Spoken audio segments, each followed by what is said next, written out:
Yo, it's me, Pops Van Marmalade, and you're watching the Comics-Related Madness Network. So come get some CRoM. CRoM.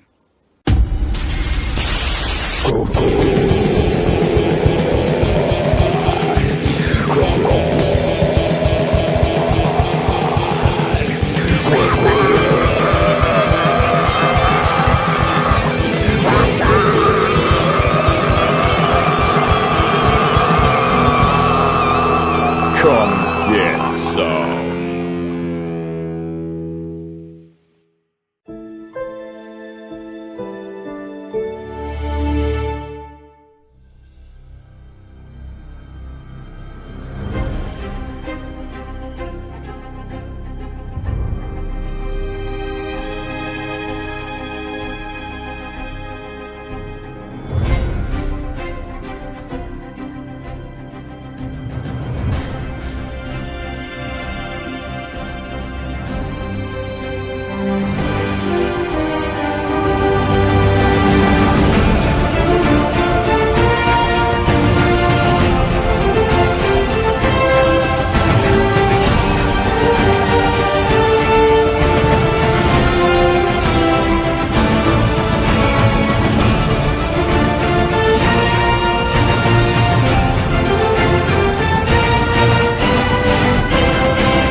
First world, come in and take a seat.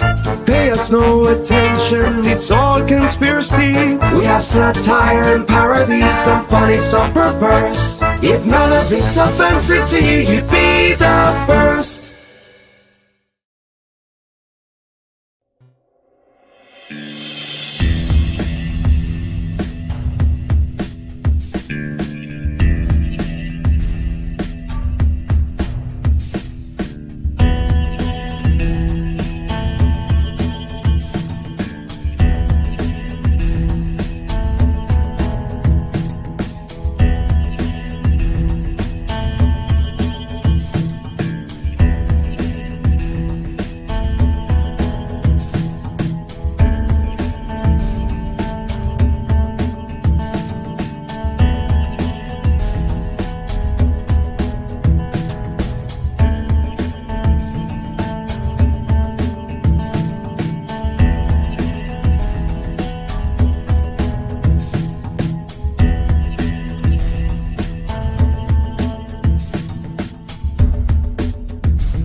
Fairview's coffee has mysteriously gone missing. Mayhem ensues when strange, coffee-craving zombies plague the city. Detective Mickey Potatoes, an overworked public servant, uncovers why ordinary citizens are losing their minds and how to stop the coffee apocalypse. But it involves the mafia. And when you're dealing with mafia crime families, nothing is ever easy.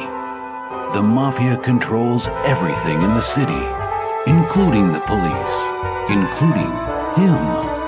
If he breaks the mafia, they will break him. So, the city is without coffee. The city is burning before his very eyes, but he's powerless. Detective Potatoes has the power to stop the coffee apocalypse, but if he does, he could lose everything. Won't you get in trouble if the boss shows up? Oh, no, it's the boss here? Hey, wait, I'm the boss. Both the bosses are here, baby. What's up, Mike? What's happening? Much is happening. Oh, I can't hear a word you just said. Speak up, son. No. How about now? There you go. There you go. All right. Private American closes out tomorrow night. After that, it will no longer be available. And I want to draw your attention to another book that's being funded. And the book is incredible. I wrote it. It's illustrated by Christian Soto. And the art is unbelievable. And it's just struggling along on Indiegogo because Allegiance Arts puts out the greatest books the world has ever seen, but nobody's ever heard of them. They put out Bass Reeves, The Futurist, which is illustrated by Butch Geiss, and The Saints, which I wrote. And I just want you to take a look at the art here. I'll put it in the private chat and just show that, would you? And it's not because I'm not going to make a dime off this. I've already been paid, but I want people to see the art.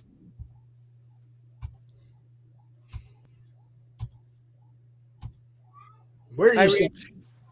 Hello, sir. Let me see. Are you looking? Yeah, I'm pulling it up right now. Let me see. What do we got here? Oh, share my screen. The Saints, is that what we're talking about? That's it. I've seen some of this art before. It's about a secret group of archaeologists who are struggling to preserve the world's great lost cities. That's Butch Geiss. Is that him? That's it. Christian Rosato is the artist. Wow, Christian Rosato is pretty damn good. Covered by Butch Goose and Mitch Breitweiser. Mitch is the publisher. Mitch Breitweiser. He's the guy that created Red Rooster. That's his book. And it's mind-blowing. Be right back. They had a distribution deal with Walmart's. Yeah. But their distributor screwed them. And now they're struggling to survive. Because, the only thing they know how to do is to put out world-class books that anybody would want. But nobody's ever heard of them because they're not so good at advertising. That's why I'm pointing to this in all their books. Just go to allegiancearts.com. Wah, wah, wah. All right, let's go around and introduce everybody real quick. Mike, tell everybody who you are, brother. I'm a scribbler. I live in Colorado.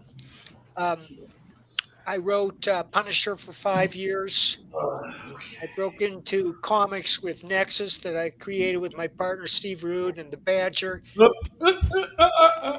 And we're still publishing those books today. I started writing novels about 15 years ago, and right now I'm working on a whole bunch of stuff, some of which I could discuss, and some of which I couldn't. Right. What's I see Doc. He's necessary. What's Tom doing there? I'm offended? No. Confused? Yeah, confused. Good morning, Rich. Good morning, sir. How are you doing? Good. It's afternoon here across the pond, sir. That's right. That's right. You American slag. And we're off to a rousing start. Tom, tell everybody who you are. I love Tom. I'm Tom. I'm the editor-in-chief of Committed Comics. He is. Been doing comics forever. It never stops. I keep going. I'm crazy like that. Mm-hmm. And my illustrious co-hosts, Doc, tell everybody who you are.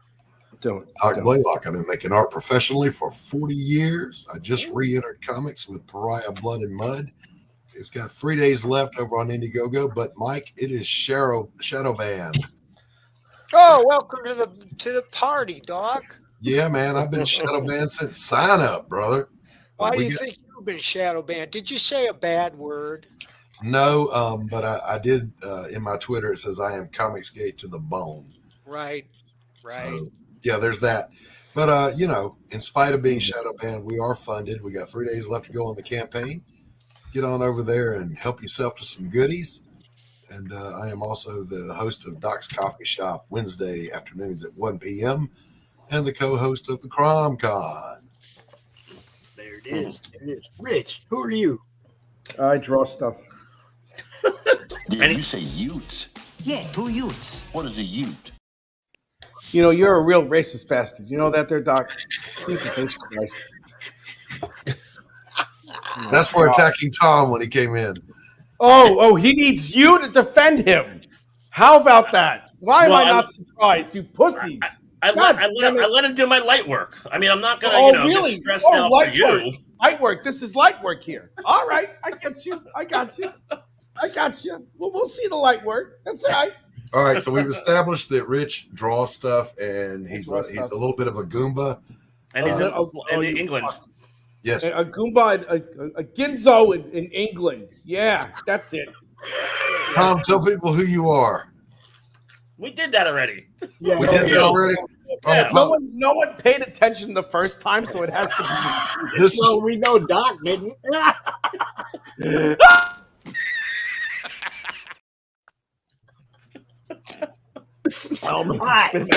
My nose, Jesus Christ.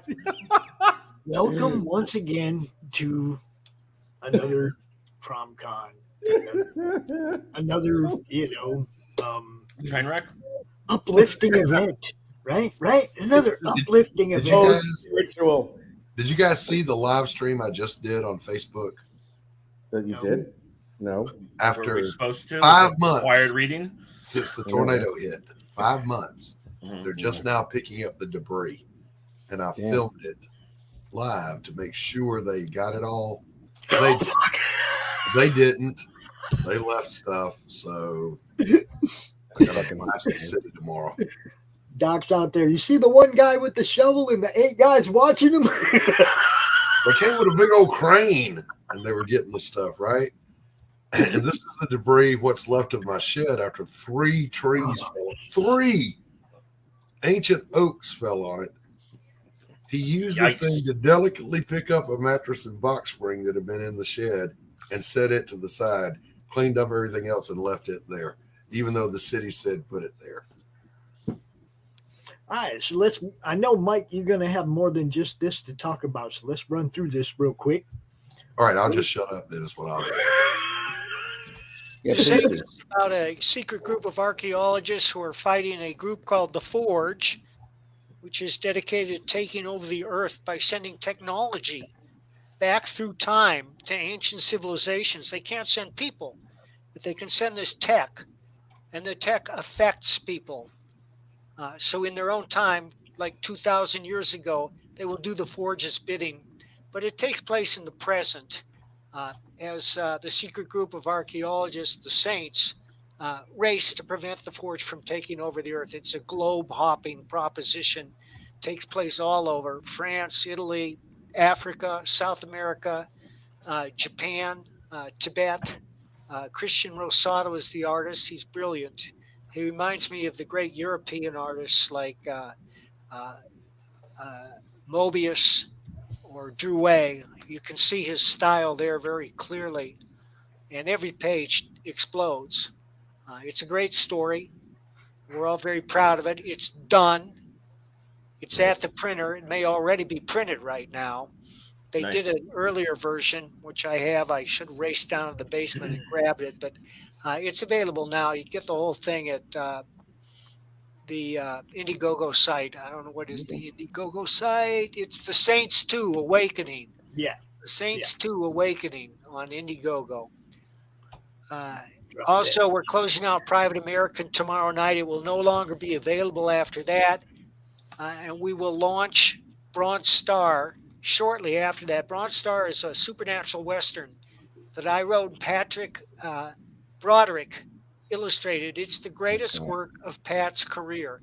And anybody who's seen the art I've been posting on Facebook and Twitter agrees. Yeah, it's killer. He's out of his mind. That's what he is. I cannot believe the detail this thing can think. Page for that yet, Mike? Pardon? Did you set up a sign-up page for that yet? Oh, yeah. BronzeStarComic.com. BronzeStarComic.com. Okay. See how you got to do that? That Saints cover's got a real Sean Murphy vibe to it as well. Yeah, it does. Yeah, he's terrific. Yeah, it does. Yeah. He was just at Boston, the show I was at last weekend. I love the watercolor look on the colors, too. Yeah. Very nice. Yeah, Sean Murphy's great. Who is he? I don't know. He must be an artist. Yeah. I guess. Something like that. Places you can take Rich? Answer, nowhere. Nowhere. Yeah. He's only been doing Batman for a couple of years. You know, it's just that weird character Batman that no one's heard of. Batman? Who the hell would name someone Batman? Wait, I know. The guy whose last name is Finger. Oh, Jesus. Batfinger. Batfinger. Wasn't that a band? I don't know. I think it was, Mike. I can think of a few bands with the name Finger in it, but it meant entirely different meanings. But you know, I think we're aging ourselves there, Mike. Badfinger. It's the band with the magic. We're going to clip that, Mike. That's going on the intro from now on. I saw Badfinger a couple of years ago. They were great. There's Bronze Star. I'm sure they're fantastic. You saw Badfinger and I saw Finger Bang. Oh, wait. That was Whoa. This is the children's program. What's wrong with you? That was South Park. I'm sorry. Oh, my goodness. Love it. Do not say. So tell us, Mike, how much fun are you having with this? Oh, it's, I don't want to give away too much because it is a supernatural Western and it contains one hell of a surprise. Mm-hmm. It may seem familiar at first. And one of the reasons the town is so peaceful, especially after dark, is because the sheriff is a lycanthrope. But that's not the big reveal. He said, that's just some trivial shit. We got better for you. It's about that. Part of the story, and it leads to all sorts of moral dilemmas because the sheriff is a decent guy. He's a very decent guy. But once a month, he leaves the town, and that's when the town explodes because he's not around to keep the peace. And that's where Harley Brogdon comes in. Harley is the hero. He's a former Quantrill raider who killed a landowner's son, a wealthy landowner, and the landowner got a posse up to chase him, and they chased him clear out of the country to this tiny town called Cobb's Gap at the foot of the Rocky Mountains in Canada. It used to be a silver mining town, but the mine is closed, and nobody goes near the mine anymore. It's called what? Cobb's Gap. Okay.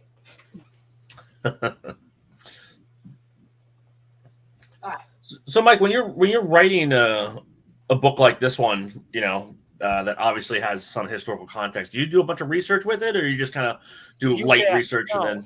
Research is important. Not only is it fun, but it affects a story. When you're looking something up, and you learn something you didn't know about that character. For instance, Quantrill's Raiders, which was a group of Confederates that stayed together after the war and just became a gang of cutthroats and bank robbers. It affects the story. It affects the background for our protagonist, Harley, because he won't have a thing to do with that. He's a moral man, and he quit Quantrill's Raiders, and they were angry at him too, and they went after him, but he eluded them. That gives another depth to the story to add on to. Yeah. Right. And whenever I'm writing about a city I've never been, I go to that city, I learn the history, I look at the pictures. The pictures are important.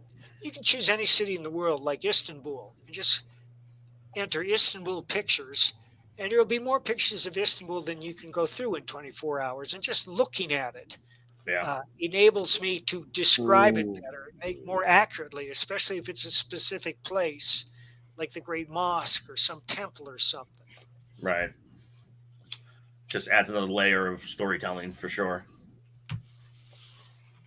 Nice. So you didn't quite answer the question, though, Mike. I said, how much fun are you having doing a Western, dude? Well, I'm blessed because I'm able to make a living, do what I love, and I love to write stories. And I had a lot of fun. If I don't have fun writing a story, I'm not going to have fun reading it. True. So that's a prerequisite. Yeah. I get excited about my own work. I have two moments of joy when I write a story. One is when I write something I know is really good, and two is when the finished product comes out. And that, everybody, is why I'm a Mike Baron fan, because he gets excited about what he's doing. Yeah, well, I have a whole philosophy of writing, and one of them is that you can't surprise the reader unless you surprise yourself. And that's where the research comes in. When you research something, you learn about certain facets that will affect the story. I wrote a novel about the Sea Wolves. It's a group that helps young men become men by teaching them how to sail. And one of the characters was a Vietnam veteran who committed suicide, and he came back, and he was a troubled individual. But before he left, he hid a ruby that he had brought back from Vietnam for his family. But he was out of his mind, so they didn't find out about it until the present day, when his wife is in a nursing home, and it's her daughter who learns about it. So first of all, I went to Vietnam. I said, what precious stones did they find in Vietnam? It turns out rubies. And where did he get the ruby? Well, he stole it from a French plantation. He didn't steal it from the Vietnamese, because that would be wrong.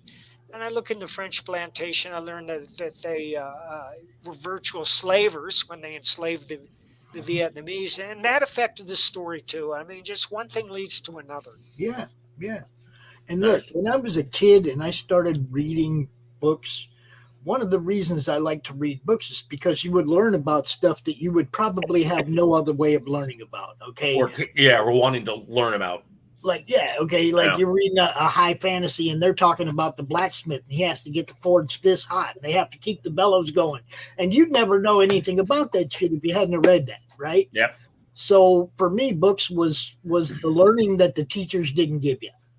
Okay, it was all the other shit that you're not going to learn unless you actually do it, right? Okay, so I would try to read everything I could get my freaking hands on when I was young, and I still kind of do. Nothing's changed, but the learning part of it is huge. And if the writer doesn't research and give you the facts, you're not learning anything. So also, if the writer tells you something that isn't true, some reader's going to catch it. Yeah. You see? Well, and as a young person, you're not going to know. Okay, as a young person, you're influenceable and you're just, that must be how it is, right? And then you find out as an adult later that that's not how it was. So we appreciate writers that actually research the topic and they give you the truisms along with the fiction. Yep. You know what I mean? I want to know. Yeah, it should be fun. And learning things is fun. Yeah. As long as it's not didactic and boring. I read a book once about New Orleans just because I wanted to know about the city. And I read a fiction book, and it was like, the only reason I read it was because it was based in New Orleans and I wanted to know something about New Orleans. Not because I like the characters or anything about the book itself, just the setting. Okay, maybe I'm going to learn something about this. Fiction can teach you just as much as nonfiction. Yeah. Yep. And you just got to hope that again, like Mike was saying, the writers actually stopped and did some research and stopped and actually cared enough about their story to make sure that they actually, think about giving Tom their Clancy. readers. Think about Clancy. He was so accurate, that the CIA wanted to know how he knew. Right. Yeah. Not, oh, this isn't true. It's like, how did you know this? Well, you know, Michael Crichton with Jurassic Park, right? I mean, like he went through a whole bunch of genetic stuff that he could have easily made all that up, and not had anything. But then he would have had one geneticist probably come after him and be like, "Why are you pretending? Right? We can actually do some of this stuff." Yeah, Yeah. One of the things I learned about New Orleans was when I was researching Marie Laveau, the famous witch of New Orleans. Yes. In 1982, the rock band Misfits tried to rob her grave. Oh, Jesus. Why does that not surprise me, knowing the And why did history of it the have band? to be a rock band? Why couldn't it have been, Still wearing makeup, including dramatic facial painting, and one woman wore a black dress, fishnet hose, and chains at the time of their arrest. Yeah, that was my ex, Mike. What can I say? Graves, including the tomb of Voodoo Queen Marie Laveau. Wow. She's buried in St. Louis Cemetery No. 1. 15 of those arrested, including members of the Misfits, were adults and were booked with criminal trespass. They are free on $75 bond until their arraignment. Get this on. That's like just a processing $75, Because if it's bond, isn't that only 10%? So I dropped the link over here in the chat for this, Mike, because I want people to go sign up. Yeah, go sign up. You're not going to want to miss this book because it's the best work of Pat Broderick's career. Just go there and look at the art. It'll blow your mind. Who's doing the colors? Nice. Who is doing the coloring? Hang on. Let me see. Yeah. They have a nice palette.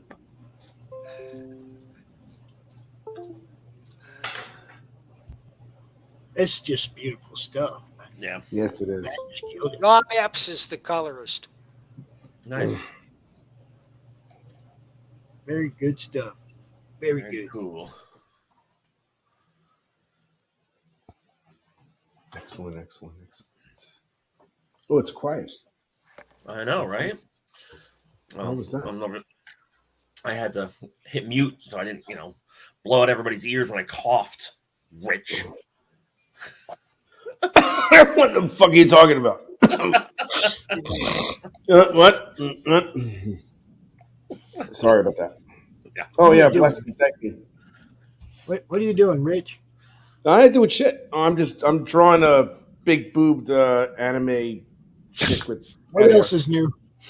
No, nothing else is new. I draw high art, man. I suffer for my art. She does look like a high elf. So does everybody else. Yeah, I know. We all suffer for your art.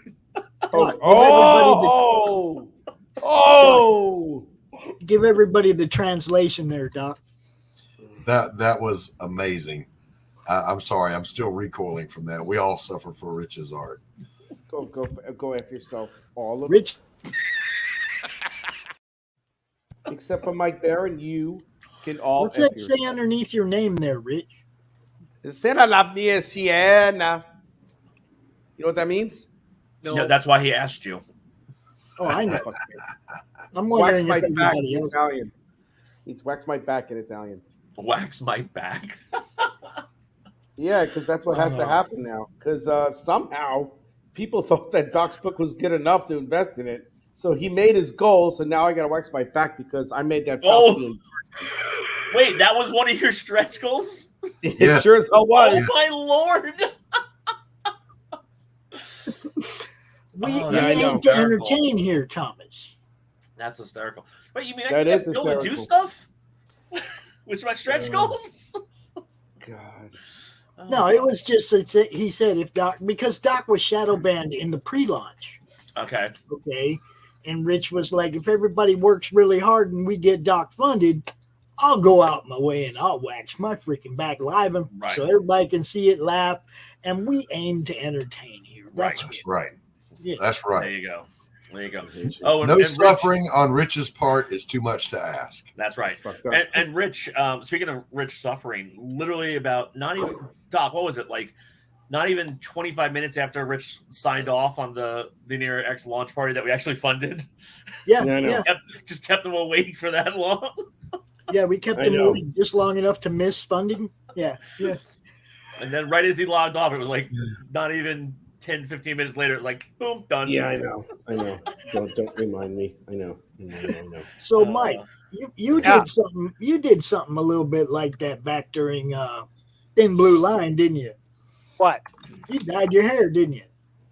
Oh yeah, I did. I said if we made a certain goal, I would dye my hair blue, and I did. It was only that one day shit, though. Yeah, this is gonna hurt. Yeah, I mean, my back is gonna be pulled out of my skin. It's just, I don't look forward to this. It's gonna be fun. We're looking it's gonna be hilarious for all you cats. For me, I'm gonna be in pain. Why are you waxing your back? Because I didn't think that Doc was gonna make his goal, so I was like, "Yep, you know what? He's not gonna make his goal." So, I secretly knew he would. But I wanted to put it out there to make sure that people would be like, "Oh shit, I love Schadenfreude, so let's make sure that he gets his badges for his book." There you go. There you go. So I am the vessel for all the Schadenfreude that people truly feel when they want to experience pain, but then look at it through me. So that's fine. It's for publishing of a really good book. So yeah, I did my good deed for the century. I feel you could have made a greater commitment. I could have made a different commitment, but I chose pain. Well, we tried to get the Brazilian Mike, but he wasn't going for that. No, I don't have a vagina. That could be the reason why. Christ. I could prove that, I mean, if I wanted That's all right. You don't have a large enough screen, to be honest, but that's all right. We're good. That's all right. Good. Tom already has all the negatives, so it's That's right. Yeah. Woohoo!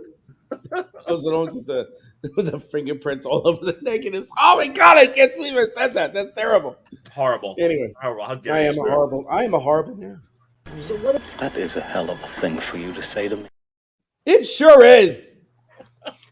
So what about the other 20 things you're working on, Mike? What else can we actually talk about? Well, after Bronze Star, we're doing the second Florida Man graphic novel.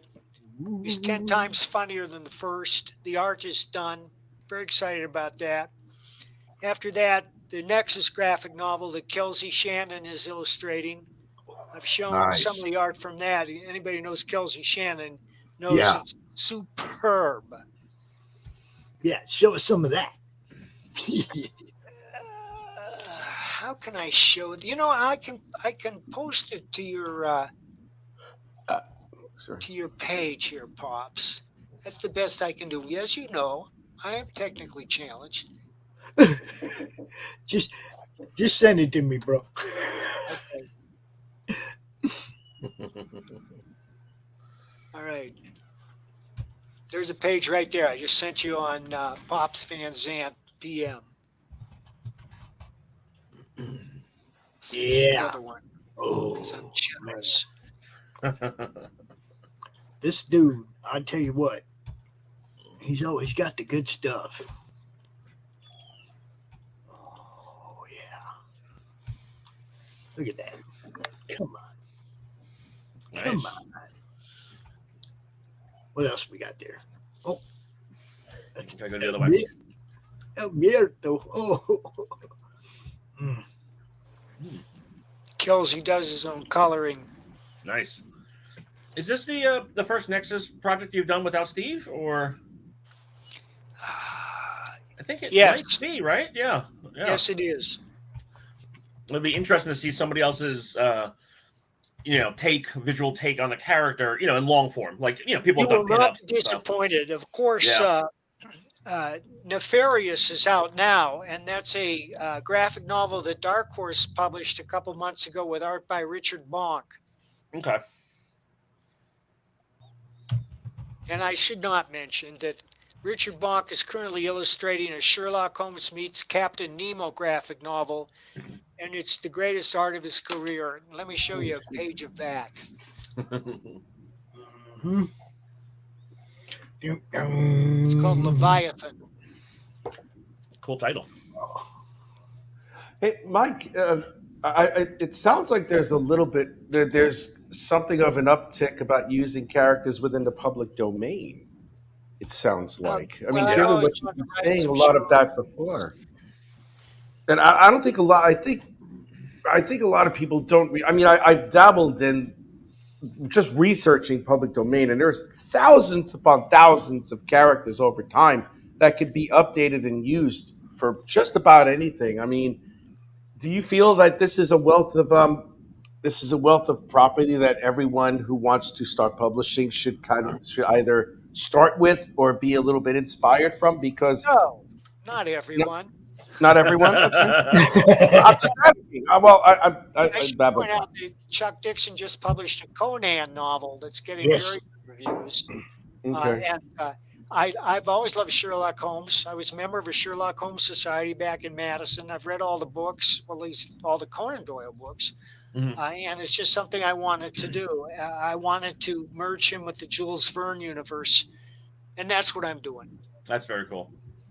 Hey, Rich, on that mindset, I think one of the reasons why a lot of people might not be touching public domain is because, there's characters that are in the public domain, and then there's also characters that are copyrighted of those characters, like by other companies. And so, like, I think part of the problem, and I see this a lot of times with, like, quote unquote redesigns, is people don't fully redesign it.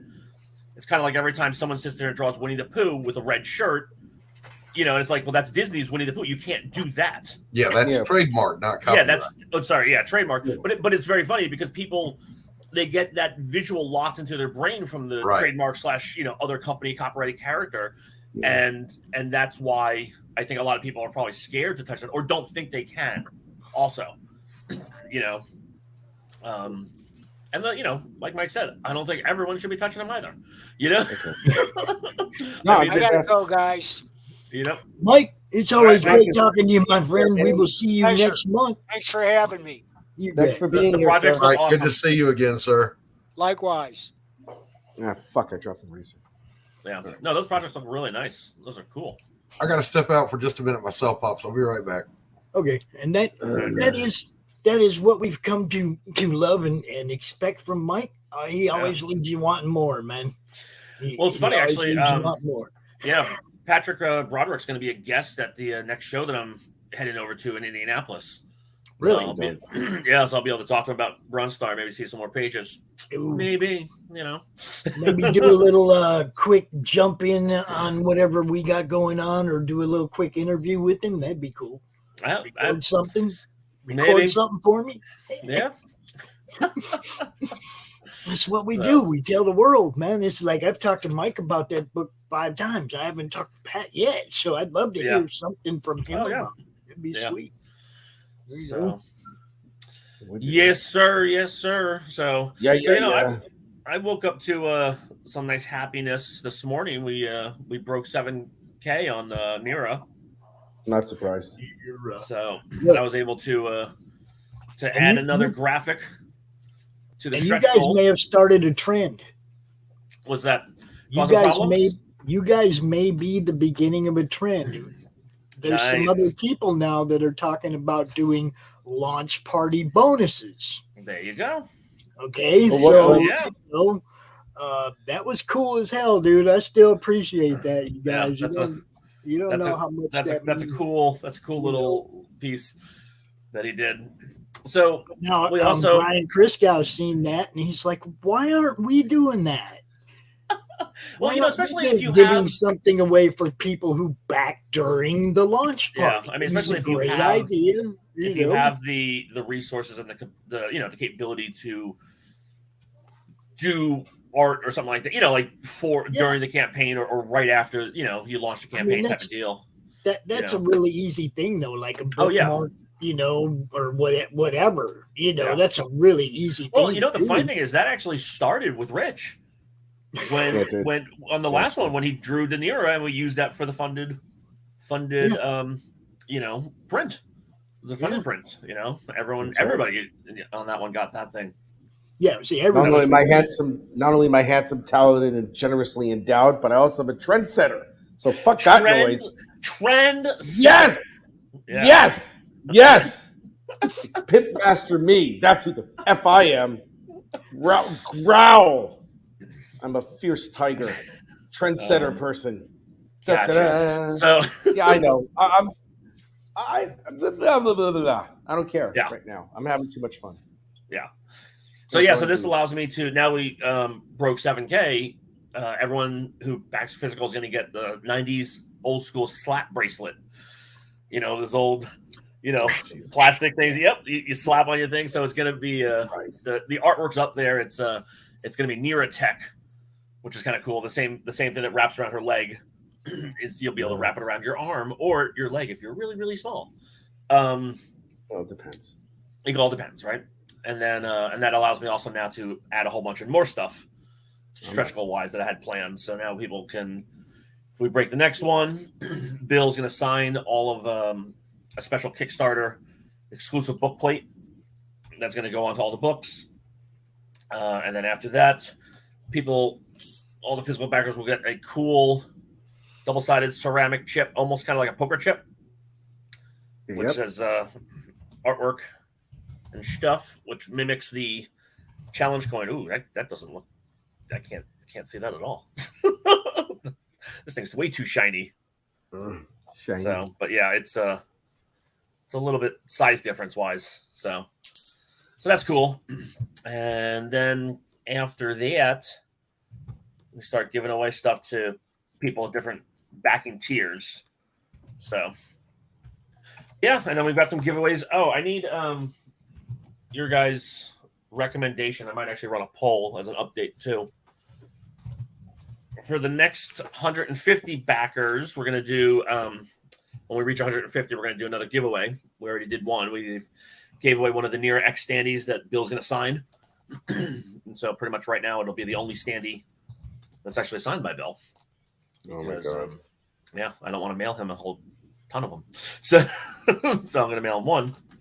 But yeah, at 150, we're going to give away something from my personal collection, a CGC 9.8 graded book. And I need your advice. Should I go with, oh goodness, this is not visible at all. Should I go with Black Panther or She-Hulk? She-Hulk. She-Hulk? Sure, why not? She-Hulk. Well, the Black Panther's got a cool Alex Ross wraparound cover, I don't know.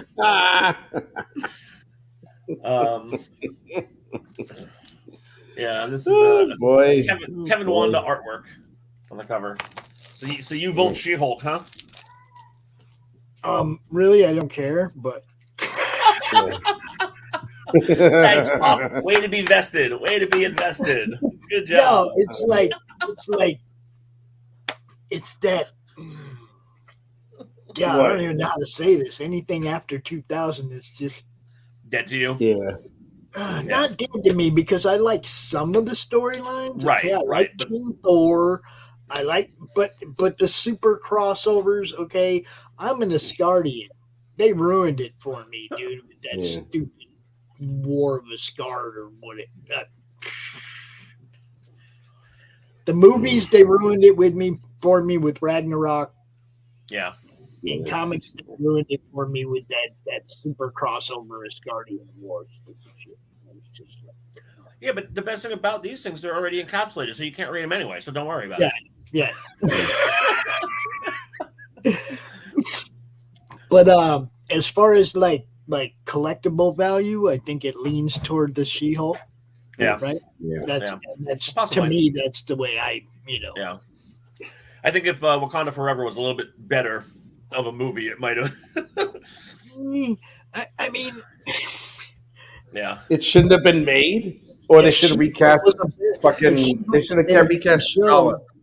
If She-Hulk had been a better show, it would have been a no-brainer. Just yeah. You know the problem. You know the interesting thing with Black Panther was it's like they literally had created a character. I mean, not in the MCU created, but the character had been created to where that mantle has been passed down. Right. So I understand that Shuri does. Spoilers for anybody who haven't seen the movie yet. Shuri does become the Black Panther in the comic books as well as but I don't know. It was almost like Rich is kind of right. They should have just went in with the concept of this is another Black Panther story, not a recap.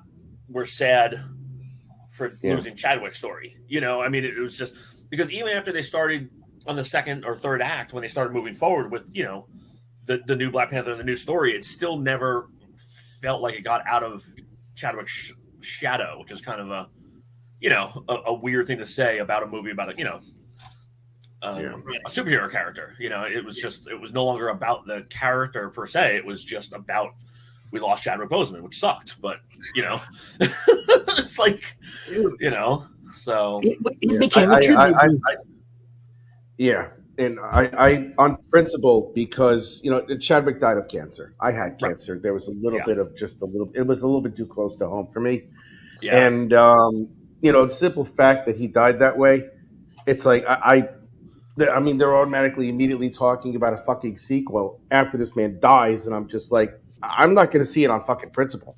Yeah, that's true. I mean, I'm never going to see this movie.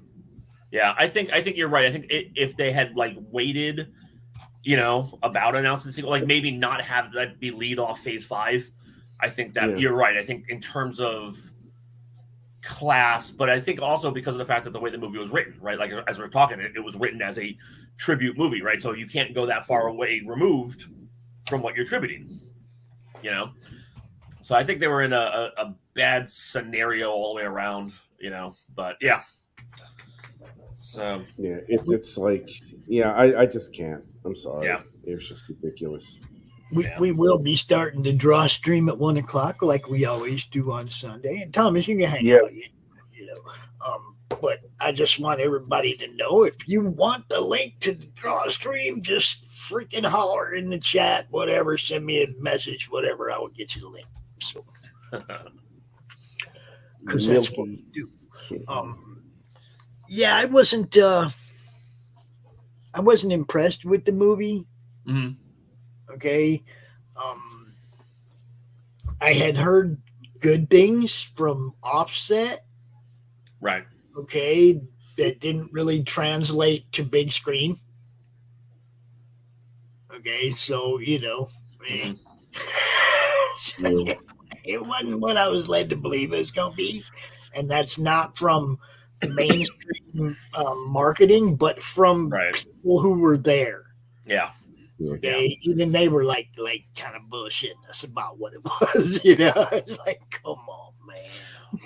Well, from what you were led to believe, do you think it was one of those things that shifted in editing, or do you think it was they just took it in a completely different direction altogether? It had to have shifted in editing if what they were telling me was what they truly believed at the time. Right. Yeah. Then it had to have got shredded after that, right? Yeah. Well, I mean, it's interesting because they talk. They're talking about Keanu Reeves is talking about the Constantine sequel, and it's like that's a movie that's classically, from what they filmed and what they scripted and what they were told, completely changed. By the time it came out in theater.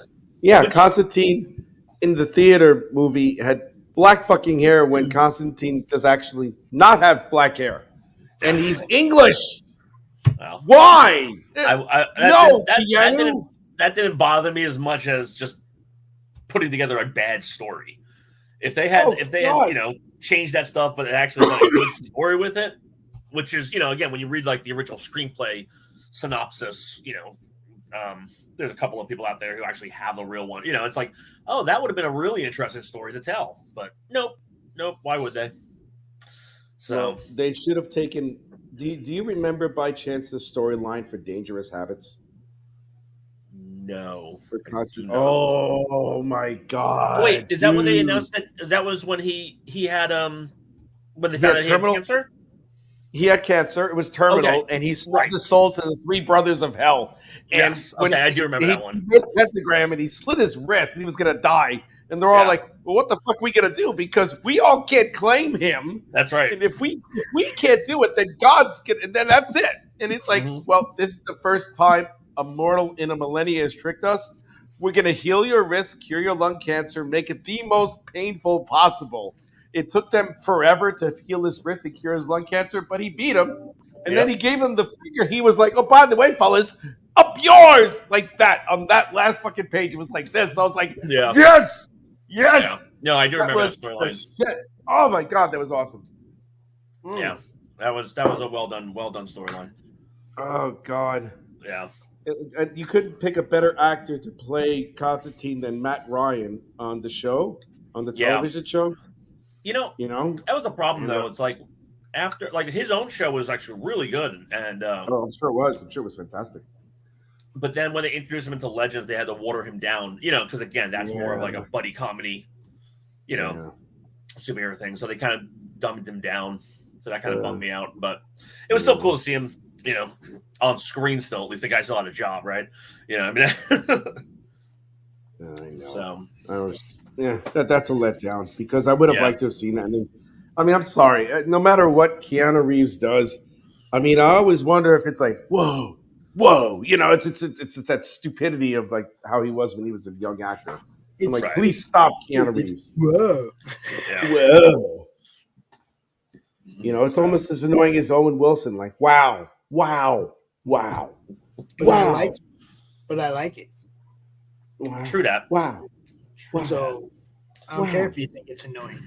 Well, it is annoying. Fuckface. There. I don't care because I'm here to talk about comics. That's kind of all I do. That's what I do. I do talk about comics. I'm so glad you guys are here. I'm just saying. Yeah.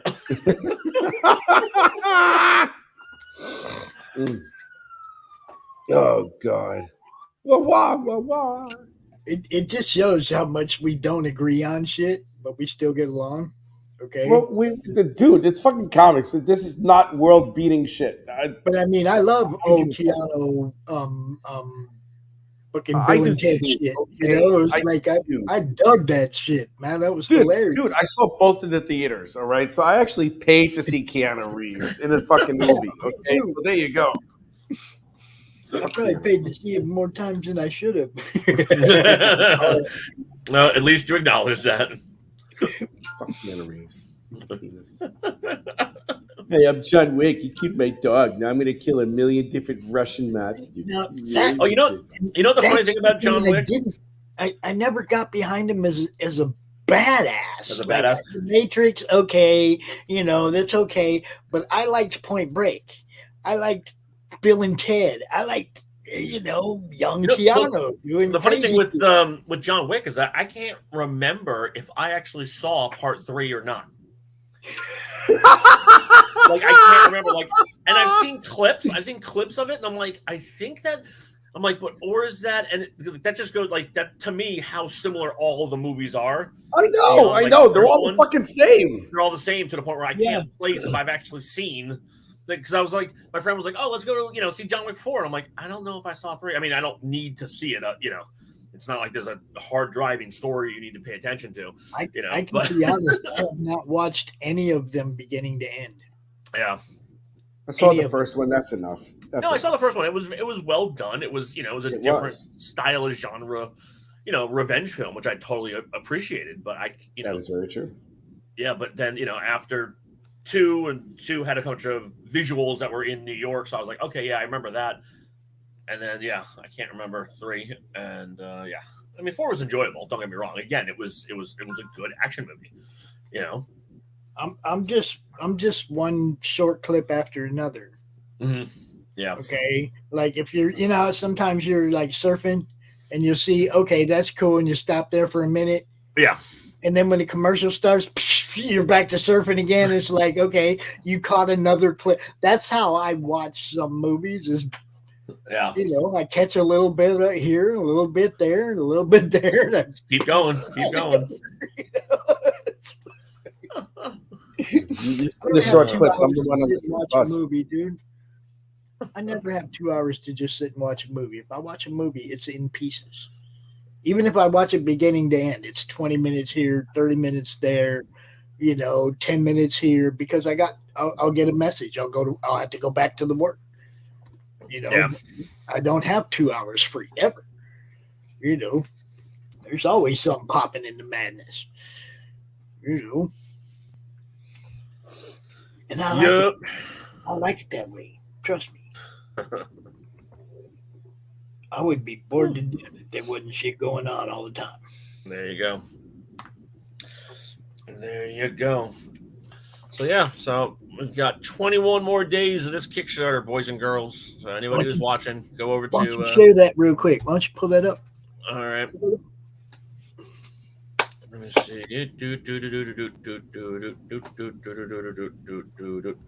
For those of you who do not know, he's talking about. That's right. Near a freaking X. Look at that. Isn't she pretty? Isn't she pretty? She's pretty with the CRoM. She's pretty. A little bit of CRoM hanging out in the reflection of the sword. I love that, man. That is so cool.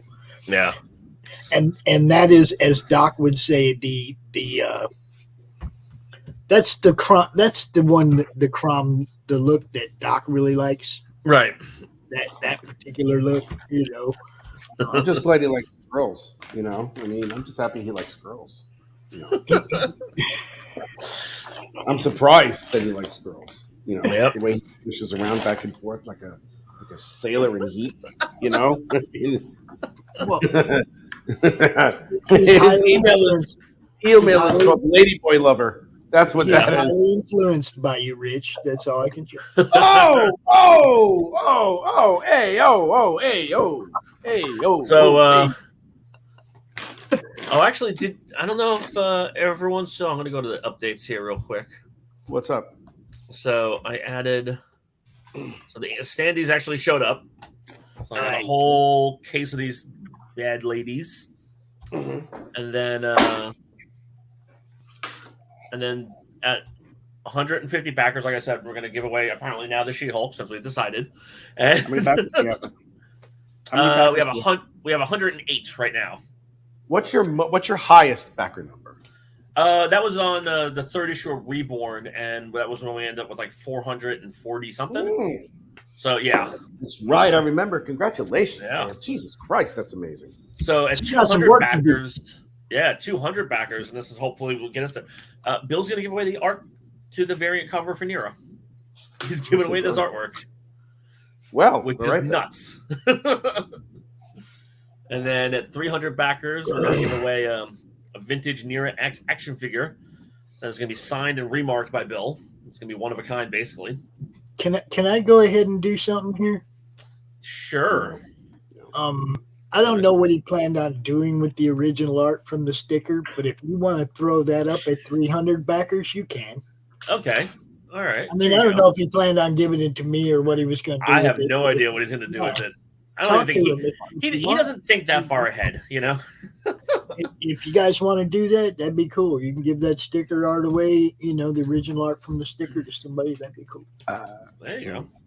So maybe we'll do that at 400. We'll have two different giveaways. We'll have a 5x7 original sketch by Bill of Mercy and the Joe Mad homage foil cover. And then we'll also maybe have the CRoM sticker art. I'll have to talk to Bill, of course. And and maybe another of the special variants.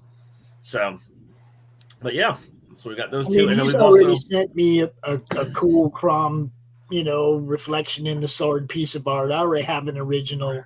Nice. The other one, you know, the CRoM one from last time. Right. So, yeah. You know, let's give this to somebody else, man. Yeah. You know. For sure. So, and then I added on the stretch goal, or not stretch goal, sorry, the add-on. Hold up. Show the map again real quick. The timeline? Yeah, the map to how we got here. Starts here. Totally fine. We're going. We're wobbling. And we're back. Every day of my life. Yeah, that's one day out of my life. Exactly. So yeah, it was so funny because when Bill dropped this into the Reborn, this was pretty much the second page of the Reborn #1, and it was just like, oh my god, this is setting up for so many disaster jokes type of scenario. So we added Nero's first metal cover as an add-on. I'm trying to scroll to it. It's a whole lot of nudiness. So you can add that onto your pledge, aka everyone go and add it to your pledge. It's the first metal cover for Nero. And then I also just got, let me see if I can open it up, if I can figure it out. I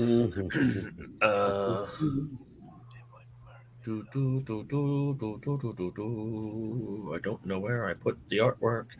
This is one of the things when you have way too many folders and files. I'm just like, what did I do with that crap again? I know, right? I just, my brain stops and I'm like, no, yes, oh, dang it. Oh,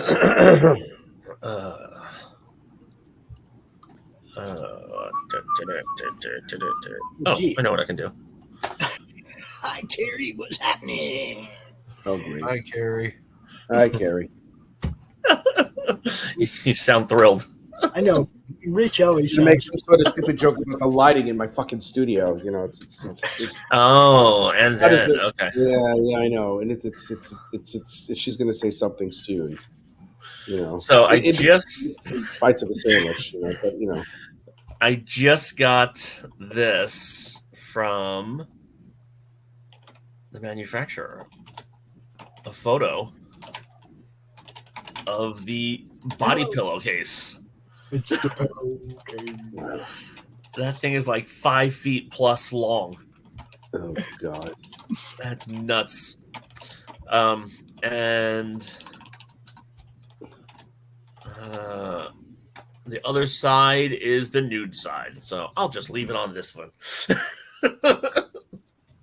So, but yeah, it is cool. This is going to be headed over to me in the mail, which is going to be kind of cool to actually see in person, and then stick a ginormous pillow inside of it. So yeah, a lot of cool stuff on the Nero X Kickstarter. I'm going to be adding some more add-ons to the campaign today of some of the limited variant covers of issue 2 and 3 of Reborn. So that'd be kind of cool to add on and get some more peoples and get some stuff out of my office here. I have way too much stuff in my office. So, Hey, Doc. Yep. What are those? Are those just posters on your wall behind you, or are those prints? They are posters. Nice. Got a buddy that runs a comic book store. And I said, I have no cred. I have no swag. Help me. Help me become cool. He sent me a stack of folders, posters this thick. Oh, just all the promo stuff that Diamond sends in. That's awesome. I picked out a few that I liked and threw them up. Very cool. Yeah, when I was the funny thing is that those things now, I mean, at least from the early 90s and stuff like that, like all that stuff's just shooting up in value. And it's because stores did exactly that. They gave them away to customers. They, put them up in the store and then threw them away. And now everyone's like, oh, I want that 4 foot by 3 foot poster of the Eternals, when they're advertising the Neil Gaiman run, or I want that, Art Adams Wolverine standee, from 92, or actually, I think that one was from 87. That was when, right before the Frank Miller series came out, Now, I'm looking forward to having my own swag. Yeah. But apparently, according to my publisher, I'm going to have to actually back my own campaign to get the shit. Like, is it too much to ask that I have one of my own light tapestries? Who the hell is your publisher that's just making you blood, sweat, and tears? No, it's Anthony Romano Dark Gift is my publisher. But he's just when he streams, my black light tapestries 24 by 36 are hanging right behind him. I'm like, where's mine? Where's mine? Yeah, I know that feeling, Doc. I know that feeling. He got one of mine too. I never got one. He's got one of mine. Hey, everything that we do for Nero, Bill gets one or more than one, because It's his stuff. It's his creation. You would think since I drew it, I would be entitled to it. But then again, Doc, and also, you got to have faith in your own project, right? So maybe that means you got to back it yourself. He said, I'm not made out of money. I can't just order these and send them to you. Well, you ordered you one. Send me that one that's hanging on your wall. There you go. Hey, Tadpole, what's going on? Gary, good to see you, darling. All right, everybody, it's time for the Madness Open Draw Stream. So, draw with Rich, Doc, and, whatever. I got to do a sketch card for sure, but I think I'm out of sketch cards, so I got to cut up some Bristol. Doc, you got work to do. Just go to work. I have a lot of work to do. Just go to work. Just start drawing. Don't act like you ain't got work to do. We'll just hang out with you while you do it. You ain't got to slow down. Just turn the camera down, just like Rich is doing. I can't get. There's an NDA on some pages I'm doing for somebody. Yeah, don't worry about this stuff. Oh, and look, listen. You got work to do. Listen, dude. All of a sudden, contacted me last night in the middle of CromCon and goes, "There's a hard deadline on this, right?" I'm like, "No, you didn't say that shit up front." Surprise.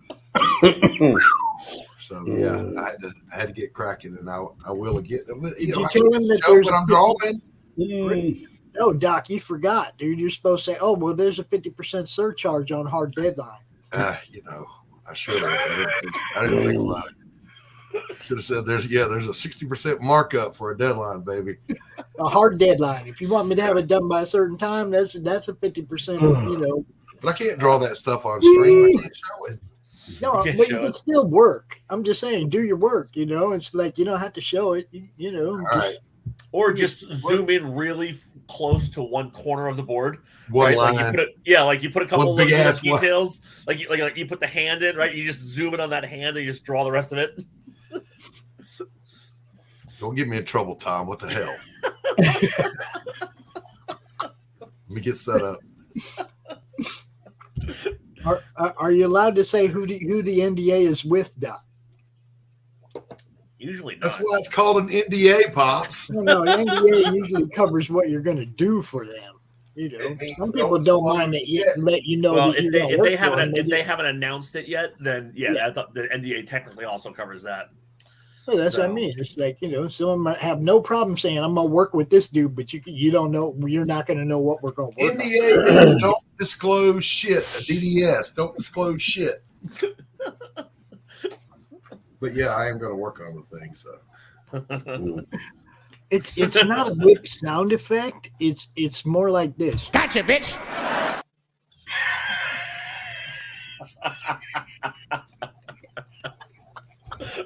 That was well timed, well played, sir.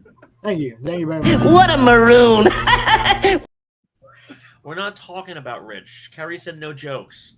That's fucked up. That's fucked up. I remember that shit over here. Rich, this one giant panel is a perspective scene of a hallway. Yeah. What about it? I'm going to send it to you to do because it's boring. Why? Yeah, good luck. Pay me money. Hello? Fuck. I don't want to do it. So then don't do it. I have to. So then don't send it to me. Fuck. I have to do it. I don't figure out the perspective yourself, you Kojak. I don't want to. You call him a coat check? What? Kojak. Bald guy. Kojak. I thought I heard coat check. I'm like, why are you calling him a coat check? That's the weirdest insult. Oh my God. You shut up, Columbo. Did you just get off the short bus? I swear. Oh my God. And incidentally, you are stupid. I am stupid. I am. I'm the driver of that fucking short bus. You can count on that stuff. That's the show. Woo! He's there holding one of the tires. I am. Holding it closely. I'm changing the fucking tire. Lord. I got the bad one. Me Bizarro Rich. That's who I am. Fucking Bizarro Rich. That means I'm smart, charming, and capable. I know, right? Good help is so hard to find. Yeah, except I ain't your help. Yeah, I'm nice. This guy boring you? Why don't you talk to me instead? I'm from a different planet. No one cares. Sam Rockwell. Nobody cares. Nobody cares. Nobody cares about Sam Rockwell because he's a dick. Rich. Oh man, here's a tadpole in here. What's up? I didn't let him fucking in here. Who the fuck did it? Who let this kid in? Jeez, this is a grown-up stream. Let me catch up on my Italian slurs and I'll be back to insult Rich. I will smack your little fucking face, child. Rich! What? He's a minor. You can't say shit like that. Right, yeah, I can.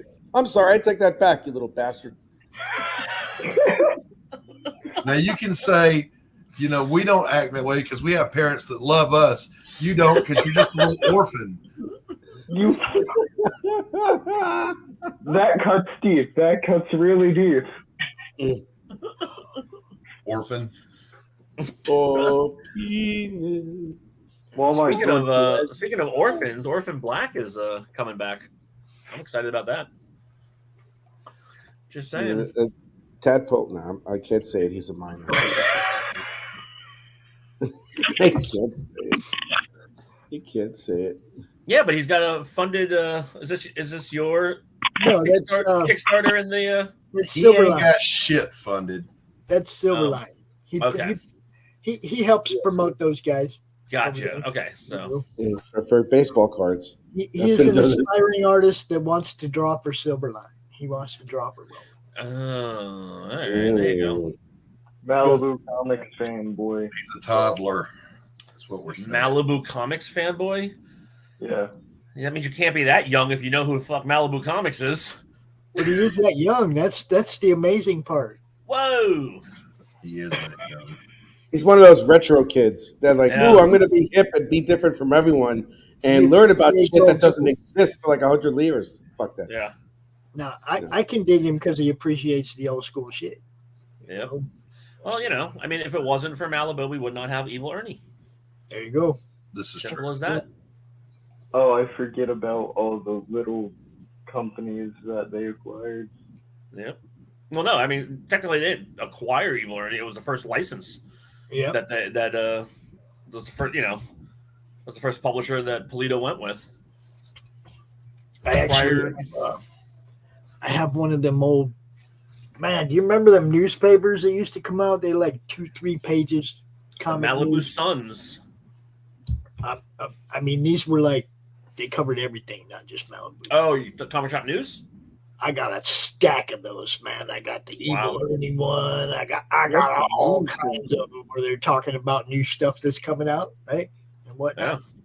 The news back then, dude. I love reading all that old shit. I've got a case of old comic buyer's guide that I need to cut up and scan in, and you know, I mean, we're talking. I look at some of the advertisements and it just makes me cry. I know, and it's just like, you know, oh, you can get this Art Adams cover for $200, and I'm like, no, I can't, because I was stupid and I didn't think I had $200 back then. If I had just, yeah. If only. Right? Yeah. I live a life of what if onlys. Yeah. Which is why I collect so much crap now, because there's so much of the if onlys. You know. I hear you. So, what's for you, Doc? What was one of those it got away from me? I wish I could have, you know, from back in the day. I've got one of those horror stories about the mom throwing away the collection. Oh, nice. I had What If #1. I had first appearance of Man Thing. First appearance of the Punisher. You know, so didn't know what I had, but I had it. Were you collecting it at the time, or like, you know, like, because a lot of people had those books, right? But if you to look at the value of them, you know, like they read them and they enjoyed them. I wasn't a collector; I was a reader. You're a reader, so I just didn't throw them away, you know. Right. So they would have been a little bit beat up, but they still would have been worth, you know, reselling / Well, I mean, even about the resale, it's the bragging rights. You know, That's true. Yeah. Yeah. So, October Faction writer Steve Niles. Well, everyone knows Steve Niles. I'm looking at it right now. I'm looking at it. I don't know who our artist Damian Worm is. Wait, Yeah. isn't Committed Comics going to be at Indiana Comic Con? We are going to be at Indiana Comic Con. I leave on Thursday, take a red eye. I'm going to harass you. Fucking land at fucking 5 a.m. I will be at the convention center by 9 a.m. Oh, I'm so pissed. And then I will be there for the entirety of the day. Yes, come by and harass me. No. Well, I sure wish I could get a ride to Indy this weekend. You got legs, Pops. You got shorts. Put that leg It's out. only 4 hours away. Hitch that ride. It's You're like, only come on, 4 buddy. hours away. Come on. Well, then come on out, bitch. Come on. Make it happen. Ding dang. Get to stepping. Yeah. If you leave now, I don't even start know anybody walking. from up here that's going down there that I could carpool with. Dude. Or as that old woman on the video said, Throw it out you there. better on get the interwebs. clown shoeing. That's right. You better get the clown shoeing. Yeah. That's all you Hey, need to if I do. could Is get down just- there, I'd hang out with you all weekend. Man. There you go. Well, let's not go crazy. Hold on a second. Slow down. I know you would. We just met. It's okay. You'd be like, We're not there yet. We're not there yet. We're not there yet. No, but seriously, Pops, if you come, try to make it down there. If you can, throw something out to the interwebs and basically say, like, hey, take my ass down there for Saturday. Dude, if I had a way to get down there, I'd definitely be there for sure. Yeah. Then I'd be avoiding Pops like the plague. That'd be a good idea because I'd be harassing you. So, Vic, are you setting up, or are you just going to go as an attendee? I'm just going. You're just going to have fun. Nice. He's just a fan, man. He's just a fan. Well, that's good. Yeah. And we're all fans at one point in time. Henceforth, why we keep doing this, right? So, Except certain people. We couldn't hear you because Rich decided to puke all over his artboard. I coughed. Certain types of people. I wanted to pitch a movie, but I'm too poor, so I'm gonna make a comic. I'm gonna slap the shit out of you. That those two things don't quite correlate in terms of wealth and pitching a movie, but yeah. Yeah, and I'm not, you know what I mean. Like I'm too. You know what I mean. No, I hear we you. don't know what you mean. No, we don't. We don't. Elaborate. Nobody here understood anything that you just said. As a matter of Am I fact, doing you're all Gothic? here today dumber for having listened to you talk. Manju Gothic Katse. Rich, can you translate that for him? Nope. I'm too busy actually doing something. Did you say utes? Yeah, 2 utes. What is a ute? He's a my ute. goodness. He's a ute. He's a ute. He's a ute. He's a ute. What You know, a So yes, Carrie, I've heard of it now. I looked at it. Do you have a connection to this dude? What? Can we get him on the show? What? Who's worse than a Mean Girls movie? All of us. What about Mean And on Wednesday, we wear pink. So, just saying. Yeah, I didn't say that.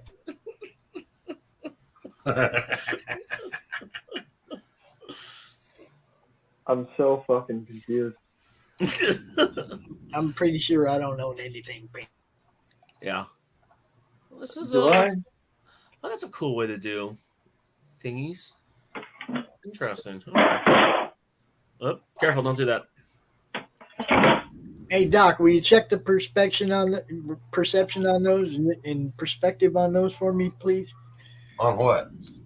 You know what? That No, I thing don't. with the stuff. They're accurate. Face. I don't Oh. want to hear your. I can't see them. They're too small. Okay. Those are spot on. Good job. Thank you. Thank you. Thank you. My eyes. I've been traumatized. I'm just an artist. Network. I'm a boob expert. Speaking of boob experts, where the fuck is Bill? Isn't he supposed to be here? Oh man, that's when was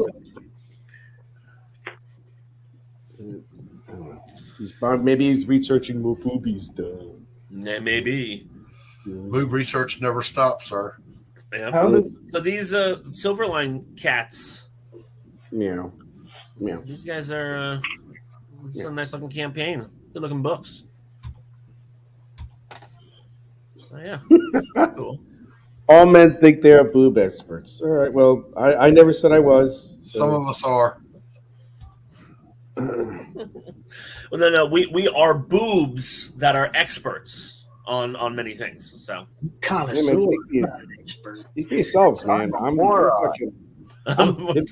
hold on. I wanna feel like Pops and Doc. Since I'm not drawing, I'm just gonna hide. No, Rick, you're drawing. You have to be seen. The fuck? Where is everybody? Yeah. All right. Thank you. Jesus. Well, Yeah, no, you can see 'cause- that I am drawing, not what I'm actually. Because it felt weird. Like I'm not drawing. I'm just here in my office. I'm just. Well, be there in your office, there, man. And fucking just be there. I don't know where the fuck you go. Everybody leaves. Fuck. Wow. I'm lonely. It's abandonment issues. Calm down, Rich. It'll be I'm fine. lonely. Like fucking Michael Hutchins from InXS before he choked himself to death. Fucking guy. What? God, why did you go there? That was dark. What the fuck? What a place to come in at. I know, right? What's up, Manny? I want to brush Hey, my go, Pop. teeth. Hey, Doc. Hey, what's up, man? Hey, Tom. Guess who this is? I need you to. What the fuck? Michael Hutchins. Poor guy. It sounded like Schwarzenegger. I don't know. No. I need you tonight. Yeah. I need. That's Michael Hutchins. Formerly drawing singer of InXS and now lead singer of Hell. That's right. Jeez, man, that's dark too. I know, right? Oh my God. What have I done with my life? I'm drawing. Which one of the Carradine brothers died that way? Was it Pete Carradine? Or was it Rob? Vic is answering a question, Ching Chang. You shut your mouth. All right, what does he say? What is Vicky saying? I'm drawing something from the script of Silverline Team Up #1. I think it's page 4. Yeah. Why did you choose that page? Was it just because it was available, or is there something on that page that you wanted to draw? I did page 1, and I didn't want to do a double page spread. All right, that's fair. That's fair. You know. So That would be too much like work. Right. Yeah.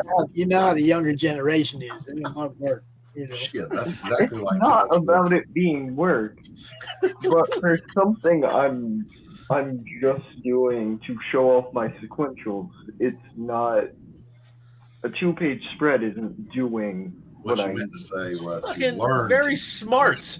That's a smart reasoning not to do a double page spread. Because he's sitting there trying to enhance sequential samples. Roland sent him some homework. He's doing it. That's what That's it right. is. Yeah. Yeah, I Hey, already that's smart. did a page of Bible Man. There's a book out there called Bible Man. Oh yeah. There was going to be he was working on a pitch for it. I asked for the script because I remember being subjected to the torture of watching that in Sunday school. Oh my God. And Poor man. I hate it, but I love it. Yeah. Manny, tell everybody who you are. I am one half of the writing team of Artifice Reanimate, Time Will Tell, which is in demand on Indiegogo right now. I was going to share like something quickly. Yes, just a preview go for of it. the latest page Yeah, we've been working on. Drop the link too. Yeah, I no. will. I'll get on there. Eventually. See if I can do this. How are things down under this evening? Yeah, not too bad. It's like 2:00 in the morning though. Should go to bed soon. I just saw the link that Pop dropped, so I thought I'd drop in. Say g'day. G'day. Pop a G'day. trip on the Barbie, even though that's never been said. Oh boy, here we go. Isn't that like the tourism thing? That's a preview of the latest page we had Dylan do the other day. He's working on that now, so that should be finished soon. Is it safe to assume that the blank spaces are going to be filled with either panel and or text? Yeah, that's just what was completed. Completed at the time, yeah. That's the rest of the layout. I just kept secret because I just wanted to show just a preview. But yeah, that's nice. The 2 panels. Yeah, That's how you do it, folks. You don't have to show everything. You just That's right. teasers, man. Teasers. Yeah, we haven't had to update. We're due to update the campaign page and let people know what's going on because we're a little bit late on production, but we're getting there. So I just wanted to prove that we're doing that as we speak. So let me. But I'll drop the link. Can I as well. show a teaser? Sure, you can. Kerry wants you to zoom in. Yeah, sure. I can try. There you go. Oh, nice. Oh yeah. And we'll go up. There we go. Yep. Oh, yeah. Wow, that is some nice detail. Yeah, it's looking good. I was quite impressed with what I saw. Who's drawing that? Dilla draws. Dilla? Yeah, we've got artwork by Vic King and Dilla draws in the book. Colors by Carol Colors. Really? Everyone just puts in what they do after their last name. Is that what they do? Yeah, I think so. I think that's the theme going nowadays. Your Manny writer, you know. Yeah. I'll drop the link for the campaign as well. Pops podcasts now. Yeah, your Pops podcasts. So all of you artist people type things. Are you guys going anywhere on Free Comic Book Day? Nope. Are you going to be doing appearances anywhere? Nope. I was meant to. What day is that? I don't do shit for free. Tom, just saying. Tom, seriously, what day is that? Thanks, Kerry. Much appreciated. Saturday. This Saturday coming up?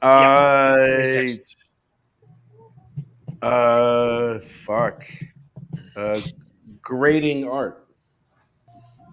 That's all I'll be doing. Nice. That's all I'll be doing.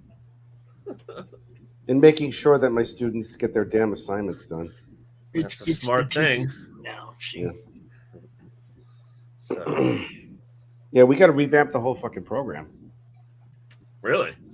Yeah, we're gonna take the entire summer. We're gonna revamp it. It's gonna be nuts.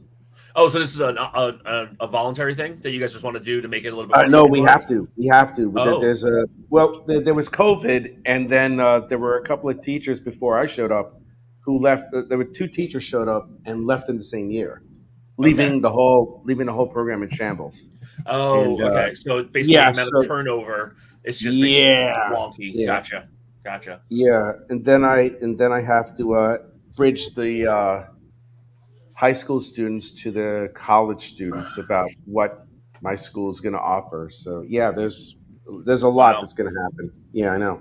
It's a lot that's going to happen over the next few months. So I'll be busy doing that. Yeah. Yeah. Yikes. And then a conference in Glasgow for how artists teach. That's the name of the conference. Oh, that's It's kind of really a cool idea. Oh, it's really great. I mean, Yeah. art teachers from all over Europe are going to be there, and they're going to give speaking engagements, conferences, and workshops. It's going to be fucking crazy. I can't wait. Cool.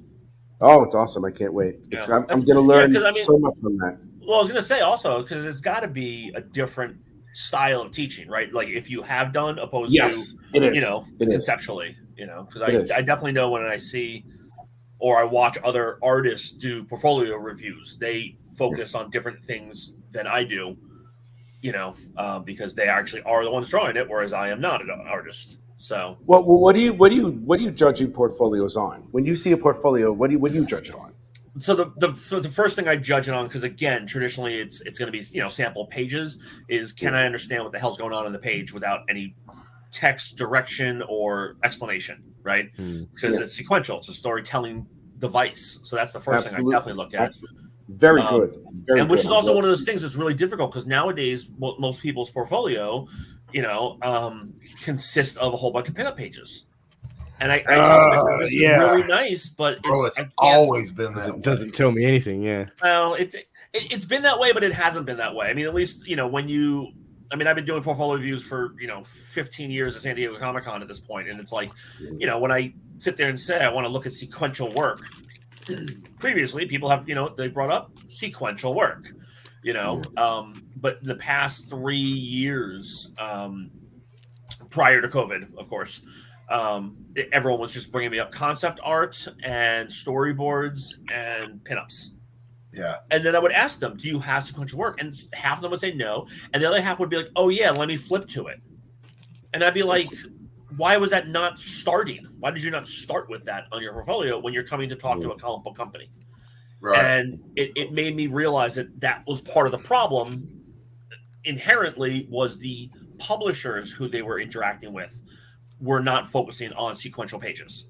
Right. The publishers were pretty much saying, show me your pinup work or just show me what you want to show me. And this is what happens when you let people just present what they want to present. It's like you have to have a structure to it. Yeah, absolutely.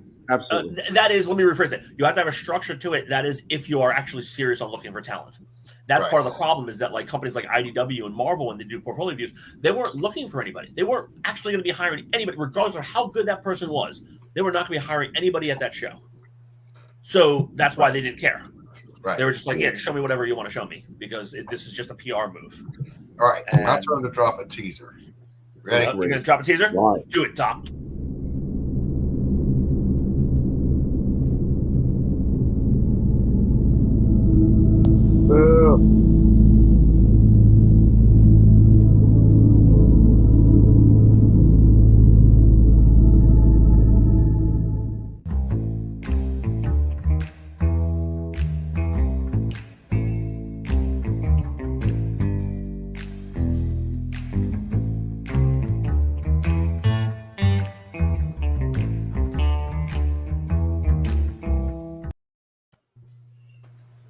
Very nice. I actually just heard about Fund My Comic from another stream that I was on. Somebody was promoting their stuff on there, and I went and looked at it. It looks interesting. Well, I have to pause you right there, Thomas. I have to pause Absolutely. you. Because if you paid attention to our network, we've been talking about Fund My Comic for 2-3 months now. It's where you go if you don't want to be shadow banned because you exist. Gotcha. Is their user interface relatively easy to use, similar to very, very easy. Kickstarter and Indiegogo? Yeah. It's easier. It's just easier. Let me give you a couple of the finer points real quick, Tom. First, you're going to deal with the human. Right. Your campaign is going to be actually approved before it gets put up on the site. And that guarantees you that it's not going to get taken down. Right. For any reason, because it's been approved by the people who run the site. Okay, so you deal with the human. That's first. There's no AI bullshit email. Oh my God, help me! It's like you get a human gets back to you, and if you have an issue, it gets fixed.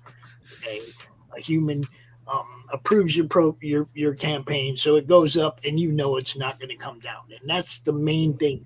When you invest in a campaign, the main thing you got to know is that it's going to be up to the end, right? Yeah. That they're not going to shadow ban you or completely take your page down off their site, okay, for whatever reason, okay?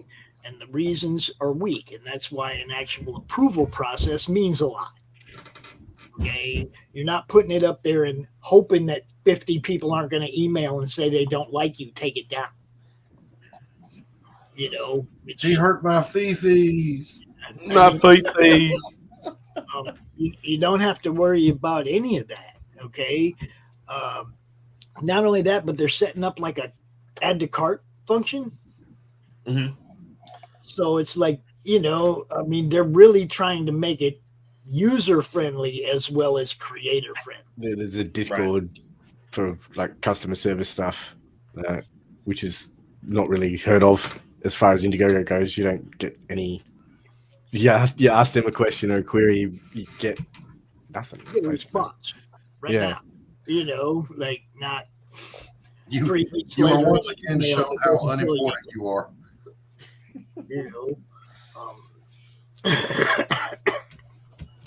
Mainly, though, it was built as a free speech place where you guys can go and not worry about being shadow banned. Bad actors. Because bad actors is really what it is. They go after these sites and they're like, "Oh, we hate this book and that race, it's racist, or it's this or it's that, and you need to take it down."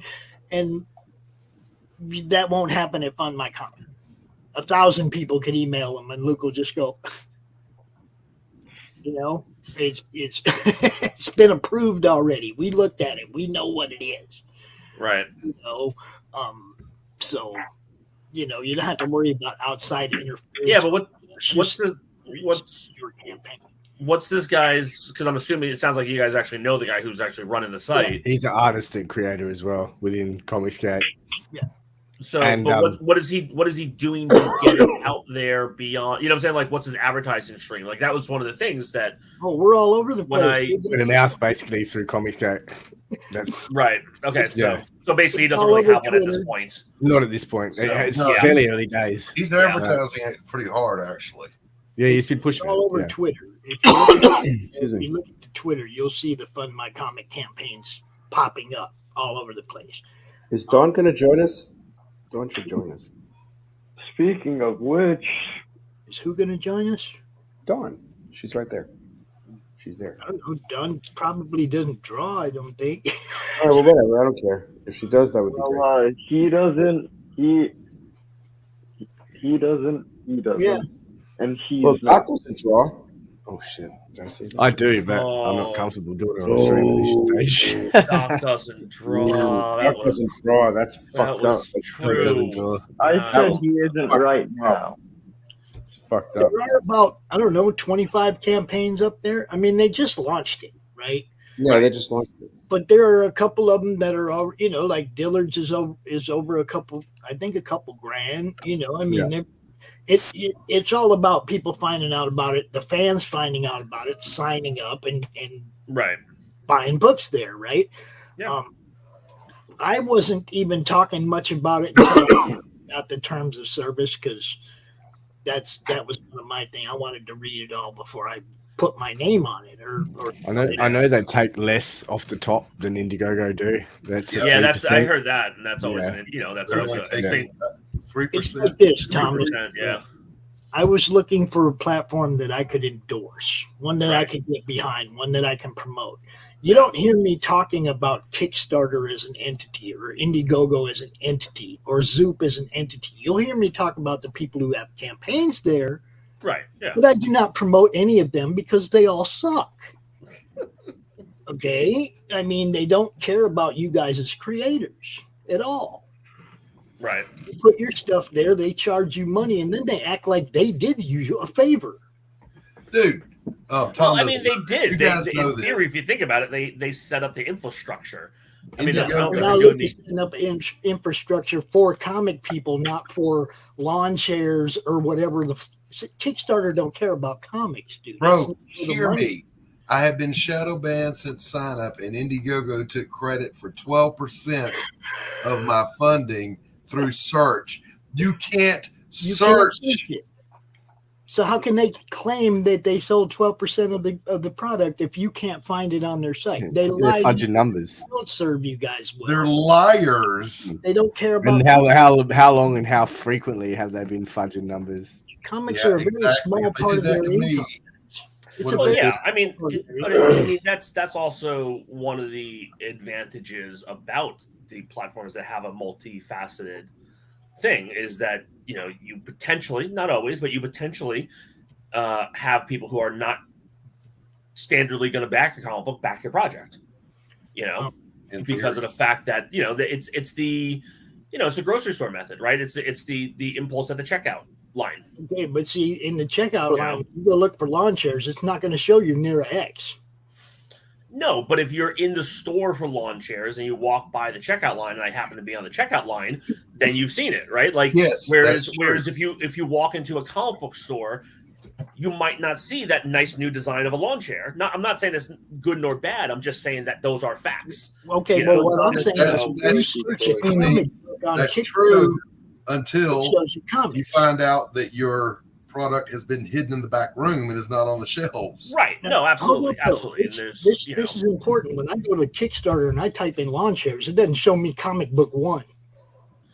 Right, but It there's doesn't show things me that are any comic books, so I'm not seeing them on the side Pops, in the Pops, other I'm aisle. not gonna argue with you about this type of scenario because it's one of those type of things that it's like each platform definitely has its bonuses and its drawbacks, you know. And what I'm all I was basically saying was I'm trying to gather additional information about, you know, this new platform, like the Zoops one that you mentioned, like that. I heard about that one a while back. You know, who was it? I think it was they're much more of a curator. Liam Sharp's project, I think, was on there, and then there was somebody else. You know, and I looked at it and I was just like, no, this they're was much not more for of me. a curator. They're not a crowdfunding platform. They want you to have a certain amount of books already done and blah blah. No, they don't. No, I mean that's That's what not they the did case. to Brian. That's not the case at Six all. Gun Gorilla, when he put it up over there, they wanted to make sure that he had books in the back. What's coming in the future? They curated his campaign. Well, I mean, that might not be a bad thing because of the fact that maybe they are, you know, inundated with people who are never going to deliver, right? That's part of the problem right now on Kickstarter for the past couple of years after the pandemic is that people got very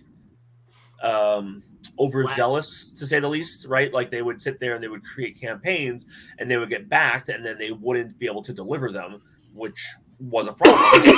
And then, you know, the platform itself is quote unquote liable per their terms of service for a certain extent, you know, and so they don't want to be liable either. But yeah, no, when I looked at Zoop, if you didn't already have direct traffic to it, there was no casual no way to find it. You have no casual, you know thing. And same thing with Indiegogo. Like I looked at Indiegogo prior to going on to Kickstarter, and I looked at that and I talked to a bunch of different people, you know, about their experiences with it. And a lot of people liked the idea that it was not quite an all or nothing type scenario, right? Yeah. It was a, you know, go as you go, you know, pay as you go essentially, you know, and I thought that was an interesting concept. But at the same time, it's like, I also didn't want to, you know, be on the hook for 100 people, you know, and I don't make anywhere near my goal. But since they've technically paid for it, you can set a fixed goal or a flexible goal. Right. No. But what I'm saying is that, you know, if you set a flexible goal and you hit it and it's still not quite enough, because in reality, to be honest, the goal that we set on Kickstarter, that's even if we only hit that base goal, I'm still paying for things out of my pocket. Yeah. Because that's how I have it set up. So, but that's my decision, right? You know, so it's like, thank God that I'm able to go beyond that. You know, so I don't have to pay for as many things on my pocket as long as I do it correctly. Whereas on the second issue of Reborn, I did not do it correctly, and I was paying out of my pocket left and right. But that was also totally on me. Like once the campaign happened, I was like, oh. I've noticed a lot of people set up stretch goals that don't pay for the item they're about to give away. Yeah, that was part of my thing. On the second issue, we did the metal prints. And I did not anticipate, and it was also my metrics were off. Like I expected a lot less backers at higher dollar values, whereas we had a large quantity of backers. Like, you know, we were talking about earlier today, you know, with issue 2, I think we had like 300 backers or 200 backers on issue 2 of Nero. And then 3, we had 400 or something like that. Yeah, so we had 372 on issue 2 and 403 on issue 3. And I was not expecting that. I was expecting like 200 people max on either one. And so when we had that, I was like, oh, I packaged everything with the wrong mindset. No, So I do want to say, I think Luke is doing a Q&A tonight. Oh, sweet. On his channel right there, Luke Stone Studios. Awesome. Because people have had some technical, you know, like backstage technical type questions. Yeah. So he's going to come out and answer people's questions tonight.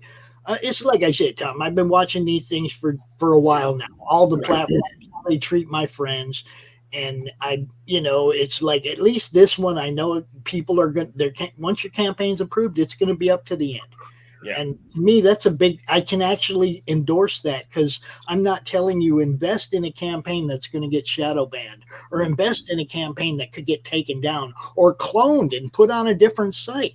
We saw Peter Simeti's King Cryptid on Kickstarter, and Peter Simeti didn't put it on Kickstarter. Somebody completely cloned the campaign from Indiegogo and then launched it on Kickstarter, and Kickstarter didn't even fucking care, dude. It took them like a week to figure it out. It was, damn. Come on, man. You know what I mean? I like funding my comic the fact that a human's going to approve your campaign. They're going to know it's not a stolen campaign. They're not going to put up some crap. You see what I'm saying? It's like they actually care about you because it's comics. It's not volunteers. You know what I mean? Yeah. It's comics. So no, I mean, I get that, but I mean, at the same time, I mean, if you look at something like you look at some of the higher funded campaigns, I mean, they're that highly funded because of the fact that it wasn't solely comic book people. Yes, definitely true. And that was another thing I learned real fast, real hard. I got to make a comic anthology called Lawn Chairs. Lawn chairs. And this is another reason to get a hold of RJ when you're getting ready, when you're talking about fulfilling, because he knows all this shit already. Yep. And he will fulfill your campaign, and it won't cost you nothing. Ooh, did I say that out loud? He will fulfill your campaign, and it won't cost you nothing. Not a Take it out of the shipping. It comes out of the shipping. His charge comes out of it. It don't cost you nothing, and you alleviate the complete headache of fulfillment. Except the part with the signed stuff where you got to make sure that it gets signed and then sent to him so he can fulfill blah, blah, blah, blah, blah. But that's you guys' problems, not mine. What's up, Hojo? What's happening? Yeah. See, I don't give a shit where you're back, but I prefer to fund my comic. But I prefer to fund my comic, he said. See, it's catching on, Tom. It is. People are starting I'm to not go. saying it wasn't, Pops. No, I know. I'm just, it's something that I can actually get behind. Yeah. I can say, go check out Fund My Comic. I won't tell you to do that at Indiegogo because they'll probably shadow ban you like they did Doc. And I'm not going to tell you to go do that at Kickstarter because they might clone your campaign or so. I don't know what Kickstarter is doing. So actually, I've got a question for this Hojo character. I'm very confused because it's only $4 from a collective 8K, but the campaign is already at Fund My Comic charges less than Indiegogo or Kickstarter, but he's got like I know, but broke 8K total. What do you mean? But I'm looking at the campaign. It's at 1,200. I'm confused. That's what I'm saying. Combined, he had it elsewhere. Gotcha. Okay, so he's got it. So basically, there's no exclusivity.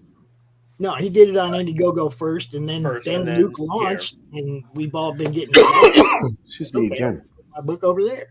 Gotcha. All right, I'm going to dip out, gents. It's getting late. I just thought I'd drop in and say good day. But yeah, thanks for having me on. No worries. Thank you. Still Much want to talk to appreciated. you. Peace out. See you later. All right. Funny. So that is a really bad fucking tangent. What? Who? Hi, Don. Hi, Dawn. Hi. Hello, young lady. How are you? Hanging in there. I am pleased you are here. Well, thank you. I appreciate that. You're welcome. I'm displeased. I hate everyone. So, Billy, sketch.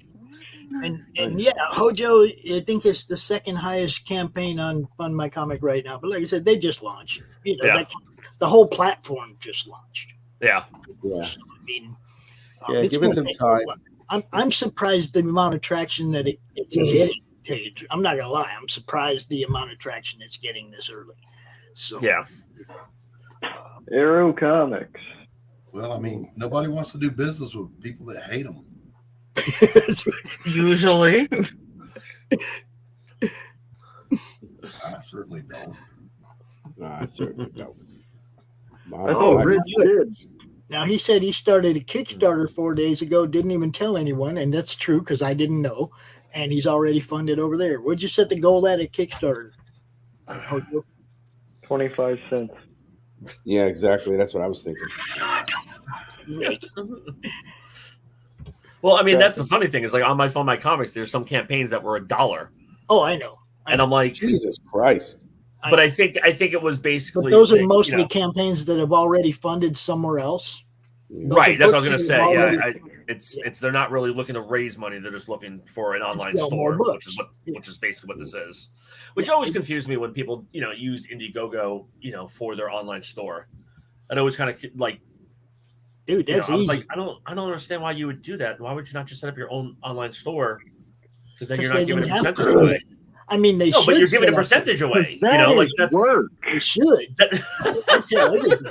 There you go, Vic. Thank you. That answers it all. That is work. The lazy Gen Z. Why am I roasting myself? Damn. Shadow Band Doc like at the nursing home. Wait, Doc isn't at a nursing home? Oh, and Hojo says there are exclusive perks to each campaign. Like a special cover that's just right. Cover is only there. Cover is only there, or add-on that's only there. And Hojo is working. He is working. What the fuck was that? That's Rich Jean Espaz. As I'll be right back and go to the bathroom. What a maroon! What an ignoramus!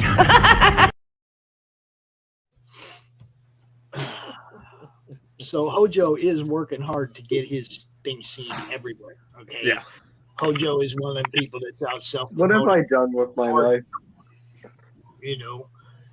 Were you talking over me again, Junior? It was nice seeing you, bro. Get the fuck out of here. I'm trying to talk. Jesus Christ. Oh, man. Doc, you can let him in after he's been in timeout for a couple minutes, okay? I ain't letting him back in. I don't like kids. I don't even like my own kids. When they keep talking over me. I know that. It's like, what the hell? But yeah, Hojo is a hardworking dude. He is one of them people that understands self-promotion. He knows that the platforms aren't going to do it for him if he doesn't tell people his book's there. It's like you got to go out there and tell people this is where my book is at. This is the link. Go check it out. And it doesn't matter where it is, if it's on your own website or a Kickstarter or Indiegogo. If I have the link, I can tell people this is where your book's at. Right. Yeah. Right? So from my point of view, it doesn't matter that much. I just want a platform that I can actually endorse, one that I can actually recommend to people. Yes, this one will treat you right. That's what I want.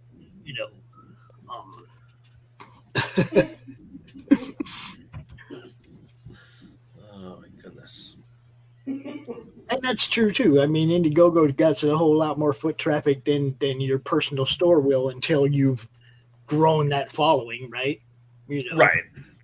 Yeah. So, I mean, you use everything you can. It's just, for me, like I said, I just never was a big fan of using it as an online store that's going to take a percentage. Like Doc was saying before.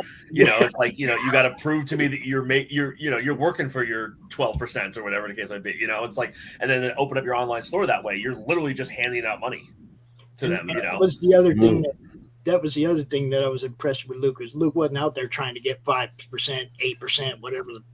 He's like undercutting everybody by half. Right. And that serves you guys as well. You see what I'm saying? I'm looking for the platform that serves my friends, the comic readers.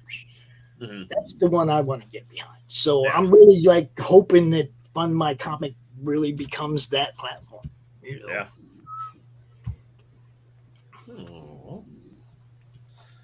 That is some very. Oh, look at that. But yeah, sell your book anywhere.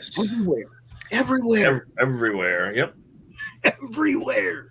You got to take advantage of every situation you can if you're trying to get sales. That's true. Mm-hmm. Without exploiting it in a really shitty manner. Negative sense. Yeah. Yeah, I exploit myself without any of that stuff, man. So that's right. You don't need anybody to exploit you. You do it yourself. That's right. I do, and I'm proud of it. like a chicken in heat. Doc. Like a chicken in heat. You heard that, right, Yeah. Doc? Like, that's not just me, right? Okay. Just saying. Let me translate that for you. Did you say utes? Yeah, 2 you.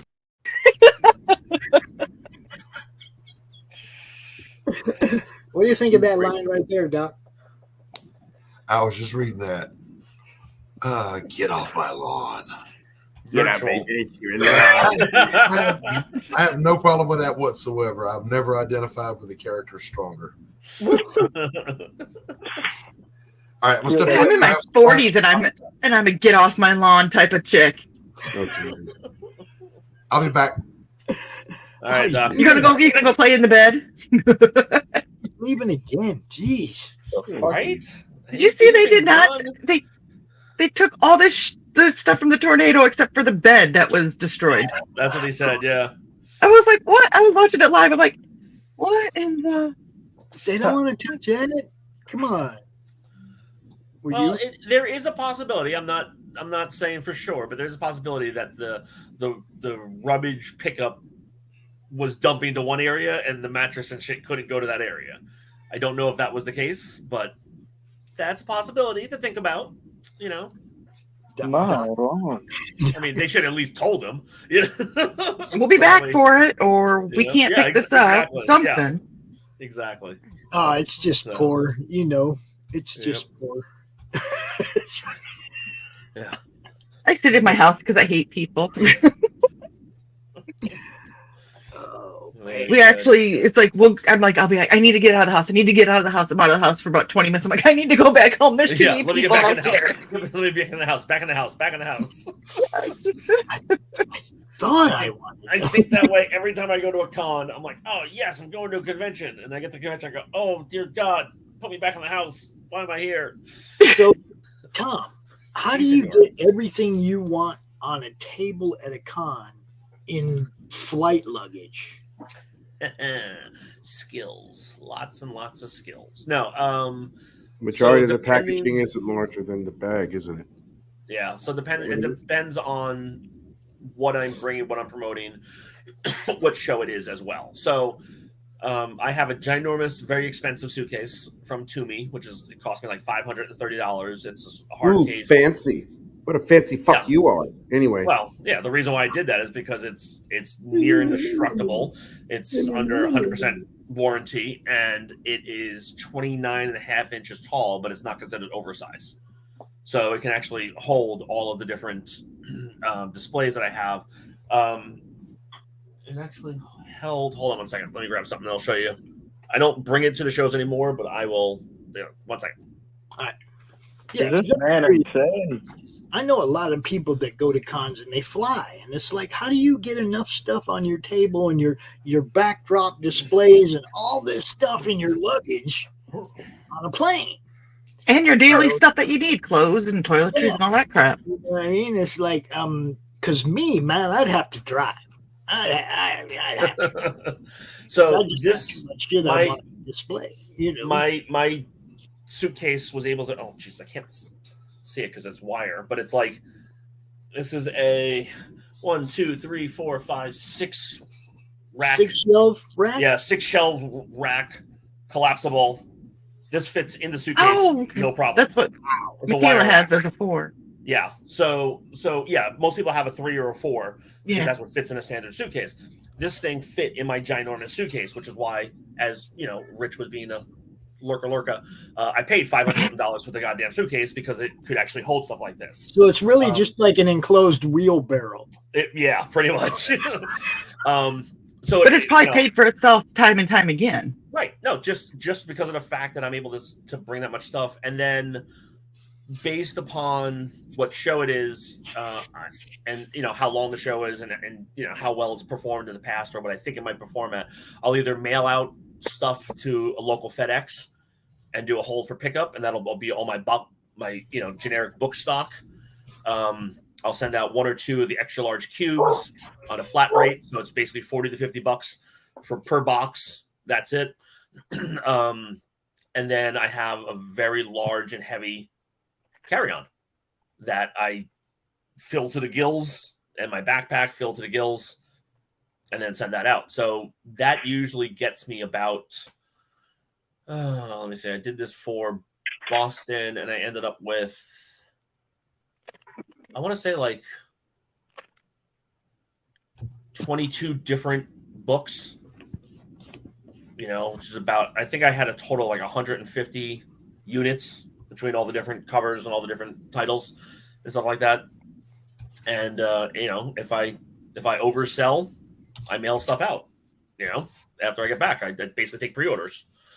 So, but yeah, it's a difficult challenge to get everything out there and to do it via air.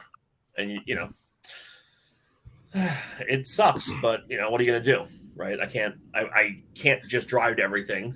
Right. Because, you know, I've got the day job, you know, like when I'm going to, you know, Indianapolis, you know, this coming weekend, it's like I'd like leave it Thursday at 10 p.m., land at 5 a.m. in Indianapolis.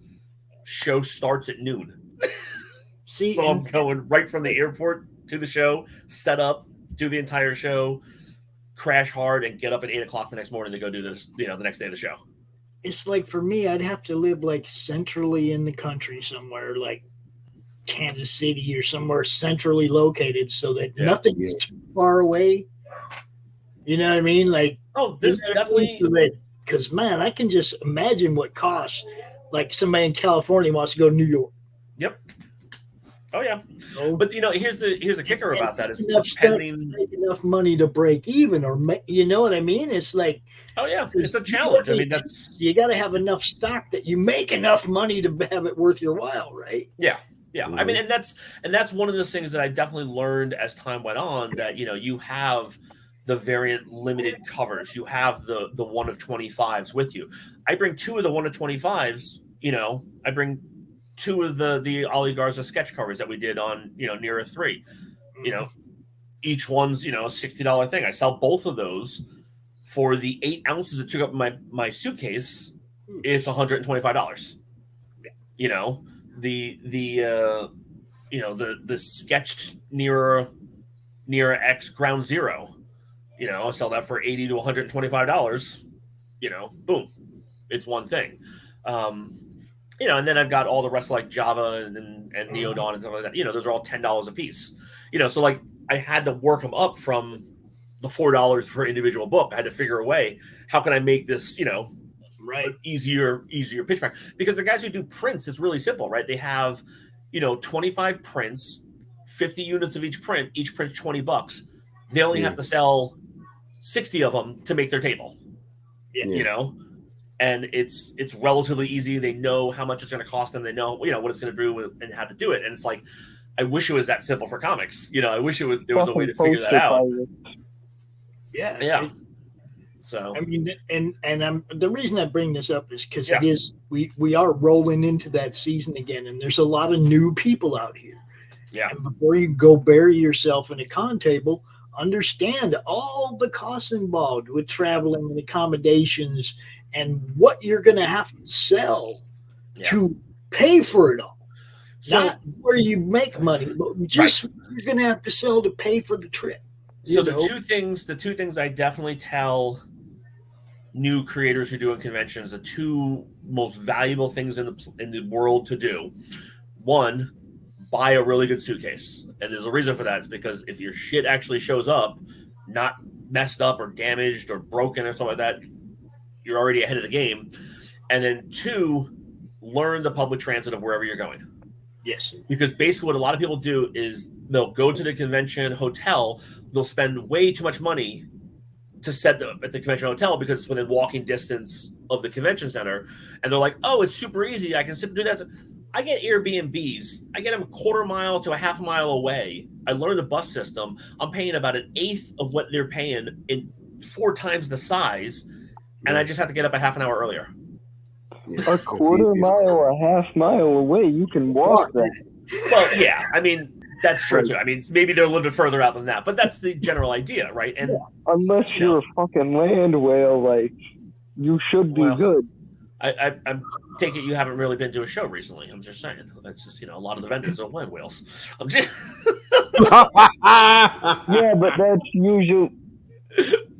So yeah, No, I mean I get what you're saying. It's definitely it's definitely one of those things. But yeah, I mean, there's no reason to stay super close, and a lot of people do that.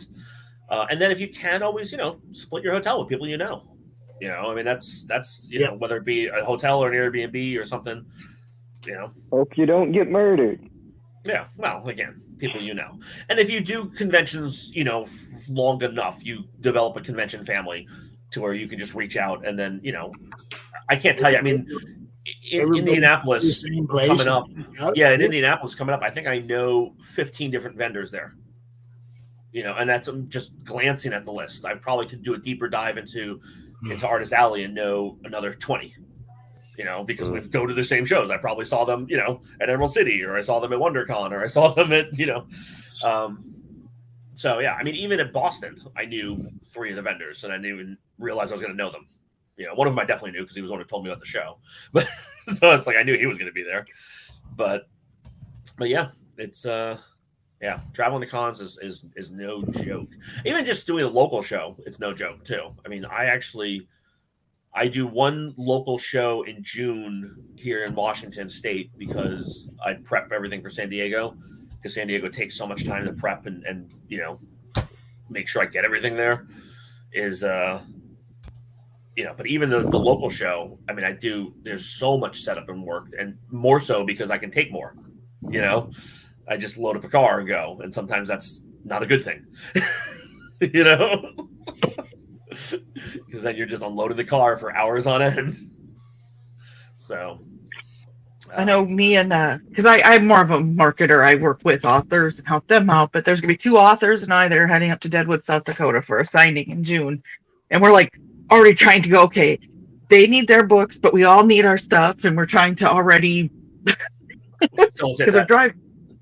Yeah. How much do you need? Well, how much are you taking? And we're gonna be there for almost a week, and so it's like, oh, this is going to be fun. Yeah. Whereas, like you said, if you were actually driving and if you were flying and not driving, it would be everything has to fit into this box, and then that's all you get. It's a little bit easier mindset. Same thing, when I travel to shows, I'm actually able to do more when I travel because I don't have the responsibilities of home. Whereas I do a local show, I come home and I'm like, oh, crap, laundry. Oh, crap, dishes, But at least I didn't have to pay for going out to eat for 3 days. Yeah, exactly. It's like, oh, well, at least I'm not paying for a hotel. But it's like then I end up going to bed at 2 a.m. at home because I'm busy doing crap, and I got to get up at 8 or whatever for the show. And I'm like, oh, well, at least if I was away, I would have paid $30 for dinner, but I would have gotten 8 hours of sleep. 2 a.m. You lightweight. You do realize I'm almost 50 years old, and I actually do more shows than about 60% of the people half my age. 50. Yeah. So suck it, bitch. No, it's the joy of being Asian. That's right. Put him in his place. Little dude gets uppity. It's the joy of being Asian. Man. So what is the joy of being Asian? The fact that I'm almost 50, and he had no clue that I was almost 50. Mm-hmm. Okay. All right. They don't show their age till they're old, till they're ancient. Yeah. Until we reach that God! threshold, I was about to, and then I was about to say the most racist thing regarding your face. Beautiful and adorable, and you love it. Oh, I do. I love it. I love that little Asian boy thing. Yeah. And he'll have that all the way, and then one day he'll just become the ancient one. That's right.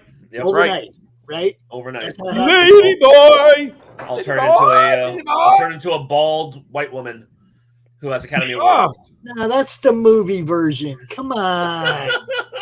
Oh my God. I would be more impressed if I was able to turn into the MCU ancient one than the comic book ancient one. Oh, man. Yeah, right. The comic book Asian one was cool though. He was one like day he was like Titan.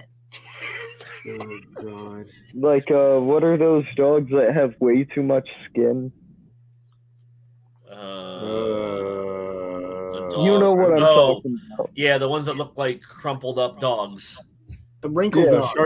Shar-Peis, I think. Are they Shar-Peis? I don't know, maybe. Yeah, wrinkled. One day, snap of the fingers, you look like a Shar-Pei. Yes. Wrinkled dog. Wrinkle dogs. Okay, that's better. Why I was did gonna you say, oh god. I don't know. My earpiece started doing weird stuff, and it was muting me and disconnecting, and it literally just had like a spasm. No, that was just Rich and Vic talking. Apparently, my back spasms have made it up to my ear. Oh, they can only go up at that point, right? It's just, right. Yeah. So, are the authors that you facilitate and manage and market, are they all self-published folks, or are they? Yes. Well, I'm only working with. Well, I'm helping out with one. She is self-published. She's got 5 or 4 novels out under her name. She's got 2 under a pen name with another author, and then she's got 3 on Kindle Vella right now. Cool. So she's actually like a book writer, not so much a comic writer, but hey, it's all words and people get to use their imaginations and be artistic. So it all comes together. Yeah. I was actually next to 2 authors at Portland Fan Expo. Didn't go well for me. Not at all. It's a completely different world. Well, just the fan base. The fan base is that you have people who are either you do have some crossover, but it's definitely an all or nothing type scenario. And if I was by an artist and an author, it would have been one thing, but being literally sandwiched between 2 authors, my table is a dead zone for retail. Really? Yeah. Everybody who came over, they were very interested in both of the authors and, and their pitches and their stories. But it was like, as soon as they saw pictures, they were like, oh. And I'm like, it's the same thing, but mine's actually cheaper and better. You son of a bitch with your picture books. I know. So we yeah, were doing QuadCon in February, and there was a guy that comes every year to her table. She's like, he never buys books. He never buys books. Well, she left to go do something. He came back and bought 2 of her books. She's like, how did you do that? I'm like, I don't know. She goes, he never buys books. That's why I didn't really talk to him, because she's done this now for 5 years now, twice a year. And he shows up every time. I don't know. He bought books for me. So there you go. Hey, to me, a sale is a sale. No, well, absolutely. Absolutely. I feel the same way. And plus, there's been plenty of times where, I walk away and my neighbor helps me out, and then I come back and he's like, here's money. And I'm like, this isn't even your shit. Like, how did you do that? But it's, it's also all timing, right? It's just, that might have been the year that he was like, you know what? I've looked at these stupid books for like this, that, and the other thing, and now I'm going to finally pull the trigger, Right. And I've had that actually with a couple people at shows, like they'll come and they'll be like, oh, I saw you here like last year. And I'm like, oh, did you get anything? They're like, no. And I'm like, but you remember that I was here and you came back, and then like at the end of the show, they'll come by and buy stuff. And it was just because of the fact that, they came by maybe last year and they forgot to come back to the table and then they're kicking themselves. I don't know. Or they had already spent their budget, so they were like hoping you were going to come back so that they could buy stuff from you again, because they're like, oh, if he comes back, I want to keep this much on my budget for that. Right. Yep. I'm a Sunday shopper when it comes to cons. Yeah. You want to get rid of crap. Yeah. See, I go on Saturday and I look around and I'll do my interviews and all that stuff. But Sunday in the afternoon, when people start to break down, you get better deals. They don't want to carry that shit out to their car. I don't. The funny thing is, I used to have that mindset as a vendor and stuff like that. I stopped that mindset for 2 reasons. One, when you discount your product at the end of the show, you're telling people your product was never worth that much to begin with.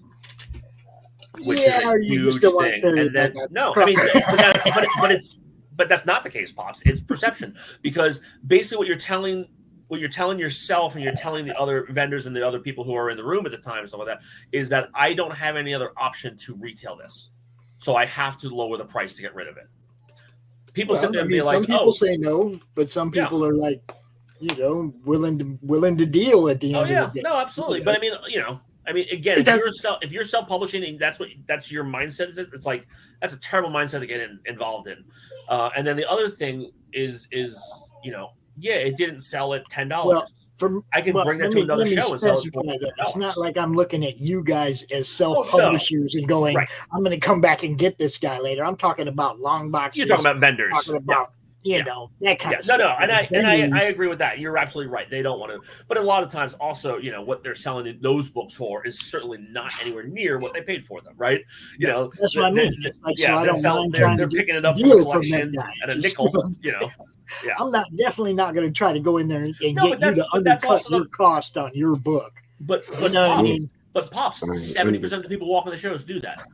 Yeah, that don't 100%. So that's one of the reasons why I'm saying it is that don't do that. Don't cater to that market, you know. And then the other thing, which is you know, you're pretty much, you know, guaranteeing yourself no sales until the end of the show, which is also just a headache and a half. I hate doing that, you know. And so I stopped. I definitely wouldn't tell somebody, hey, come back on Sunday and I'll give you a better deal. Yeah, it's just the way as a collector before I ever did this. Right. You know, but yeah, no, I mean, you know, again, looking for stuff for my collection. You know, I want the best. But at the same time, I mean, you know, this is also the other thing which I've found, you know, doing shows for over 30 some odd years at this point is that, you know, I can't tell you the amount of times that myself, and I've heard the stories of, I went back to the table on Sunday and it was gone, you know, and then you sit there, you go, you just like, God damn. But then also, you know, I also look at that for myself as, you know, well, that means I didn't really need it that bad. Well, and I look at it like that's a win for that vendor because he got more from that guy than he would have got from me. Absolutely. Yeah. You know? So the only books I buy at cons are quarter bit things because cheap teenager. Right. Yeah. Because you a broke hoe. I understand. That's the love of it, though. That's why I love to go to cons because you never know what kind of gem you're going to find in one of them fucking 50-cent boxes. Well, the problem is, though, I mean, as these prices for tables keep going up, there's less of those dollar and quarter bins. Yeah. I actually can't tell you the last time I went to it. I traveled out to a show and saw a quarter bin. I've seen them in retail stores. My local show here in Washington, you know, where the guys pretty much all it is just, you know, the local vendors. No one's really traveling to vend at this show, you know, beyond the, you know, Oregon, Idaho area. Because they can't afford, right? Like that square footage in their truck or that they're mailing out. You know, that much like myself, I've got to make sure I get the maximum dollar per square inch, you know, out of my stuff. And so it's a bummer because I like you, Pops. I mean, I used to love going through those, you know, 50-cent bins, dollar bins. You know, now it's like you get to a table at a show and their cheapest bulk item is $5 books. You know, which is great because you can still find some great things. Like I found one of the Pacific Comics Dave Stephen cover things for, you know, $8. I went to Boston this past weekend. I saw it up on the wall for $35 from a different vendor, and I was like, "Oh, wow, that book just jumped in value for me." You know, my personal collection. But yeah, I mean that at that show, where was I? That was Kansas City, the cheapest, you know, from all the different vendors, and they had a couple hundred vendors there in the hall. You know, it was $5 books was the cheapest comic book groupings I could find, and I was like, "Damn." I remember the dollar books, 50-cent books. I remember the quarter books, you know, they give you a box. You know, you sit on the floor and fill it up. Mm-hmm. But the square footage is too expensive, right? It's just like, you know, commercial real estate. At this point, you got to figure out, you know, to get the most money. Find the cheap boxes, you got to go to the local cons now, the smaller free. Yeah, the smaller ones. Yep. And shit like that. Yeah. Well, just comics in general now, because again, they can't, you know, unless they're going to bring CGC graded wall books, they can't rely on that to make their money back. You know, they'd much rather, you know, bring a bunch of Funko Pops because they know that that's got enough, you know, cross pollination. Don't get me started on Funko Pops. I will be enraged. Because I help out at my local shop because they give me free shit for doing it. Right. And you only pick Funko Pops? No. There are 5 boxes filled to the brim of Funko Pops that are never going to sell. Yeah. Yeah. I mean, you know, but if they either bring them to a show or they, you know, bring enough new people into the shop, you never know. I am the person you know, like the Frontline Heroes things. It is literally just a frickin' nurse. Oh yeah, yeah, I know those ones. No You know, the one's funny gonna thing is, buy that. no, people are gonna buy that because someone's gonna come in, their sister's a nurse, and it's their birthday coming up, and then they're gonna buy it for them. I mean, that's one of the weird things. I'm the king of that. I go into stores and I find shit that I'm happy as hell it's there. And every single time I travel to a store and I go in and I buy something like that, the owner, the manager, whoever's working the store looks at me and goes, "Really?" There are too many completists out there. When it comes No, this is just random stuff, Pops. Like, not even completists. This is just I look at it and like I picked up a Ron Goulet book, one of the guys who wrote a lot of history of comic novels, or not novels but research books. He had a Ron Goulet's 1978 New York Comic Con convention guide. Like, he basically wrote articles about the convention in 1978 or whatever and collected them into a book. And I was like, "Oh, this is cool." And I paid $20 for it. And the guy's like, "This came in the collection like 15 years ago. We didn't know what to do with it." Mm-hmm. And look, at old stuff like that. Like, I have a collection of con programs from all over the world. Oh yeah. Okay. Not that I've been to all them places, but people send me con programs because they know I collect them. Yeah. Sometimes they'll get a bunch of signatures in them and they'll send them to me. That's cool. Just send them to me blank, whatever. But I have some pretty old ones. Some pretty cool ones. I got some of them old cardboard construction paper ash cans from back in the day, dude. Oh my God. Really ash cans, right? When people took construction paper from art class and printed them out on the high school copier and shit, dude. Yeah. Oh man. Wasn't I showing one of those off last time I was on the show off? I don't know. Were you? No, no worry. What were you doing on the show offs? Showing stuff off. He does have some comics, Rich. Hey, wait, Rich, how old are you? Rich is 90. Old and 90. No, like actually. 54. Why? You aged like shit. God. Okay. Wow. I thought I was mean to Rich. Hold on, let me get that grenade. I thought Carrie was mean to Rich. Whoa. I had no idea what. I don't really care what you think. You're a child. I don't give a shit what you think. I really don't care. You know I'm mainly joking. Okay. There's still, again, I don't give a shit what you think. So there you go. I mean, it's like, oops. Tears in a bucket. You don't even care about the part that ain't joking. See? I don't care. It's like, all right. Yeah, I look like shit. Congratulations. Yay, you win. All right. Yeah, I think You'll go it's get all it. teaching that Everybody really will. didn't- Okay, that's all right, man. It's all right. Rich, I think it's the teaching that made you age like that. Okay, you're right Yeah, again. dealing with little brats like you. There you go. That's what I'm saying. I'm God, trust me. I'm like, okay, great. Why does that matter to me in any way whatsoever? Okay, great. I do look like shit, so you won. Yay! I'm not trying to win. I'm trying to apologize. Okay, then use the word "I'm sorry for saying such a thing to you" instead of like God, trying to sorry make it for seem like saying you're clever or like you. something. You know, it's like, don't be clever, just be direct. That's what most people do.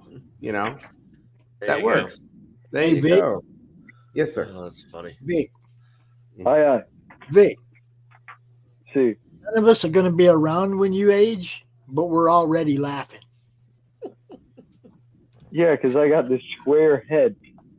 I'm going This is to the look part where like he a, has- this is the Oh, part dude, where he has all to that hair's stop gonna pretending fall you don't apologize. I'm gonna look like a Hey, look, we're already laughing, bro. I'm just saying. yeah, I'm gonna end up looking like Will Eisner when I turn 30, let's be honest. Like I was- 90-year-old Will Eisner. Even Yeah, Will but Eisner none of the got talents. None of the talents. Fuck laid. you. Even Will Eisner got laid. You know, it's like Remember, you You give it, you got to take it, Vic. He looks like he takes it, you know. And honestly, saying fuck you is not a big comeback. Minor, you weird motherfucker. Okay, then go play with the kiddies. No, I'm talking to Rich. You want to hang with the big kids? These are the big kids. So I'm talking to Rich about the take it comment. Okay. All right. Well, Yeah, you wonderful abused children are lots of fun. I gotta get going. All right, man. I gotta. It was nice to meet you. It was nice talking with you. Yes. Tom, give my best to Bill and everything else, man. I'm glad to see you again, man. Yeah. No, and the campaign's rocking. And thanks for all your help for promoting. Thank you, Doc, for promoting it there from behind the curtain. You know, Yeah, it's not very him, secret. Okay. He loves that. There He you go. loves behind the curtain. Where is Doc right now? From behind the curtain. He's getting. He's not behind the curtain. He ran away. He ran away. He ran away.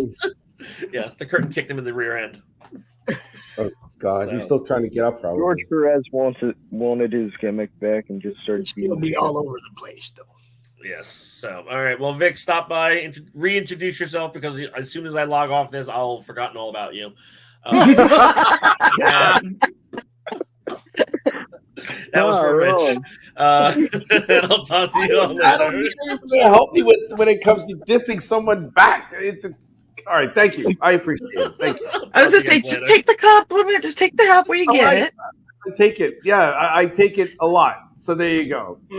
Right there. Awkward. Yeah. Awkward. Is right. Yummy. Thomas like, I'm out. Oh boy. What the hell, youngin? What the hell? I don't know where all of our artists are this week. I don't know where Brianna is. I know Quentin's hanging out with his mom today, but I don't know where all of our drawing people are. Oh, well, who cares? I'm still drawing. I don't give a fuck. Don't show up. I don't care. Don't show up. Yeah. Don't. Well, I mean, like, don't show up if you don't want to. Go ahead. I don't give a fuck. I'm drawing Papa Smurf as a Sith Lord, so suck my dick. Shut up, Vic. Papa Smurf as a Sith Lord. What are you doing that again for? Why not? Why not? Come on. All of my Smurfs have been eaten. They've been killed.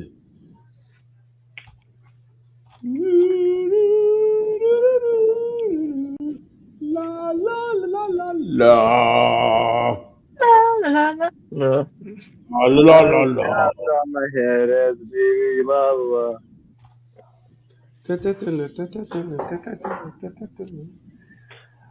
Ah, boy.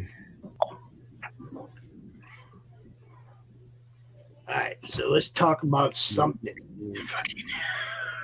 Instead of just making random noises. Isn't that usually what comes out of your mouth, Vic? Let's put Vic on the spot. Vic, I want you to sell Silverline right now. Yeah, sell Silverline. Good luck. There you go. Our collection of Silverline has a bunch of great titles, lots of genres, mainly the traditional superhero and Silverline. It started in the 80s because they were trying to shorten Silver Age line, and Top Comics was already used. It's made up of a bunch of industry veterans, people who worked for DC, Valiant, Marvel, Malibu, etc., as well as many Hubert School graduates. Is that good enough? Wow. Well, I'm going to go out there and buy a rubber. Makes me want to go out and buy a rubber. Fuck you.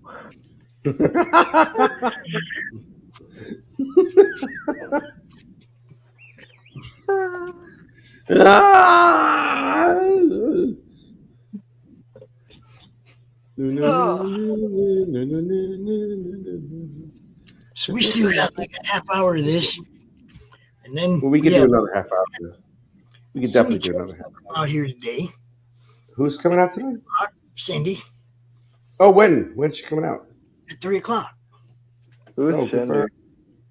Cindy Koepp. Koepp or Koepp? Cindy Koepp. Cindy Koepp. I don't know who that is, nonetheless. Well, you should. Wow. You should. She's great. Yeah. Oh, wow. Hey, I'm going to ask you a quick. How many times have you seen this ad there, Vic?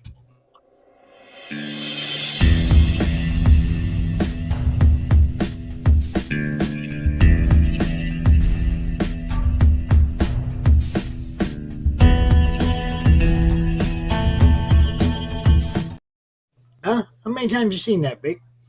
Lots of times. I'm bad with names.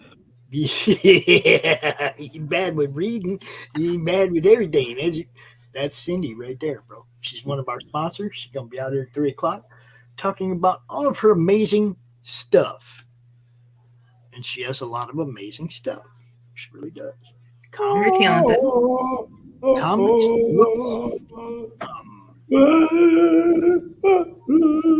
You okay, Rich? No, I'm trying to sing Duel of the Fates when Darth Maul was facing after like Obi-Wan and Qui-Gon, whatever the fuck his name is. And I'm trying to listen to that song in my head while I'm drawing Papa Smurf. There's a Sith Lord. I'm trying to find out what his name would be, like Darth. But you weren't listening in your head. You were singing it out loud. I'm just saying. I was trying to sing it because I'm not playing it now because you get flagged on YouTube. So I'm trying to be considerate, fuckface. All right? So there. So Try to be you're gonna considerate, sing fuckface. while I'm talking. Let's consider it.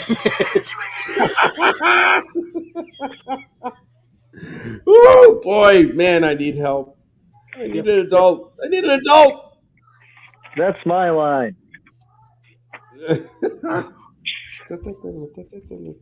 You need an adult to your adult?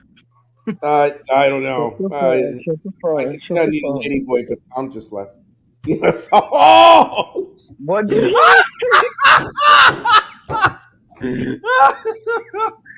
said I could use a lady boy, but Tom just left.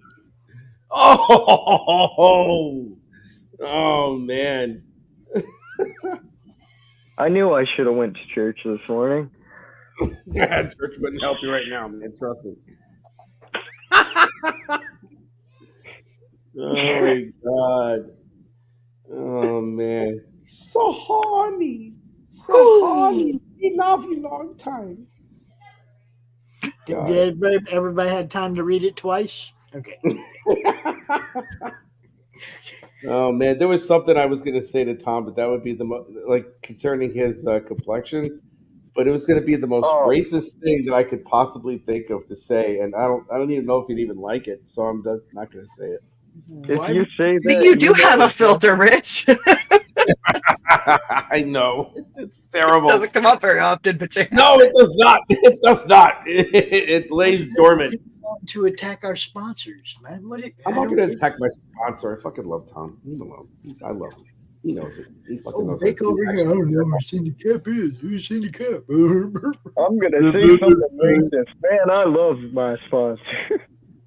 I do fucking like Tom a lot, so I'm going to say that. Even those hillbilly race car drivers can't remember their name half the time. Get out their car and say, I want to thank Ford and Alliance Auto and Goodyear and everybody. They remember everything. I know, even those retards have to remember shit. You're fucking a child. You're supposed to remember things. Fuck. They remember. Your brain is still pliable. Like I said, dropped on Hedda's baby. Multiple times? Fuck you. Believe this child. The way he says shit like that. He's a child. Your elderly's better. We're elders. Right? You want respect, kid? You better respect your elders. You gotta have a better comeback than that, kid. Really the FU comeback's just not. It don't hold no weight. No. Yeah, it doesn't really hold that much. Yeah, that's why I say it. It doesn't mean shit. Behind it, there's no skill behind it. There's no tact. I'll tell you what's missing out of that response. Puberty. No. This is what's missing. Gotcha, bitch. There's no gotcha, bitch. There is no got you, bitch. That's right. It's like all just it's just icing without the cake. Think about some of the banter that Rich and I have had, and it kind of goes back and forth, and it's those little zingers. You gotta learn how to zing instead of just you fall flat. Wop, wop, wop. God, you wouldn't make Third Street Fluffer if that was the case, man. I swear. That wasn't a sad noise. I just said wop 3 times. Here we go. He's doing it again. I could do that if I want to. It's my stream. Thank you. It'll get taken down, won't it? No, if I make it sound exactly like that song. Okay.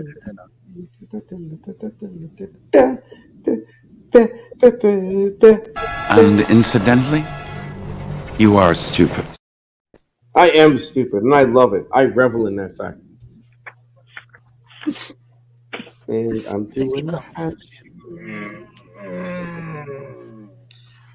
Who just took a shit?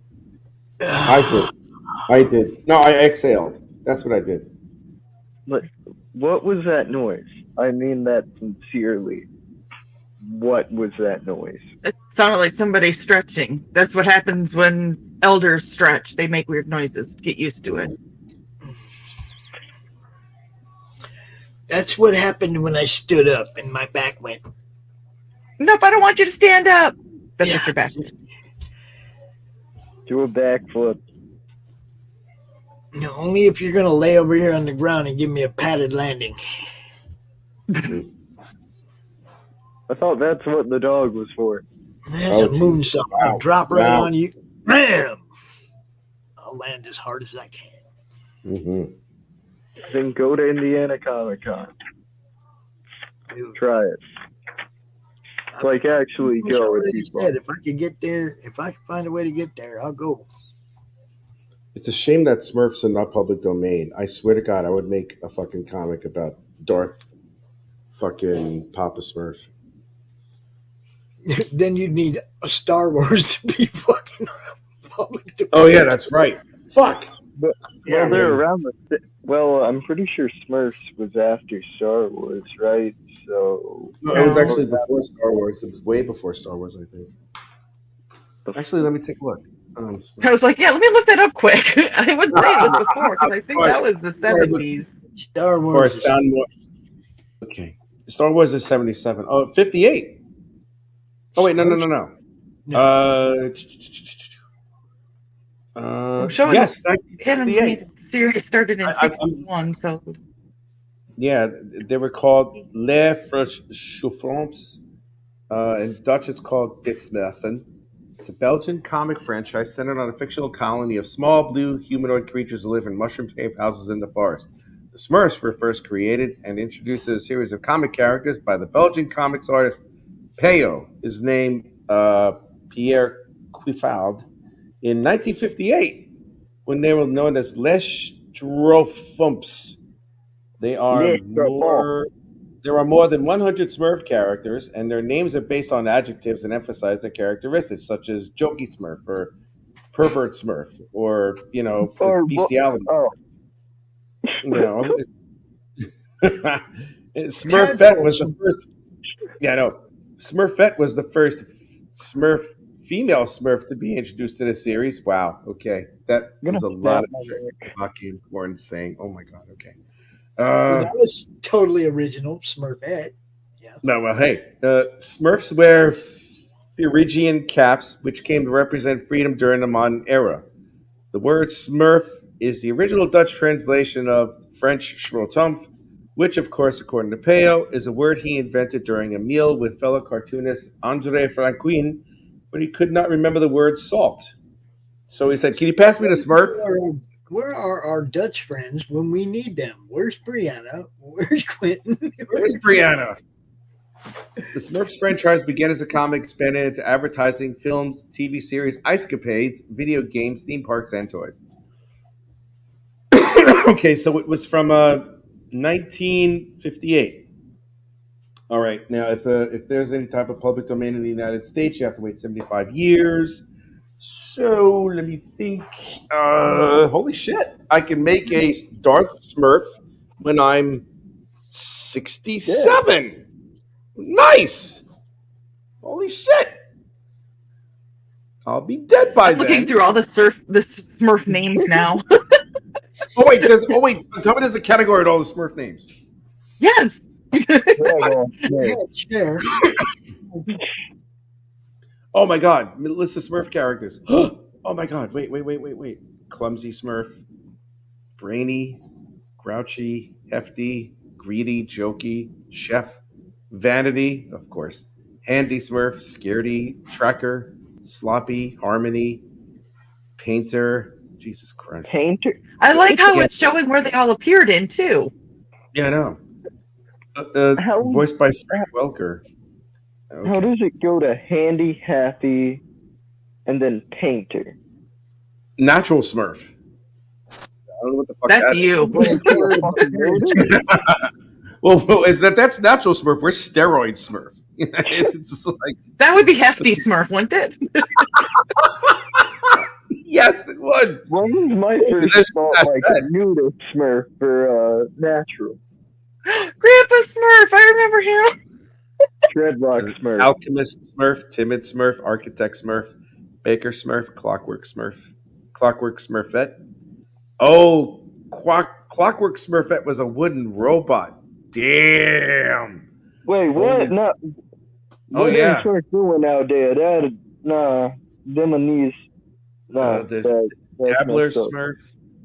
He's introverted and sentimental. All right, whatever. Dabbler Smurf is like the Lisa Loeb of Smurfs. You know, where it's like, you say, I only hear what I want to. Enamored Smurf, Finance Smurf, Flying Smurf, King Smurf. What do finances for? Is there I don't know. Kung Fu Smurf?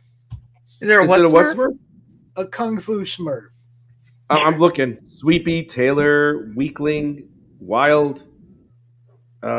Yeah, the Wild Smurf wears clothes only made of leaves, so his Smurf dingling is running around all over the place too. It's like, here you go. Pretentious Smurf, of course. Submariner Smurf. Holy shit. The guy is like Prince Namor of Smurfs. Fisher Smurf. Gutsy Smurf. Gutsy Smurf. What do you see Gutsy Smurf? 61. 61? Oh, that was Alan Cumming in the movies. Oh, shit. Gutsy Smurf. Crazy Smurf. Narrator Smurf. Passive aggressive Smurf? Jesus Christ. Bitch ass Vexy Smurf. I'm sorry, but when you get into the movies 1 and 2, those to me aren't real Smurfs. Yeah, they're not the real fucking Smurfs. Those are scary shits, man. Table eating Smurf. That's like, oh, karate Smurf. I found it. 89. 89. There it is. Karate are completely different. Assassin Smurf. Oh my God! This is what I have to do. Every fucking draw streamer, whenever I get a chance, I have to draw a new Smurf, but it has to be something completely different from all of this shit. So it's like, yeah, there's 107 Smurfs. They're like Pokemon. Catch them all. Gotta catch them all. That's what Gargamel tries to do. Smurf Blossom. This Smurf Blossom. A friendly and highly energetic female Smurf. She tends to laugh a lot over the words "papa" and "boy," and it is said her favorite song just repeats the word "hey." Hey. That means she's retarded. Number 91. We figured out which one to base. We know which one to base Vic off. It was number 91. Loser Smurf. No. We got. Let's see. Which one would that be? He would be. Oh God. Well, he'd have to be one of the Smurflings. Is there a retarded Smurf? Is there actually one?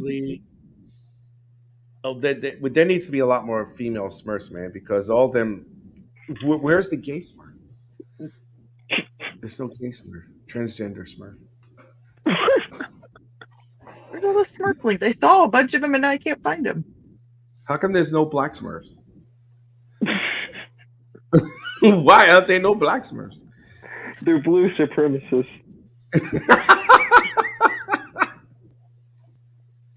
Oh I'm canceled now. Fuck.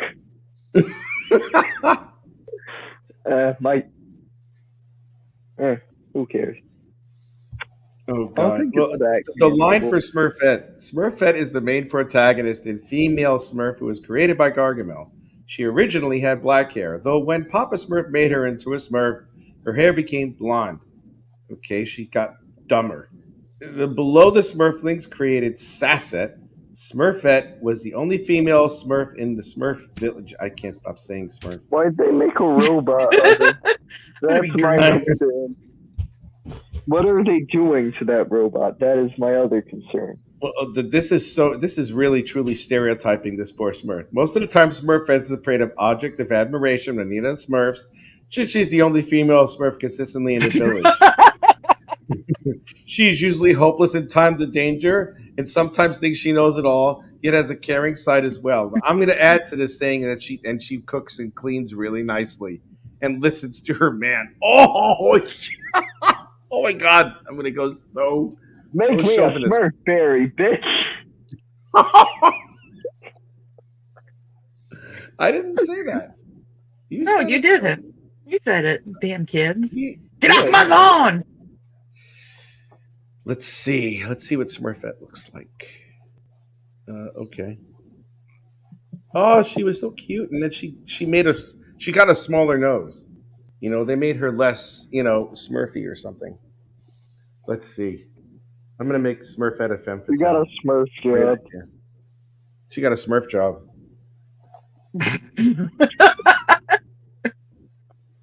Wait, oh fuck, that sounds wrong. I know. Oh yeah. Oh, I'm gonna definitely draw Smurfette as a what? As a what? Bimbo? I don't know. We got the fluffy dress over here, and she's like, "Yeah, here we go." Oh, I'm gonna draw like Tank Girl. I'm gonna draw Smurfette as Tank Girl. Let's get a Smurf anatomy lesson with Rich.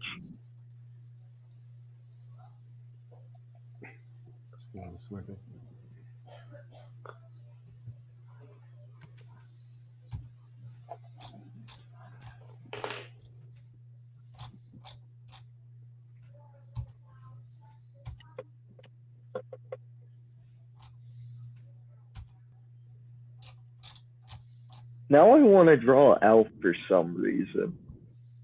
It's unrelated, but I want to draw Alf.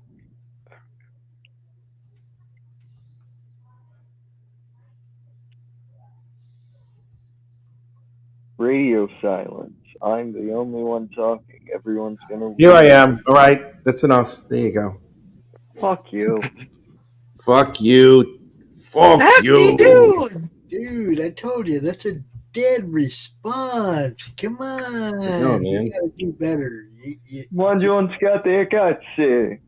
You gotta do All right, better. that's the only thing he knows. Yeah, I forgot all the Italian I learned, so I'm just completely regressed into telling people to suck dicks. Vic, we're on CromCon, bro. Oh. Pick yourself up out of the gutter for a minute. Yes, please. Come on. The fuck? Oh, man. I don't know. That could be her. Who knows? What's everyone's opinion on me rebooting Alf? Who's rebooting Alf? I'm rebooting Alf in exactly 50 years. Okay. You'll be the rightful age of 51. I won't be able to see it, so it won't make any difference to me whatsoever. It's not going to make any difference to me either, man. I'll be dead. Unless you do you, boo. Oh God, Smurfette in the movies, she looks creepy as hell, dude. Like that's just nasty as. Oh, good God. Don't all the Smurfs look really creepy? They all look really, really creepy. Yeah, because it's very bad CGI, right? I should know. This is what I grew up on. The crappy remakes. At least you admit it. Yeah. I'm telling you, I'm going to draw Smurfette as a lethal I'm femme just fatale. happy the first Ghostbusters I saw wasn't, the 2015 one. Yeah, me too, man. God, I'm drawing her like she hasn't had sleep for a week. Just got off of a porn shoot. She's ready to kill. She's a femme She fatale. looks like a crackhead. Just She does. Smurfette is a. Smurfette is a. She's will going tear you on the wrong side of the tracks.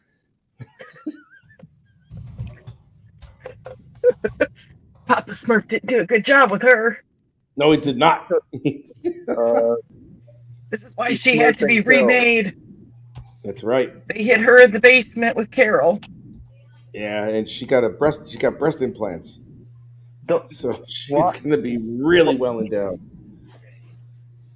I feel like this is something that Max would do. I've never seen a non-well endowed woman that Rich has drawn. All I'm saying. Oh my God.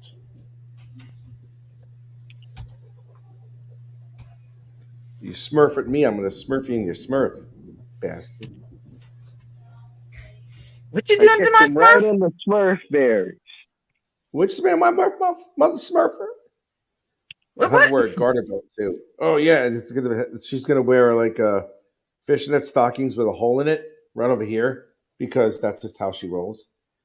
And she's gonna have that, and it's right over here on her breast. It's gonna say Papa. Right Papa. Papa. I'm I love it when you call me Bigger Papa. I had to say it. You're such a Ute. I love it when you call me Bigger Papa.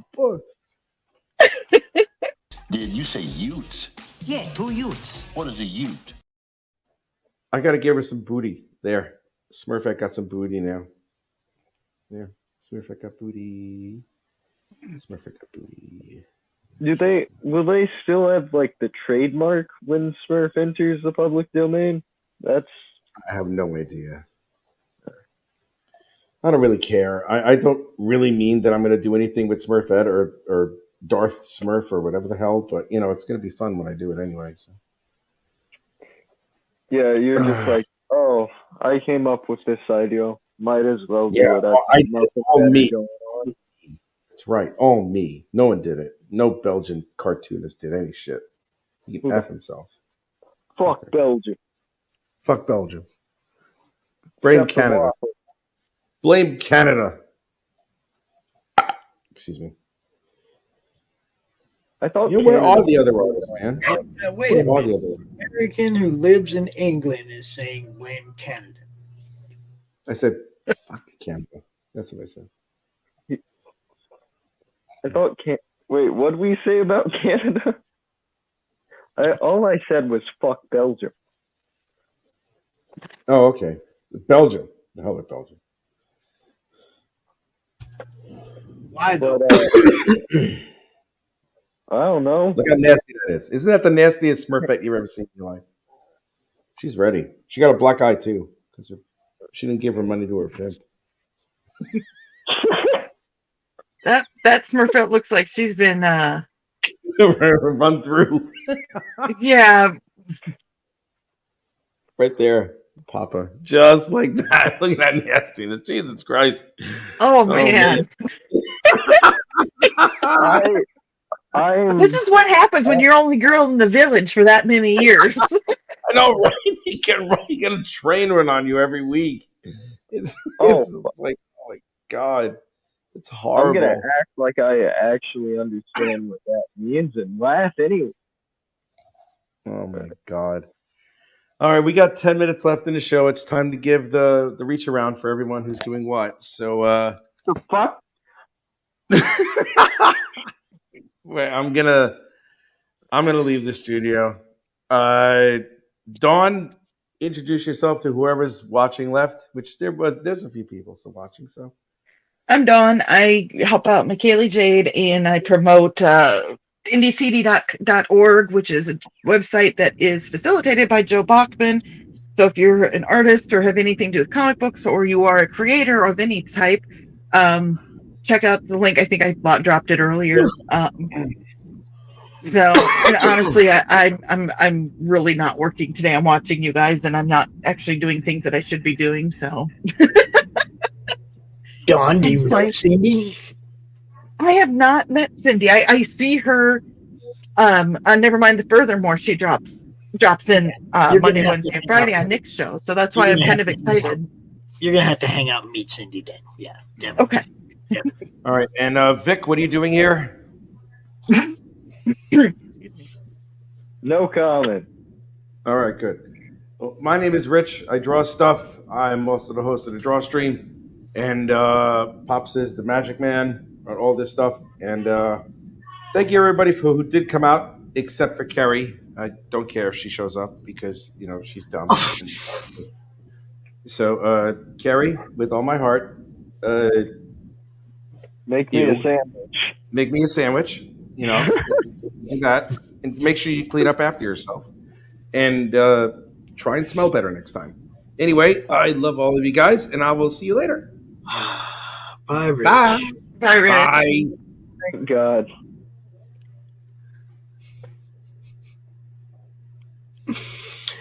The sandwich comic was a joke, just to be clear. Say what? I don't know about Rich, but me making the sandwich comment was a joke. I want to see what you drew during the drawstream, Big. No. I've just been drawing a detective elf from memory, so it looks like shit. I want to see it. No. Big. Please. I don't know, Don. Should we invite him out if he won't show his stuff? Okay, I'll show you the silver. Show us your doodles, because no one sees the doodles because fucker. All right. See, that's what I want to see. Let's see. I want to know you're working, not just out here screwing around. See. Well, a lot of it. Bye, everybody.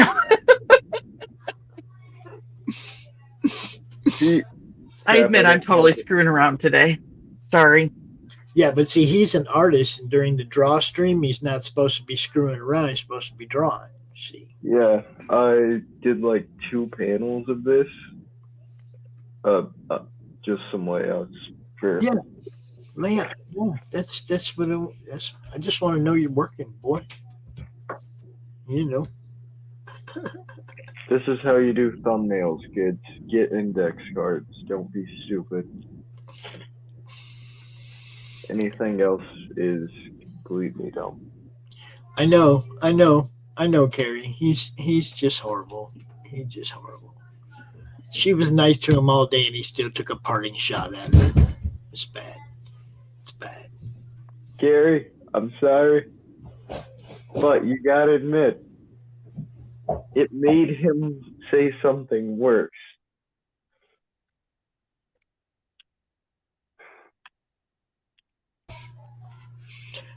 Yeah, the kid here telling you to make him a sandwich, you can take shots at him anytime you want, Carrie. Anytime you want. Yeah, go ahead. I deserve it after saying that, yeah. He needs to learn how to respect his elves.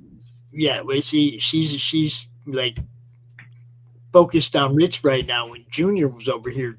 When I'm the one who said, make me a sandwich. Junior was chirping too. I'm just saying. I know. I'm telling Carrie, don't let him off the hook. Don't let Junior off the hook just because Rich is a dick.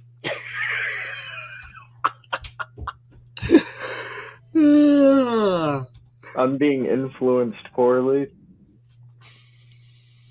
it's my fault too, but I blame Rich to an extent. He's poisoning the minds of our Why children. would you blame Rich for the way you respond to Rich? He's poisoning the minds of our children. Why do I feel like I'm gonna start getting a twitch going on here? Say what? Why do I feel like I'm gonna start getting a little twitch going on here? I don't know. Nobody cares. We gonna make Vic go in the backstage and watch while Cindy tells everybody what she does, so he can educate himself without any comments. I will say this, that you do need to keep an eye on her, Vic, because she is awesome. Yeah, and she is here, and you could say hi to her, and then you could say bye to her. Hello. Oh, Hi, Cindy. I'm so glad I get to finally meet you. How y'all are? What is on your head? Oh, I made a different kind of dragon hat. You have to duck going through doors when you wear that, don't you? Pretty nearly, yeah. Fortunately, I'm fairly short-ish, so not too bad, but it is kind of challenging to get into a car and not knock the hat off. So I made this one to take with me to DemiCon next weekend, so if you are looking for a dragon hat, check it out. That is awesome. I love it. So, Cindy, go ahead and introduce yourself while I'm pulling up your stuffage. All right.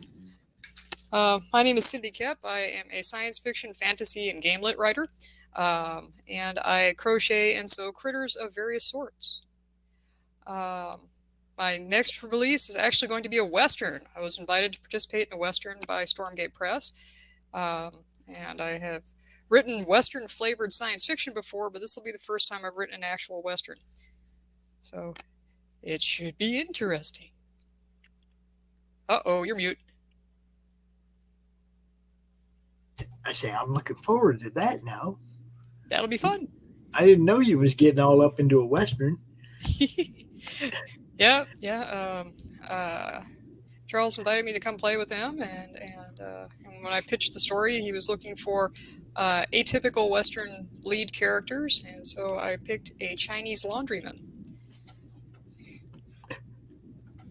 It's awesome stuff. I'm just getting caught up in the chat over there because they're all talking about Rich. Oh no! But Carrie is fellow crochet. So it's not crochet. What do you call it? Amigurumi. It's one of them words I can never remember. That's all right. Crocheting works. It's just a specialized type of crochet. Right. It's beautiful though. It's good stuff. And if I ever get your website up here, I can show everybody. I don't know why I'm having such a problem. I get everything else. Your Facebook, your LinkedIn, your everything except the actual website. CKOEPP.com. It's funny as I kind of know Cindy as the link dropper, and now she's like, drop my links. It's my turn for you to promote me. It won't say. It's like I keep messing up the typing or something. It just keeps giving me the wrong stuff. Come on, man. Look at there. Yeah, it just will you drop the link in the private chat for me, Cindy? Because it ain't nothing. It's like everything except the actual face. Everything except the actual page. There you go. You got it. Thank you.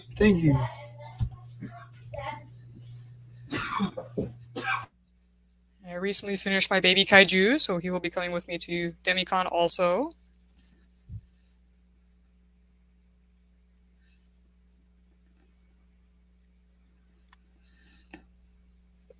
What's that guy's name?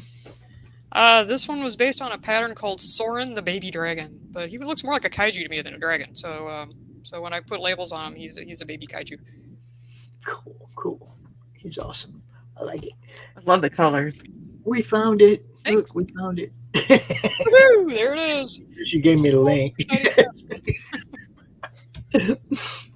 All right. So Cindy is into everything, everybody. I'm just warning you now. When we say creations, you have writing and creations. And it's like you go to the writing and there's books for days.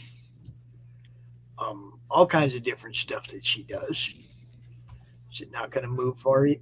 It's not automatically moving. What? I'm doing What's that. going on? Okay, well, that's weird. That's okay, but you could have time to talk about each one, I guess, right? Sure. Yeah. Remnant of the Stars was the first one I wrote. And, Now it moved. Oh, there it goes. Of course. Mindstorm, I think, was the third one out. It actually came from a different publishing house. And Rushlon 1 and 2 have a really bizarre, convoluted, around the world to the left kind of history, but they're now out and in both paperback and digital. See, there, she does know. Okay, cool. You guys are on page. Lots of fun. We will show you her stuff in a few minutes, Carrie. She's got tons of cool stuff. All kinds of fun toys. And I recently picked up some new patterns for some smaller dragons, ones that can wrap around your hand, or the picture shows it sitting on somebody's shoulder, but looking at the dimensions that they give, I can't imagine that actually staying perched on anybody's shoulder, but that's okay. Yeah, maybe it's a bigger person than me. Gamelet is one of the more recent things I've gotten into. I actually wrote a Gamelet story before I knew Gamelet was a thing. I had 4 short stories in an anthology called Avatars of Web Surfer, and one of them is a Gamelet tale. But then I've written a book, several other short stories for anthologies, and we're turning the Animal Eye novel into a comic book miniseries, and 1 through 3 are now available. The artist is currently working on 4, and I'm scripting out 5. There will be a total of 7 when we're all done. Animal Eye, the characters are playing game testers. We're checking out a new game in which they play the animals who help the humans solve the problems. And that's the book that disappears the most out of the box. Yay! That's the one. I mean, they have to know it by heart by now. Wow, that's cool. And if you are a fan of Animal Eye, you got to get book 2 and book 3 so you can keep up with the story. They're out now. Yep, I even have them. We got them in paper. So if you drop me a line, I can kick them out to you.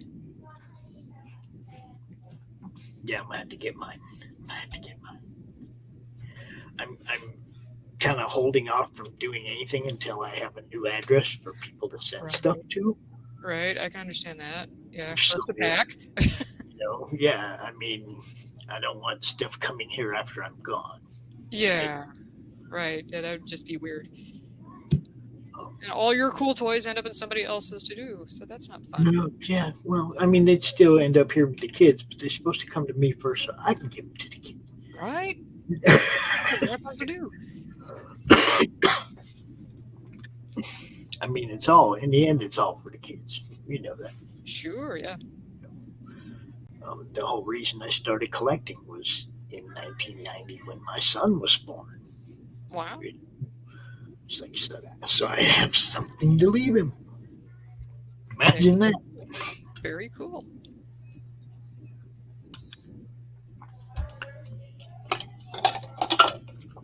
Did you say booby sock? I'm not sure what a booby sock is. I don't know if I want to know. That might be a typo. I'm kind of hoping, but with them, you never know.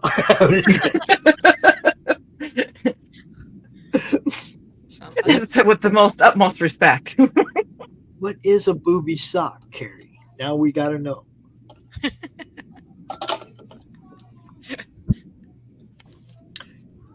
It's a sock with boobs. Okay. Familiar. I'm just let that one go. Just let that one slide.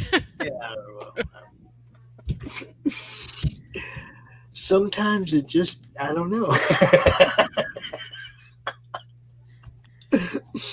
All right, so then we have other books that you've also done. Yeah, I wrote a couple of fantasies, Lines of Succession. I'm currently working on the sequel to that called A Suitable Arrangement. It's going up in draft mode on my Patreon page. And then once I get it all the way through there, then I will have it edited. I'll probably break it in half because the turkey's huge. It's bigger than Animal Eye, which I can't fathom. Hold up. I just read the synopsis of this. I've never seen this one before. Is this something that was hidden from me or what? Oh, it's been there. That's actually one of the older anthologies I'm in. That's that one actually has one of my Western flavored sci-fi in there. In fact, the publisher had me tone down the Western. He said he could hear it too well. Okay, I like this. I like this.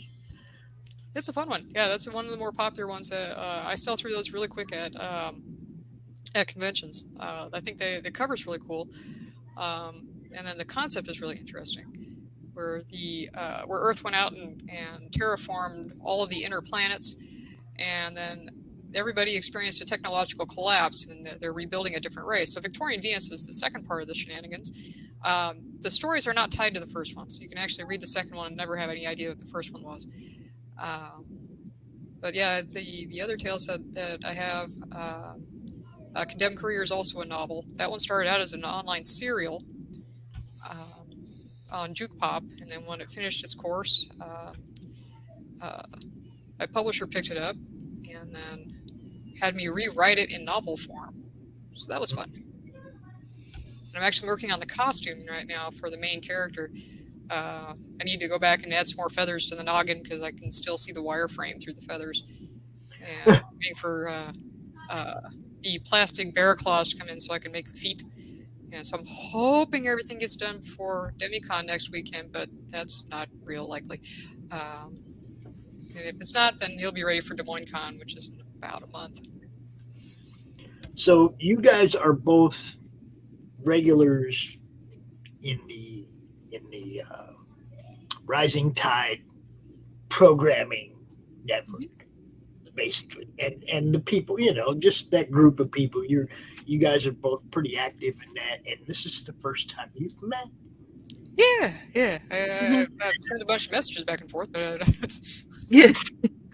We see each other a few times a week, but it's all in writing. It's all typing and. This is good. See, this is what the madness does. Brings people. It's fabulous. But what Dawn is doing, what Dawn has been doing is, come on, Cindy, you've been dropping people's links on other people's shows forever and helping promote what everybody's doing. You've done it for me. You do it for everybody. Dawn is starting to appear in the chats over on our side doing the same thing. Oh, cool. You see what I'm saying? It's like we're getting it. It's starting to cross pollinate, and this is how it's okay. This is how it grows, right? Right. Yeah. And I don't think I have to promote DC Detour because I think she's already on there. No, she is on there, and she's definitely a fixture in everything we do. We play her ad on almost every show. We make sure people are aware that Cindy's out there. We show the banner that's got the link. We do everything we can. She's one of our sponsors, and we totally appreciate her. We want you guys to go there and check out all her stuff. And speaking of stuff, she's got more stuff, guys. I do. I have critters. The critters are fun. Oh my God! Look at the hatchlings. They're in eggs. Yeah, the little dragons in the eggs, popping their heads out the eggs. Got the burbs. The dragon hat. She came on. See, I wouldn't be able to wear that. I'd be bouncing off every doorway I went through. Maybe if he was curled around the brim. I do have one that's like that. I did right here, an Asian dragon, so that his head is right on the front of the hat, and then the train goes all the way around the hat. Is it like a hat? Something like that I might be able to deal with. You can give me a little dragon, I can just drop on my hat. It's already round, right? It's already round, and you just drop it on any hat that you got. That could work. I'll have to prototype that. That way you don't have to buy the hats. You don't have to attach them to the hats. People can put them on whatever hat they want, right? Sure, yeah. Oh. I have to do it with some sort of an elastic closure so that it can Yeah. stretch down to different kinds of Or hats. a Velcro. Right, yeah. You know, you tighten it right up around your hat. Oh, that could be fun. Talk to me, Cindy. I'm the idea man. You know? No. Oh, sorry. The giant spider. Tell everybody about how big is that thing? Like 8 foot or something? It's huge. It is. I make it from a single yard of furry fabric, and so each of the legs is a yard, and then the body is about 12 to 18 inches, depending on how wide the bolt was. And so the total distance from one leg diagonally across the body to the opposite leg is about 7 to 8 feet. And it was huge. I made one and sold it right away, so I quickly made another one, and that one traveled with me for most of the rest of the year for when I was hitting the con circuit around here. But yeah, I wigged people out with that because what I'll do when I'm at a con is I'll grab one of the critters and I'll wrap it around my hand, or I'll hang on to it and then bounce it around or play with it or pet with it or whatever. And so I was holding that big hairy spider, and so the legs are almost on the ground, and just sort of bouncing around and dancing to whatever the music was that John was playing. And somebody was walking toward me. I turned toward them. They took a look at the spider, turned right around, went back the other way. What's the craziest thing you've been asked to make? A banana spirit. I think it ended up looking like a corn, but I made it according to the dimensions and the description that she gave me. She even sent me a picture, and it kind of looked like a big yellow chunk of corn with the leaves still attached, and a googly-eyed face. So the eyes were offset, and it had a big goofy grin. And I thought, okay, that's kind of different. And I looked it up, and it's actually a thing, because the paper she sent me had a name on it. And I thought, okay, did you like make that up for your story? No, it's really a thing. And so yeah, that's the most bizarre thing I've been asked to make. Well, I know some things you made that were really cool too. Carrie, Cindy has made little CRoMs. Yeah. Little CRoMs. I'll show you. See, it's CRoM. That guy. Yep. And I can make more of those. I know that you were talking about wanting to do a crowdfunding thing again and have those as one of the tiers, so I can sure do that. And I'm making fur coat bears, the little teddy bears. My dad acquired a whole bunch of decaying fur coats, and then the most of the fur was still intact, but at the seams it was coming apart and fraying and splitting. So he got them at an estate sale for next to nothing, and I disassembled them, and now I'm cutting out teddy bears and making fur coat bears. Nice. Yeah. Carrie obviously lives in Europe. Okay. Because. Yeah, that's kind of different. Haven't been asked for anything quite like that yet. No. Yeah, you'd have to be in a certain, No.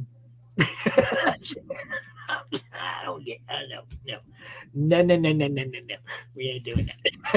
No, that is not one I would have accepted a commission for. Especially not if they're going to send you dimensions, right? Yeah, no, thanks. Not interested. Cindy be sending back. Now that's just not very realistic. I couldn't do that. I'll give you responses for those people if they do hit you up. Or even worse, I'll tell Christie and she can give you responses. Yeah, she's a little more colorful than I am. Too. But although last year when I was at Demicon, the vendor who was directly across me kept coming over and telling me that I needed to make anatomically accurate dragons. And I had to explain to him that lizards keep their junk on the inside. Mm-hmm. But that didn't deter him. He came over several times and asked me if I would make him a dragon with anatomically correct parts. And I was like, yeah, I have one right there. You should have asked for reference material. Because then he'd have spent the next 10 years trying to find a picture of a dragon with a and you see what I'm saying? Right. It wouldn't have bothered you anymore because he wouldn't have found one, right? Right. There you go. Unless it's in one of them really, really weird books where, Sure. Anything goes, right? Yeah. Where the reptile characters actually. Yeah, I don't want to go there. Not anywhere I need to be. Yeah. So Stellaris, tell everybody about that. Stellaris is a game that I wrote into 2 books, the 2 Arushalon books, Like Hurting the Wind and Into the Open. And whenever the characters have a few minutes, they take out this game that involves coins that have different images on different sides, and the coins are different sizes. And it's a quick game that they can play. They've got 5 or 10 minutes to kill. And it comes up a few different times in both books. So someone suggested I actually make that game playable. So I did a little research and found out the best way to do it was to use poker chips, because Chip Lab will make customized poker chips. So I designed a set on wood discs, wood craft discs, play tested it with the gaming crowd that I work with. During our lunches on a couple of occasions. They gave me some feedback. I rewrote the rules and got it all nailed down again. But the game is actually fairly straightforward and easy to play. You have about 20 to 25 chips, depending on which version of the game you get. And you take out 5 chips, toss them on the table, and one person picks up 1 chip, does whatever it tells you to do on the front, and it's stuff like you gain a point, your opponent loses a point, you multiply your score by 2, divide the other person's score by 2, put all your chips back in the bag, pick new ones. Just stuff like that. And then after you've done those instructions, you flip a different chip over, replace the one you took out, and then the next person plays. And the play goes back and forth until you run completely out of chips, and whoever has high score wins. Okay. And it takes about 5 to 10 minutes to play it. And I ran a Kickstarter for it, and people had an opportunity to buy Stellaris games for comic books for kids. And so I had to order another set to fill the comic book for kids order, and I still have about not quite a dozen and a half sets left. And so those are still available. Some of them have the notepads with them, some of them don't. You don't need the notepad. You can use any scrap paper you've got. But the notepad has Raul's nifty logo on it. Raul Cruz is the artist for Animal Eye, and when I was putting Stellaris together, I asked him to do the artwork, and the image that you'll see rotating around is the one that he designed. Right. So you got this game, which is a tabletop game, and you also, I think, in development for the app game still.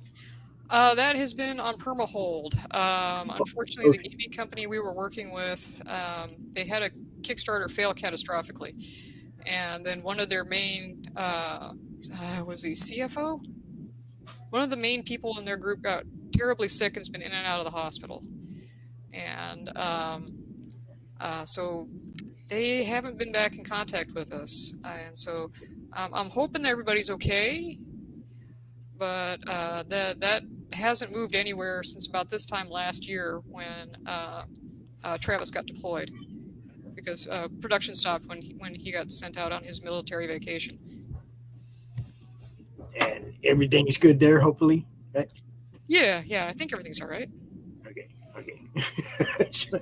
Care about our people over there, Yeah. He was only deployed for about half a year.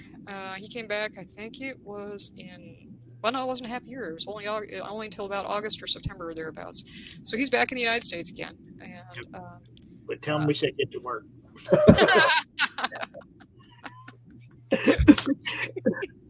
We've been talking about it. It's like, for a long time. I'd like to see it.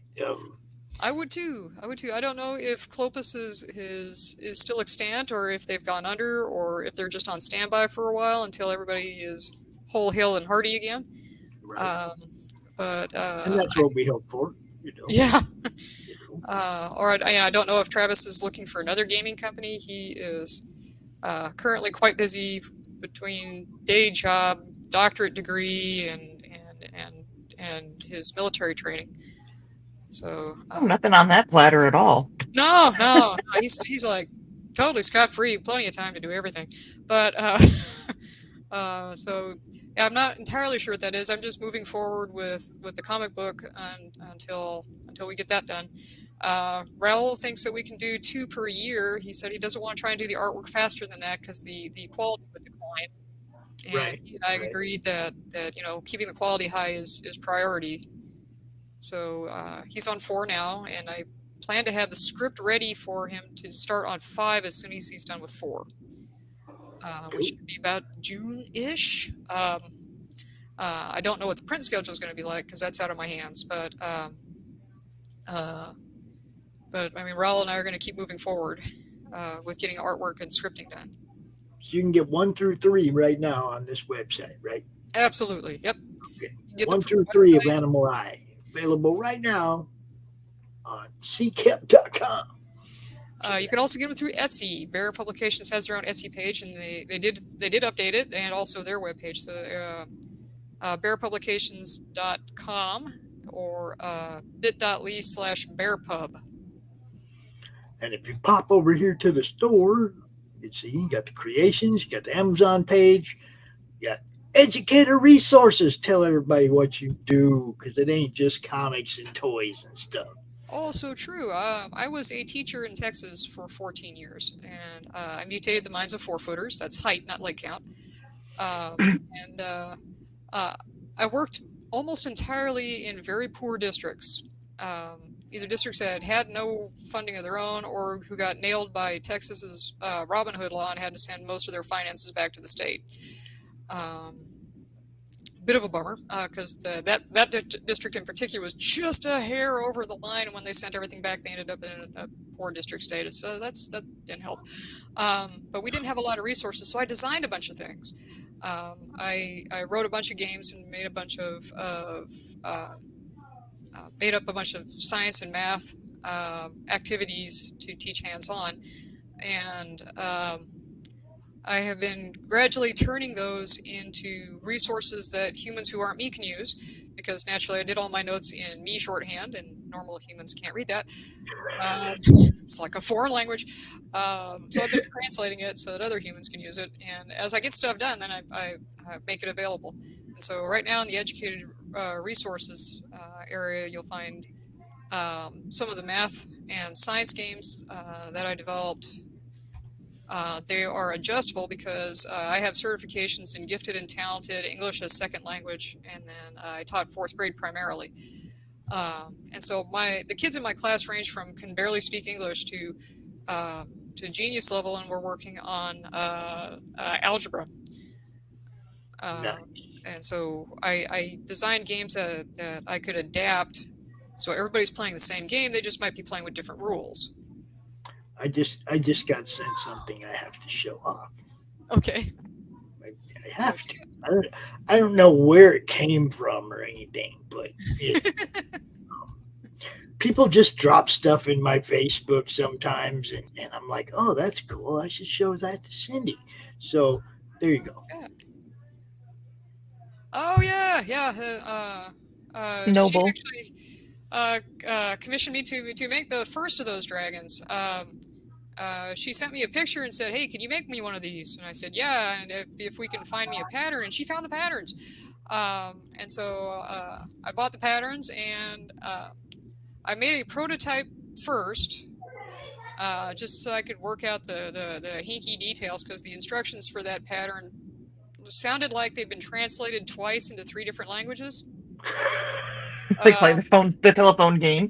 Right, yeah. Like, oh, you want me to what? How do you know?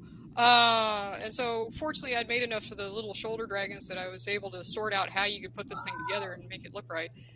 So I made a prototype to make sure I worked out the details. And then I made her 2 and made 2 other ones. Hers were made out of, and the prototype were made out of faux suede and vinyl. So they actually kind of look very scaly.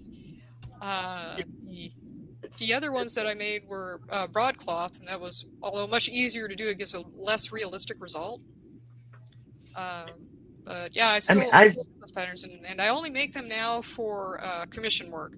I was for a while making one to always carry with me to shows, and it got so badly banged up that it needed too much repair because it'd get stuffed in a bag, stuffed in the back of my car. Things would shift as I was driving home because some dork cut me off in traffic, and I had to find the brakes real fast.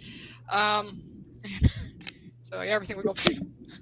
I got to spend that day with Noble. It was fun. That was. Yay. I've got to meet Noble a couple times now, hanging out with Michaela and helping her out at different things. So that's cool. What I was going to say. Maybe Dawn, you should tell everybody who that is. Michaela Jade. Yeah, she commissioned 2 different ones. There's that guy. That one, the head sits on your shoulder, and then there are straps that are set so you can wear them like a backpack. The other one, you can also have straps you can wear like a backpack, but the head is like way up. It's got a really long neck, so it's looking way over the top of your head. That one was a little bit harder to balance. That one was a learning experience. Next time I'll use 2 wires to help hold it up. But people were flocking, going, "I gotta go see the girl at the dinosaur, or the dragon." People were coming over, and actually, do you want to hear a funny story about that day? She was eating like beef jerky, the little nuggets, and she had set one down in that chair behind her, and she turned, and I was sitting kind of where the stand is. I was literally sitting behind there and on a chair, and when she turned, the tail hit one of those little nuggets and it fell on the floor, and it really looked like, out of the corner of my eye, it really looked like Noble relieved himself. And I was like, oh my God, what did Noble just do? So that was so Noble. Yep. Yeah, that is a huge dragon. I've taken a couple of pictures of me wearing the ones that I've made, and when I've got the backpack straps on, the head is sitting up on my shoulder, and the tail wraps all the way down around my knees. It's huge. But yeah, they take about 50 to 60 hours to make out of vinyl. The broadcloth ones take about 40. But yeah, that takes doing. But I really like the result. The result's fabulous, and I've learned quite a bit about them, about making them so that they're a little more stable. Yeah, and she said hers was one of the newer ones so there was still little things, but God, people, the detail was amazing on it. You talk to Noble like it's a real thing, like he was sitting there on her shoulder. That's fantastic. So no, we don't have to test stuff like that. If you mass produce stuff, it might have to go through something like that. But if it's if it, like you go to the con and you're the only one that sells it, I don't think I think if I were making a truckload of them, then I'd probably, or making a massive commercial venture out of it, then I would probably have to undergo testing and have all the labels and warnings. But one-off craft type things, not usually, no. Now, Cindy also has a Patreon. Tell everybody what you do on your Patreon page. All right, I do have a Patreon page. It is patreon.com/CKepp, and on there, I am currently posting the draft for a suitable arrangement. It's the sequel to Lines of Succession. I tried to click on that, and it says bad gateway. What? No. How weird, because mine went right to it. All right. Because it's going through StreamYard. That could be, yeah. Okay, there you go. And if you want to pull it up and share it, you can. That's fine. Okay, so there's the page. How do I tell it to share? Present. Share my screen. Easiest with 2 monitors. I don't have 2 monitors. Yeah, fine. Whatever. Go. You aren't going yet, are you? Nope. Bam! There you go. There it is. Oh, no, that's Dave. Hi, Dave. Hi, Dave. That was not what we were expecting, but it's an unexpected surprise of happiness, too. Surprise. Surprise. Okay, so it should be sharing. It says it's loading. Okay, there, you got it. Okay. All right. Okay, so yeah, that one is my Patreon page. I'll be updating this background image soon. That's been up there for about a year. Time for a refresh. But there are a few different levels. There's just the really basic. Thanks for playing. There's a level that's specifically for educators. So if you want to chat educator resource stuff, then that's available. And then there's a $5 level where you can get access to the story that I'm posting up there, which is currently Suitable Arrangement. I have in the past posted a serial called Freelance Words. It was a bit of a joke based on Brian K. Morris's original publishing company was called Freelance Words.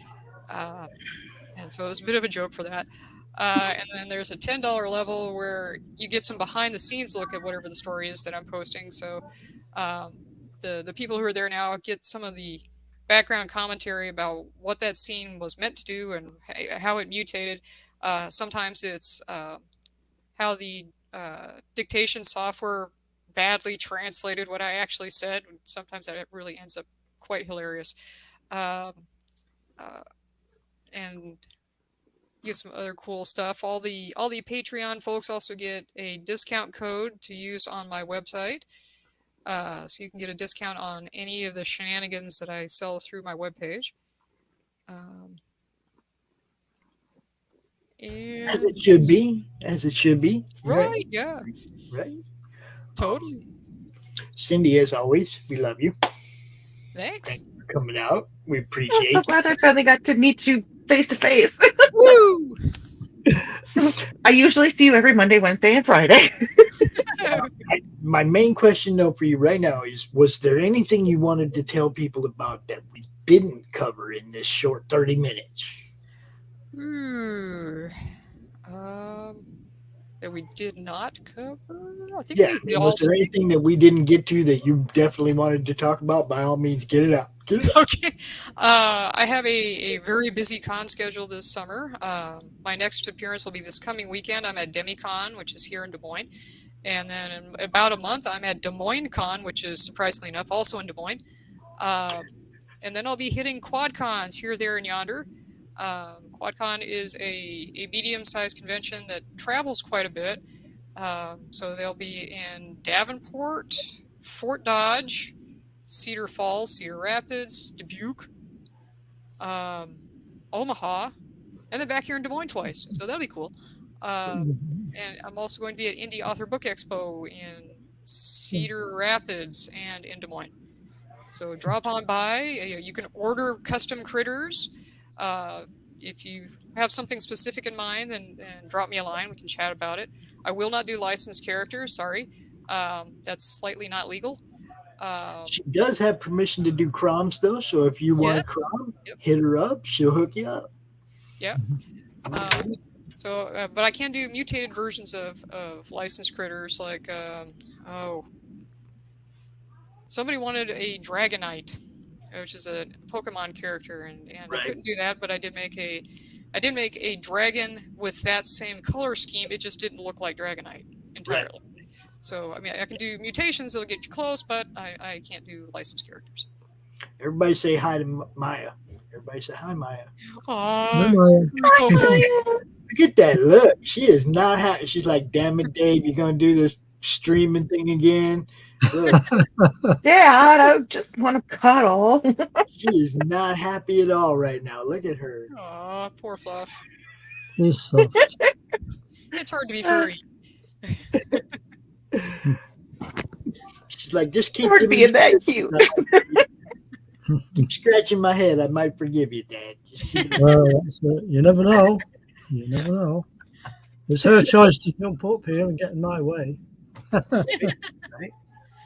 You know, Cindy, I kind of think that this Sunday between the two shows thing is kind of like become your spot. I think so. Like CromCon, right? I mean, since we changed it to including the shows, I think you've grabbed this spot like 3 times. So I'm just going to pencil you in at the 3 o'clock hour at CromCon on Sunday. Okay. I think most of the time that'll work. Unfortunately, I did get to play last time because I was at a con, but right. I mean, I will obviously, yeah, it'll do. Yeah, I will obviously check with you and make sure you're free. But right. Don't drop everything. You got to be here. I love it, like when you guys are at cons and you pop in too. You know. Yeah, I can try. I can try to do that. My phone sometimes does not play nicely with. I know. Sometimes it works, sometimes it doesn't. But I love when you guys pop in from a con live. Okay. Anytime we're on a show and you're at a con and you like are scrolling or your phone, whatever, and you go, "Oh crap, Pops is live." You know, if you don't have 15 customers banging on your door, show everybody what's going on at the con and promote the con itself for a minute. You know, gets in good with the con promoters and stuff like that. Hey, we're just promoting you live on a YouTube channel. And if you can even grab the con promoter, drag him over there, get him on screen so he can talk about his con. Yeah. I mean, hey, whatever we can do, right? We do it all. And you are on Joe's site, aren't you? ndcd.org. Yes. Yep. You need to get use that event calendar. You got to get your events on there so we know where to find you. You okay? I'll have to chat with him and figure out how that happens. But that she can help you. She can help you. Somewhat. I have access to some of it, but not all of it. But so, or even if you wanted to send me your information where you're going to be, I can get you loaded on the event calendar. So she can help. I will. We want to know where to find you. I'm around because I look funny with corners. Yeah. Always in the madness. You find everybody in the madness. That's the way I look at it. You find them in the madness, huh, Dave? That's it. Absolutely. He's interested in the cat, and I don't blame him. You see how I woke up this morning?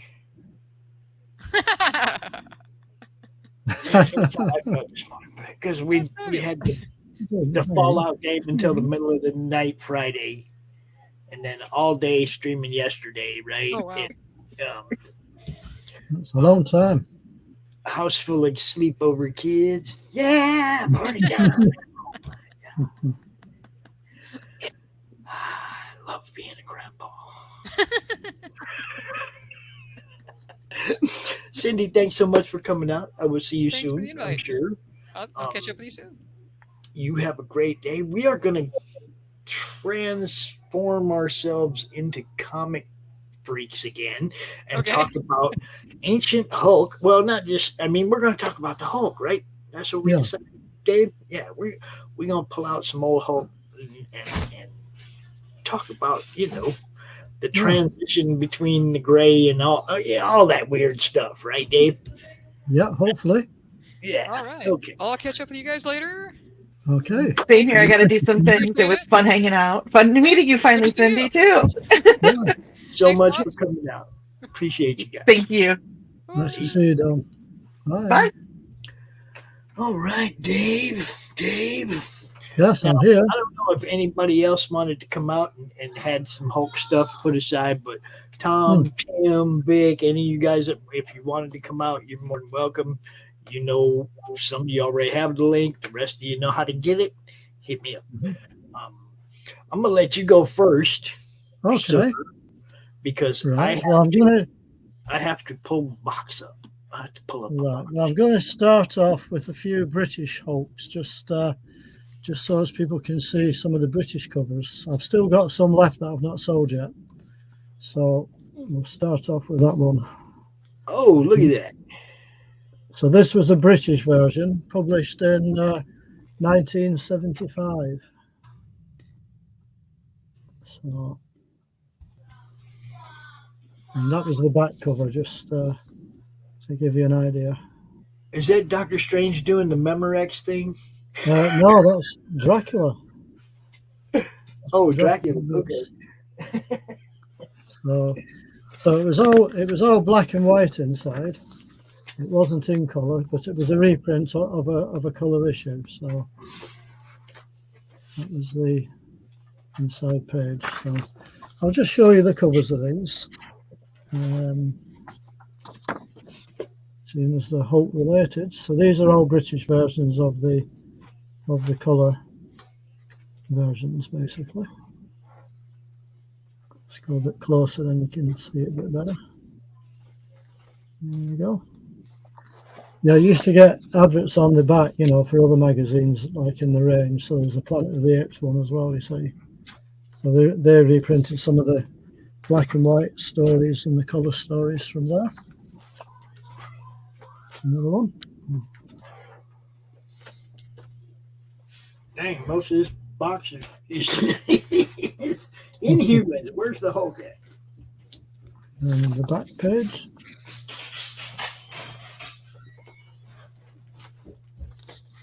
I believe, by the way, that the cover is been changed a bit. It's got a different Hulk head to the one that was used in the American version. I think it was Steranko that drew that. And then Mary Severin possibly redrew it. I'm not sure. Now, see, I have a CRoM. I have a piece of interior or a piece of cover art CRoM of that.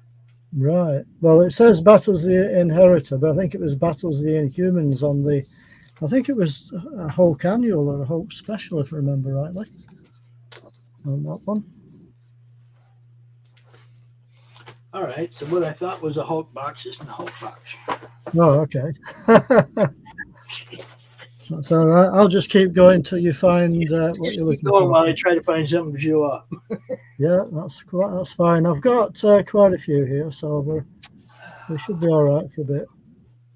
So I just thought I'd show some of these British ones, British covers first. Some are reproductions of the original covers.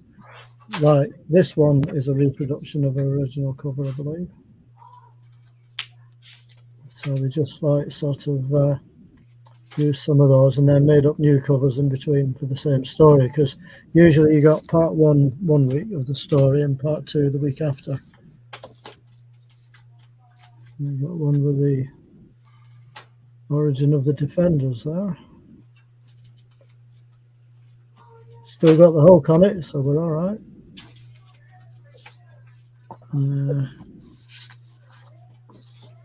There's another cover. So as you can see, they sort of took panels from elsewhere and sort of stuck them together to make another cover. Might be a bit like that. Now, I will admit, most of my Hulk comics would actually, I mean, most of my Hulk stuff is appearances in other comics. Yeah. Defenders, Avengers, you know what I'm saying? It's yeah, like I do. It was all over the place. I didn't really buy too much into the actual Hulk title because Right. it was like to me it was kind of always the same. If he Yeah. wasn't interacting with other heroes, it was just kind of everybody looking, kind of abuses his intelligence till he gets mad and smashes. Well, this is one of the original issues. This is issue number 112, and it's a 12 center, so it's American edition. Yeah, that's beautiful. See, I think the earliest I have, at least in what I can get at, is 175, which is like Black Bolt. Yeah. There's another one. I might have some older ones, but they'd be in boxes I can't get at anymore. That's okay. Well, I've got a few older ones here, as you can see. This is issue 133. Just trying to get it without the glare. There you go.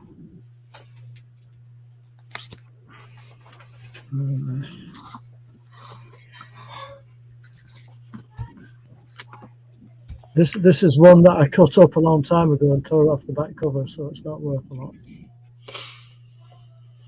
But still got nice. That's the Sandman, guys. That's the Sandman. It certainly is. That's the Sandman I remember anyway. That's the one I grew up with. That's the Sandman right there. Me too. On the back, as you can see, it's missing its back cover. Plus there's a panel cut out. But it's okay. You think somebody ordered the stuff on the back cover? Ordered the stuff from the mail on the back cover? Oh, what I did was I tore the front cover off and stuck it on my wall. Oh, okay. Back in the day when I didn't know any better. When I was a kid, I just thought it was a cool piece of art to put on the wall. No, that's it. That's exactly what I thought at the time. I should have realised just put the whole comic in a bag like this and put that on the wall. It would have been so much better. So that says the Many Foes. What? Many Foes has the Hulk, and it says what is it? 129, 139? Can't really see. It's 139 that one, Pops, and it's got a shilling on the cover, so that's the UK old money price there. Right. There's a few fours there all together. I might hold on. I got a couple other things. Hold on. There's another one. This is number 145. This one. And this has got the new pence price on, so it was 8p. This one.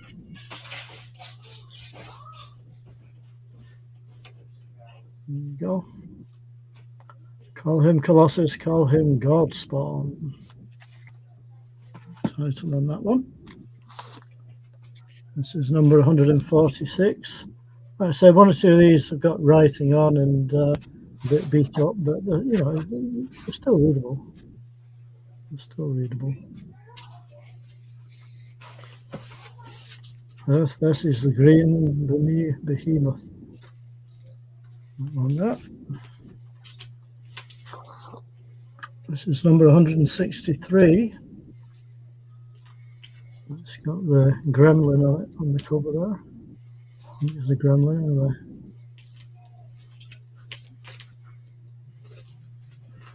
That one.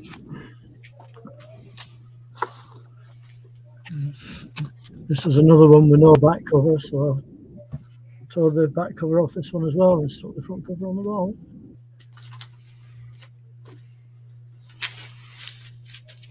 There you go. What number is that? Sorry, that's number 164, that one. Okay, cool. Now you're getting close to where I come in. Right, so well, when I get to where you come in, we'll swap over. This is number 166. Now, when you get to where I come in, we just sit here side by side showing the same stuff. Oh, that's a good idea. Yeah, we can have stereo, can't we? Probably you have more of a stereo than I do. I know mine. I don't have it much. This is 199 now, so there was a bit of a jump. Oh, okay, let me jump in here. Hold on. So if you've got any before 199 and after 166, you can show those if you like, Pops. I got a couple I want to jump in here. Yeah. At this point. Let's see. That one is just a few. Just a few. We get in here and get to see where we end up at, right? I got Vic's asking what the show off topic is. It's the Incredible Hulk. 175. Yeah. With Black Bolt, the Inhumans. Yeah. 177 with Mr. Warlock. Mm-hmm. See, that's the missing element in all the MCU and all the stupid shit they did. They left out. Now look at this. Look close. Ooh. Oh. It's not. No. It's two of them reprints, though. It's two of them reprints. Oh, it's still nice to have. What's up, Munchkin? Hello. Oh, a blue tongue. Is that blue? Oh. It's what? A slime liquor. A slime liquor. It's just like juice. It's juice, and then you just lick it. It's juice, and you just lick it. Okay. And it gives you a blue tongue. Gives you a blue tongue. I gotta be able to do stuff here now. All right, let's see where we're at. And then the Pop Brand stand over here. Oh, number 223. 223. Hang on a minute. I've got a 199. I've got a 199. So go ahead, get caught up. I'm going to catch up now, Pops. So that's Okay. 199. That one. There you go. Let me get you, make you big. Hold on. 201. Where's my big? There it is. 201. Bye. Love you. Bye. Okay.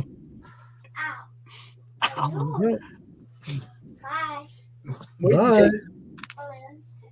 Those are special. Why? Those are the balloons from your birthday when when Zeus passed away.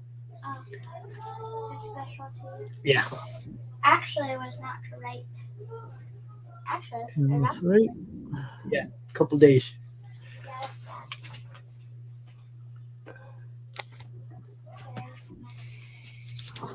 We just focused on being hurt. No biggie. All right. Yeah. What number is that? This is 204. We're on now. 204. That one. See, everybody had a power that they could contain the Hulk for a minute. 205. That shit never worked out in the end, though. You know that? Well, that's it. It just never worked out in the end. Crypto Man now. Oh, no. We can't have no crypto, man. Well, We have a dollar sign for a logo. This is 207. Next one. Loan against the defenders. This one. He's always better with you know what I mean? Even when he's fighting against them, which a lot of the time he was, because that's all Doctor Strange ever did was play referee between him and Namor. That's true, especially in the early issues, I would say. Yeah. This is 208.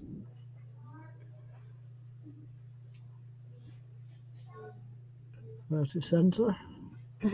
Dummy shooting at the Hulk. Come on,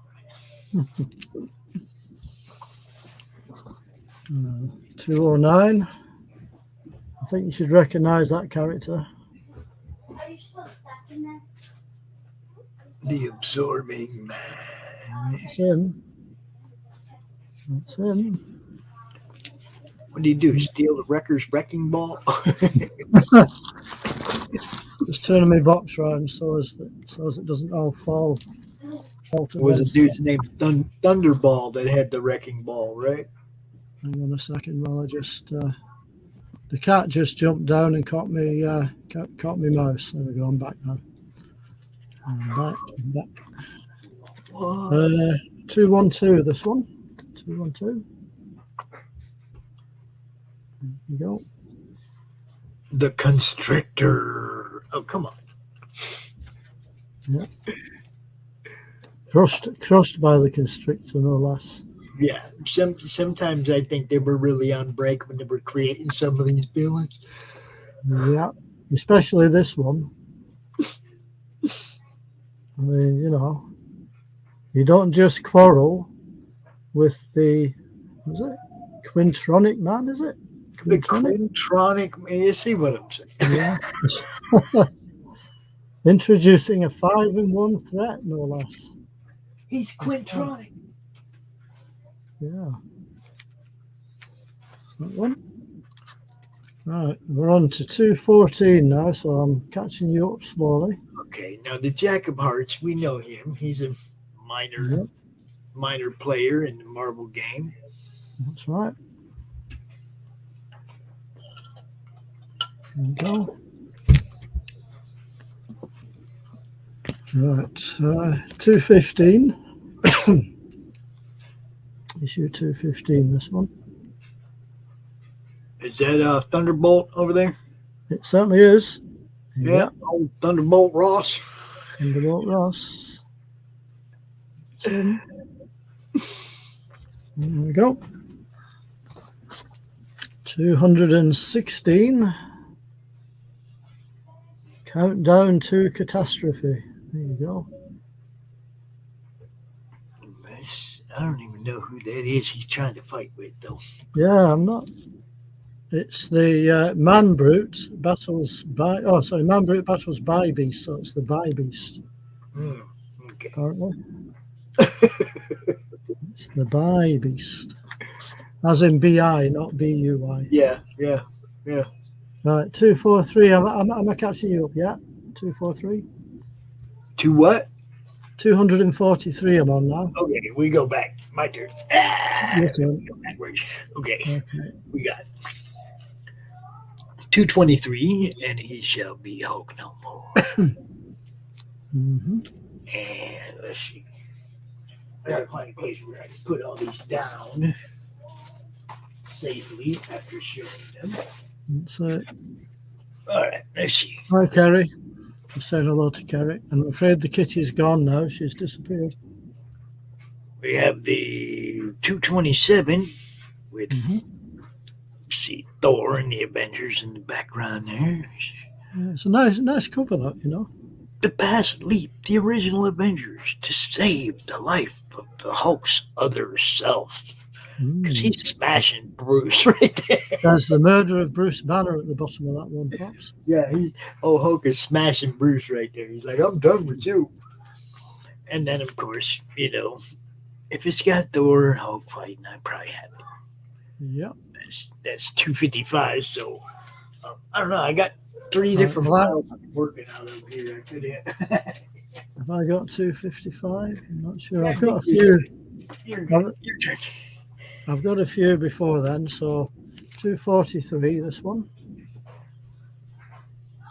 243. Death and Destiny, this one's titled on the cover.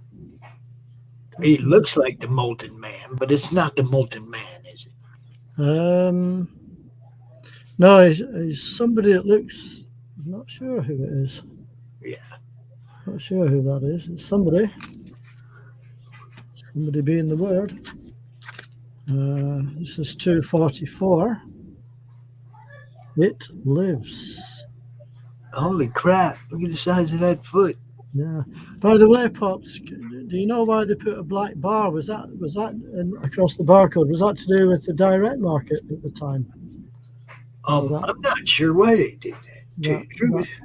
That black line through the barcode, because they used to do that a few times on some of these issues around about this time. So I was just wondering if anybody might know the answer to that.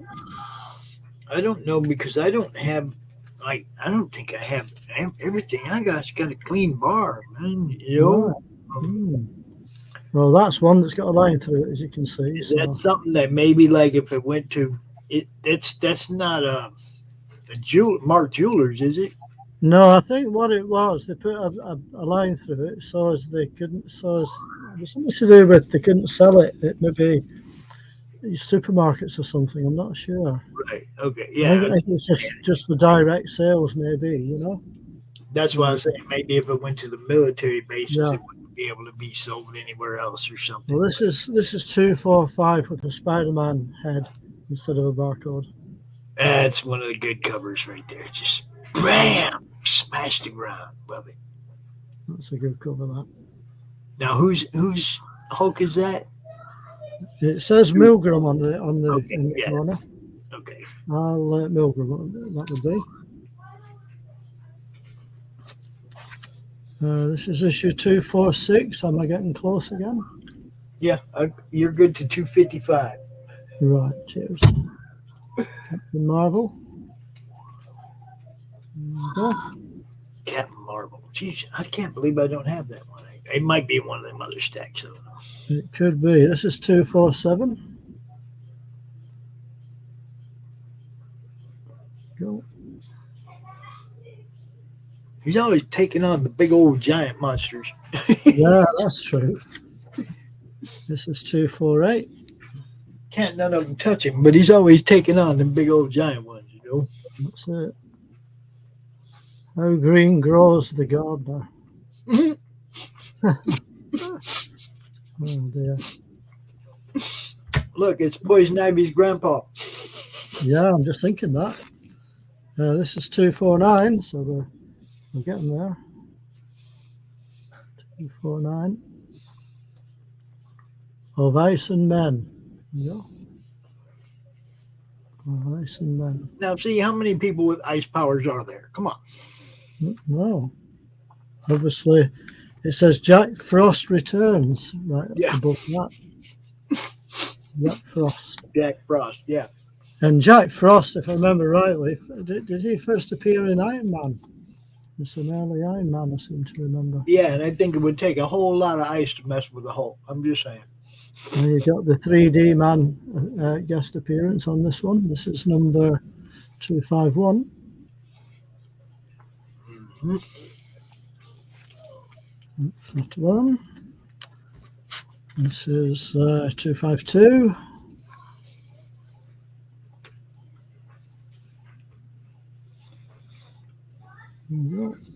The Changelings. Okay.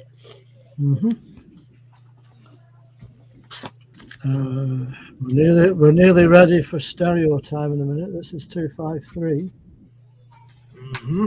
Doc Samson in the background there. Doc Samson, the Rhino. Yeah.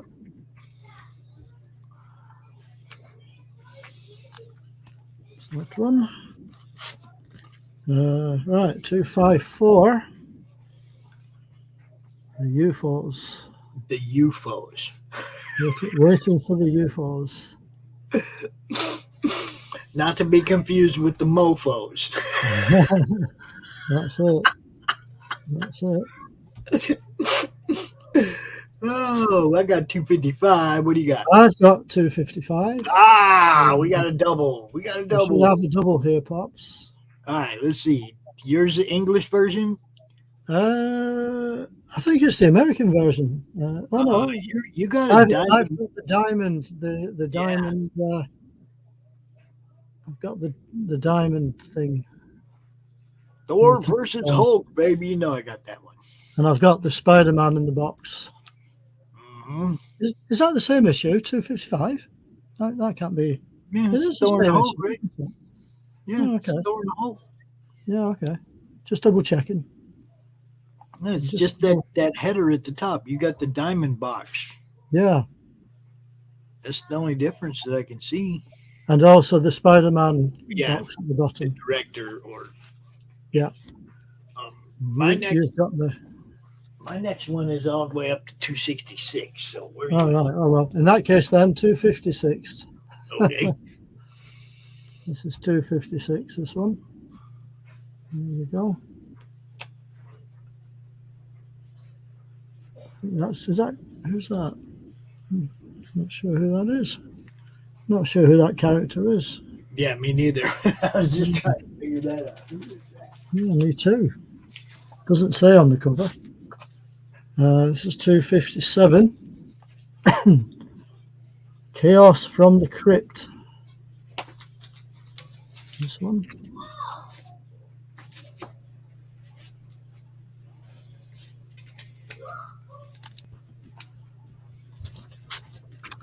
Uh, 258.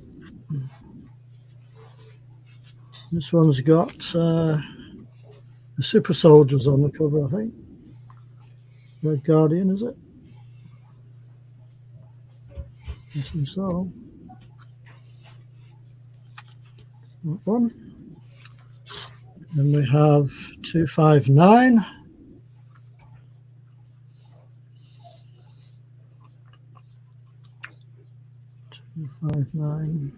The Soviet super soldier. Yeah. To battle the source sinister. Says on that one. 260. 260. That's a funky looking TIE fighter, isn't it? It sure is. Here it is. Yeah. One. 261. And look who's back. It's the Absorbing Man again. It certainly is. Must be another direct one with the Spider-Man head on the box there. And this one was an English version, so it says 20p on it. So I think it's called a UK price variant these days. 262, is that? Am I getting up to where you are again? You're good. You're good. Okay. 262.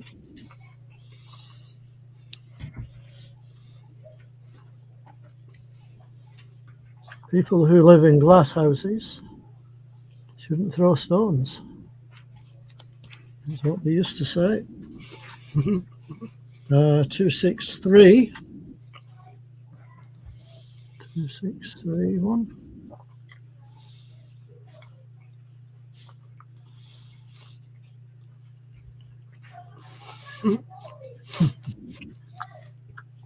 Landslide and avalanche.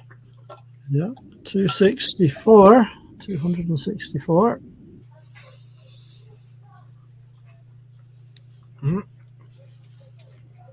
He made the Hulk mad. That's it. Don't make the Hulk mad. No, you should never do that. Right, 265. Have I caught up again? That's the one. Look at that. Okay. There you go. And the Rangers. Do you want to put your picture up, Pops? And we can do a side-by-side for a minute. No, next one. Next one. Oh, next one. Next one. See, you got the Spider-Man banner across the top. Yep. 266, yep. See, now that one looks exactly the same. You got the Spider-Man mask? No, you've got the dark one. I always look for the direct if I can get it. Yeah. So apart from the Spider-Man box down here, I think it's the same. Same across the top, everything. Yep. Yep. Now, my next one's 277. So where are you at? I'm at 267 again. So I've got a few more here. I remember that cover. I probably have that somewhere. Yeah, it's quite a good cover actually, to be honest. It's quite simple and effective, I think. It's got the long Spider-Man box this time, a different pose. 268.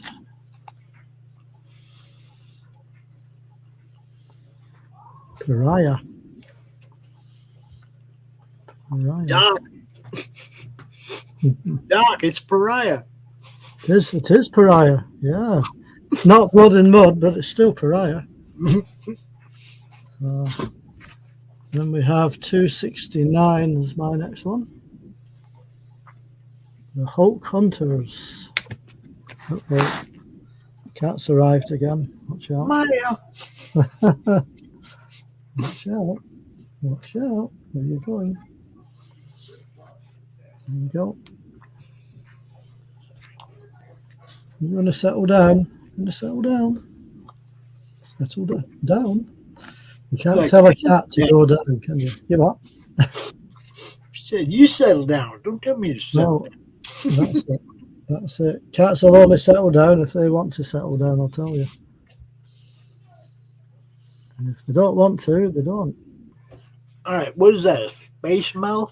This is 270. This one. It looks like a space mouth. Yeah, it does a bit. Yeah, I think it's some kind of amoeba, something like that. A space thing. With fangs. Yeah, with fangs. This is 272 now. There you go. Wendigo and Sasquatch. 272. That's that one. Are you going to settle down? Your tail's on my one. You're right. You're right. 273 now. This one. 273. Quite an effective cover. Why does that look like Hulk is scared? Yeah. A little bit. Like, I'm getting out of here. You do look mad, but you look scared. It looks like some giant ants in the background or something. By the looks of it. Right, this is 274.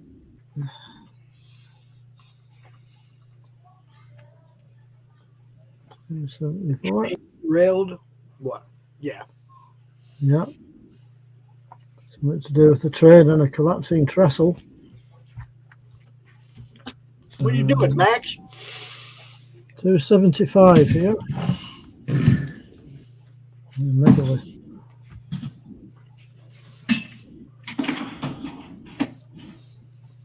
One. 276. That's you. Return of the UFOs. There you go. Yeah, we do love the Hulk. We do.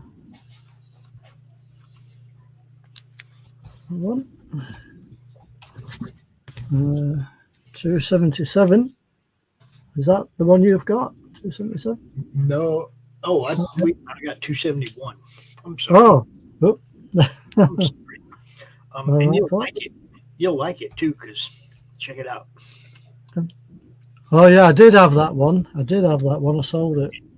271. First appearance of Rocket, baby. That's right. It was. Yeah, first appearance of Rocket Raccoon in the Hulk comic. Nice. And that's the end of my 200s right there. Oh, okay. Then, well, in that case, I'll carry on with 277 for you. 277. I'll cover it. 278. This one's got everybody in it. By the looks of it. That's the capital. Yeah, as well. Yeah, it says, give me amnesty or give me death. Is what he's saying on this. Look, even his cousin's on the other side. You see that? Oh, yeah. Well spotted. Well spotted. Traitor. Yeah. No family ties there, huh? No. This is 279.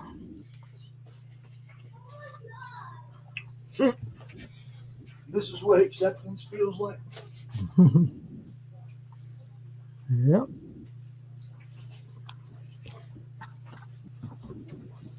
And we have 280.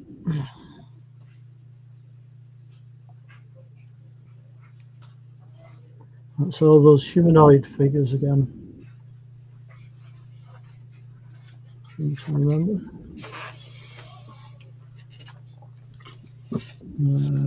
281.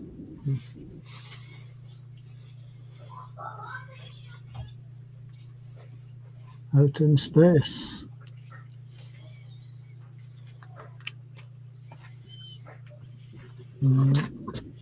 And we have 282. Got She-Hulk in there as well.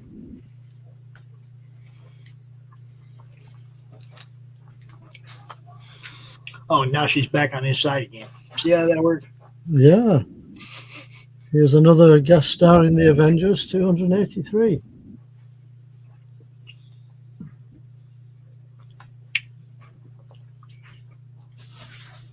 Hey, that's old school. That's the Monica Rambeau Captain Marvel. Yeah, certainly is. Certainly is. This is number 284. I quite like this cover. It's quite effective with the yellow background and all the characters there. It's quite good.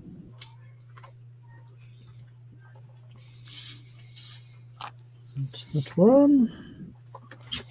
We have number 285.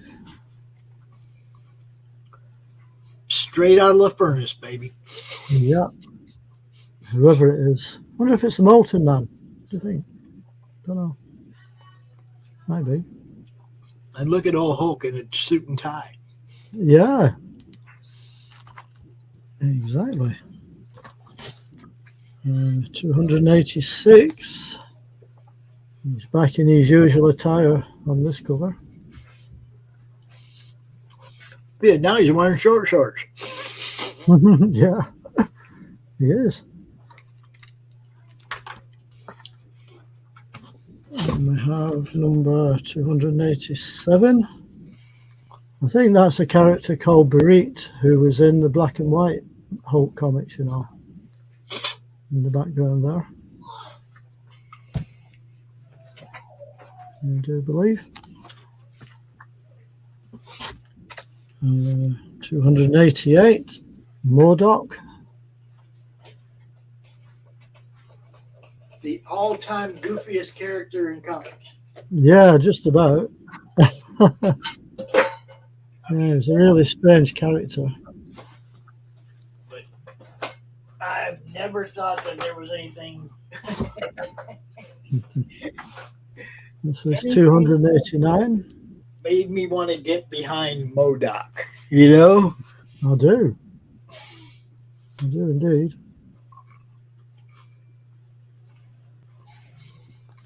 That one. 290. Modoc's back. There he is.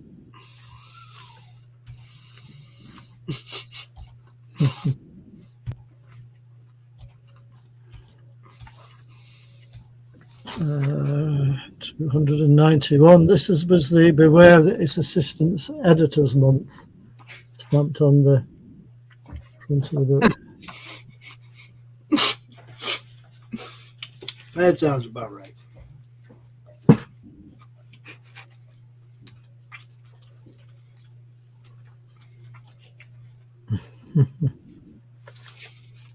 So I'll show you that.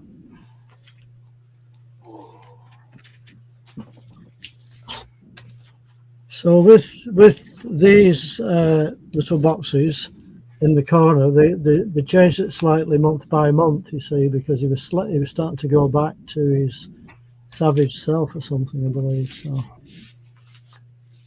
think it was something to do with that, you know, the box in the corner there. One. This is number 293. The Thing. I like, look at his jaw. Yeah. That's called getting jaw jacked. Also, so it is. There's that He little box. tied old Richard into a knot. Yeah. It's kind of like, I can't breathe. Hulk don't care. This is number 294. It's like a kind of a painted cover, this one, I would say. That's that one. And we have number 295. Yeah, I like that one. There we go. But I don't like him in the underwear. I don't like the underwear look. He's not a wrestler. He's the Hulk. No, exactly. You know? I do know. There we go. He's back into his Give me his damn pants back. Jeez. Yeah. He doesn't suit the shorts, does he? No. You know. I wouldn't even have drawn that. I'd been like, no, I can't do that. What's with Ultron Light here? I think that's ROM. Is it ROM? Supposed to be ROM Space Knight, I think. Okay. That makes sense. It's kind of looking like it is. It's just drawn. It's just drawn at an unusual angle. That. Yeah. You know, it's kind of. There we are. Turn it around that way for you. There we go.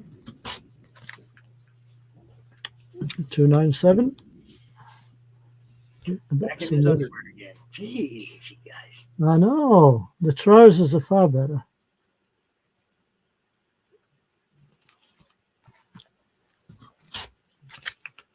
$298.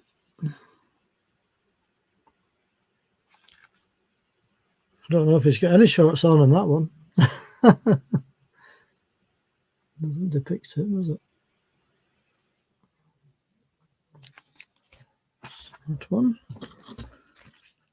299. Yeah, here we go. Doctor Strange. Doctor Strange is back to mess with you again. Yep. And then we have the abnormally large size issue. 300. Yeah, what's it say down in the corner? It says special abnormally large size issue. There you go. But it's no different than the one before it or the one after it. No, it's not. I don't think it is, you know. I looked. I checked. It doesn't have more pages. It ain't bigger, but it does have Spider-Man with a black suit. It does. It does. Yep.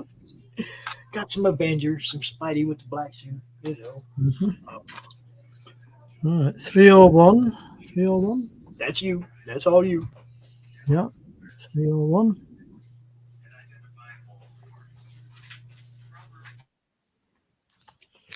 That one. 302. This might be the Black Knight. Looks like it might be the Black Knight. Some kind of Black Knight. Or some kind of knight, anyway. I don't know if it's the Black Knight, but it's a knight. Yeah. It's a knight of some sort. This is 303. Yep. There we go. Hey, snap with the box. Yeah. Because if you notice, it's got the UK price in the corner pops. Yeah, mine does too. Yeah. Yeah, that's right. Because that's what they started doing after a while. They put the American and the Canadian and the UK price all together in the same box. Which I think is a good idea, really. 304. Try 304. 304. 305.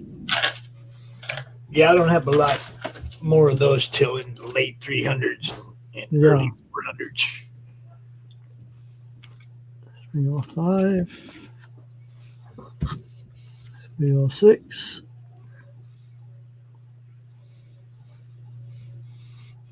And every now and then they just draw a bunch of goofy gargoyle looking things and two Hulks fighting this month. And it's like, come on, man.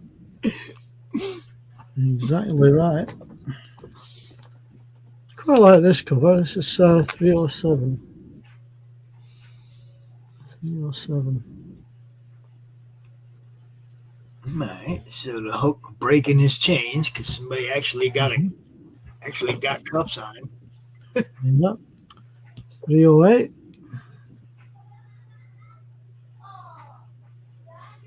You know what that thing looks like? It reminds me of. What's that? The Red Carnage Goblin thing that they made a couple of years ago. Yeah, it does a bit, doesn't it? Yeah, it does a bit.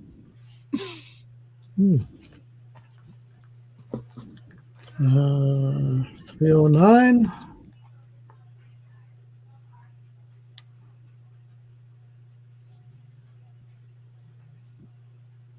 Yeah, I'm confused about that one all the way around. Yeah.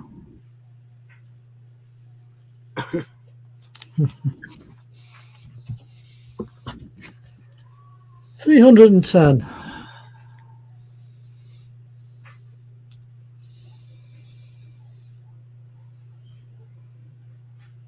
Again. Yeah. There's quite a lot going on in that cover. Yeah, I don't know who the chick is either, but she seems to like him a lot. She does. She does. She's holding on for dear life in that one anyway. This is 311.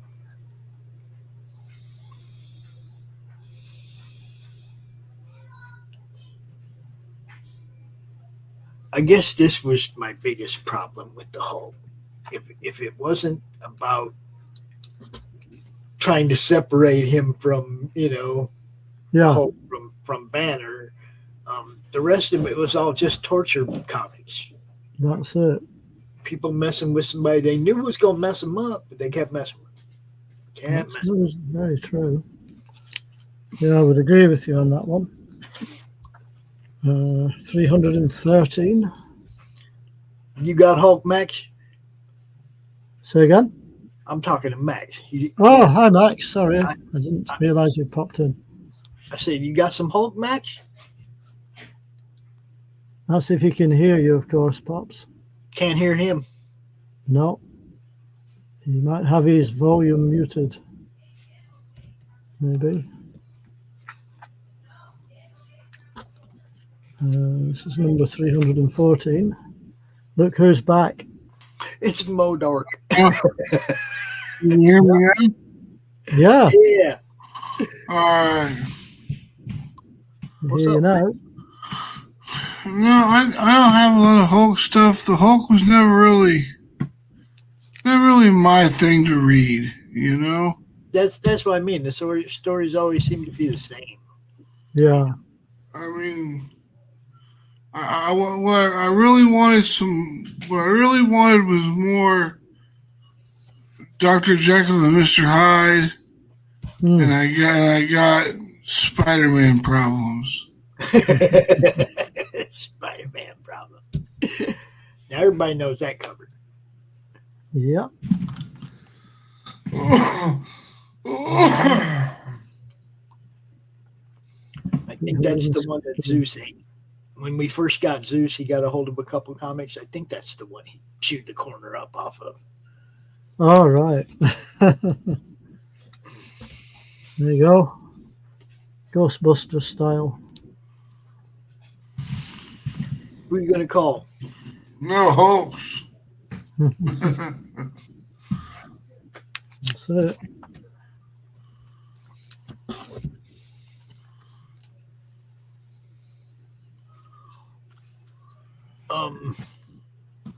Is that Thundra? Doc Samson, it says. That's Doc Samson. Yeah. Apparently so. Oh, okay. Now I can see the green hair. It just looked like a shadow on Hulk's butt. Oh, yeah.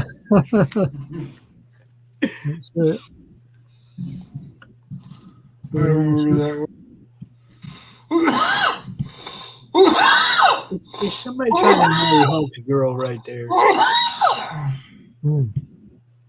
Is that what's going on? Somebody trying to marry Hulk's girl? I think so. Was that Bruce Banner? I think that's Bruce Banner, though, isn't it? It's like Bruce Banner, that. Yeah, well, and Rick Jones is the best man, but it's like you know, it's like the Hulk, the one coming to break up the wedding. That's what I want to know.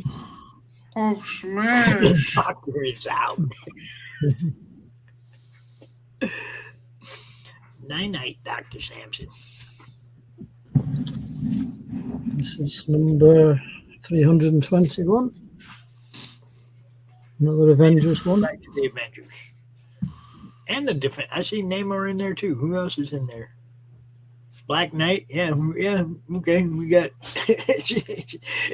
It's an Avengers. There, Wonder Man, Hawkeye, Hercules, Iron Man, Cap, Tigra, Black Knight, Captain Marvel.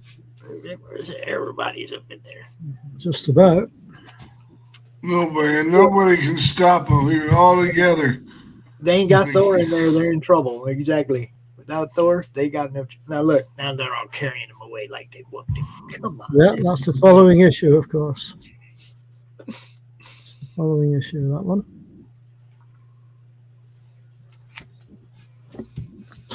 This is number 323. Yeah, Vision. Yeah, the Vision.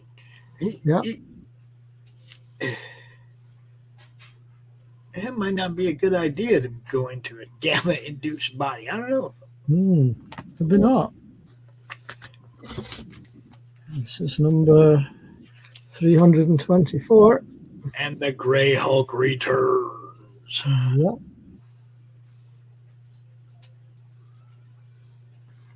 24.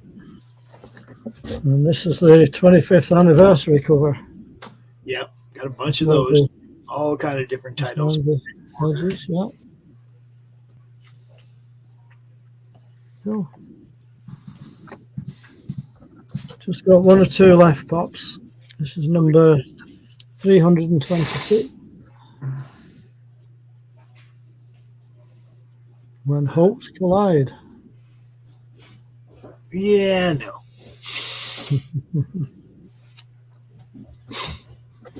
It's number 327. Zach's Attacks? What a shocker. Yeah, what a shocker. Very appropriate. This is number 328. Okay. So why did you stop buying Hulk? Why did you not pick up 329? 329? Yeah. I've got 329 here. You said you were done. No, he said he had a couple more. Oh, okay. Yeah. I've just got a couple more issues to go. Okay.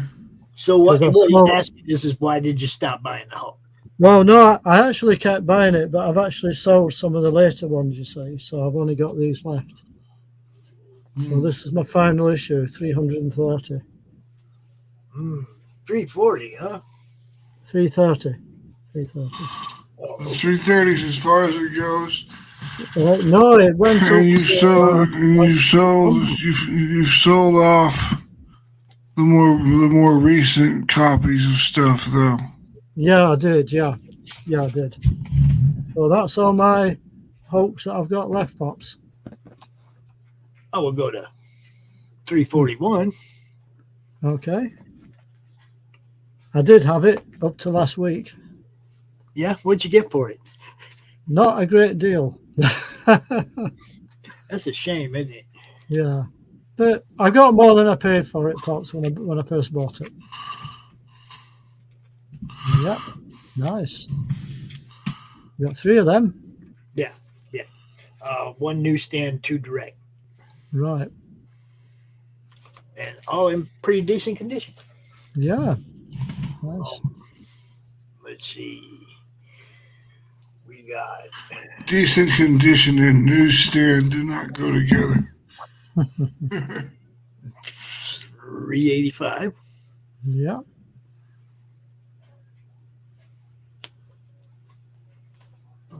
Mm-hmm.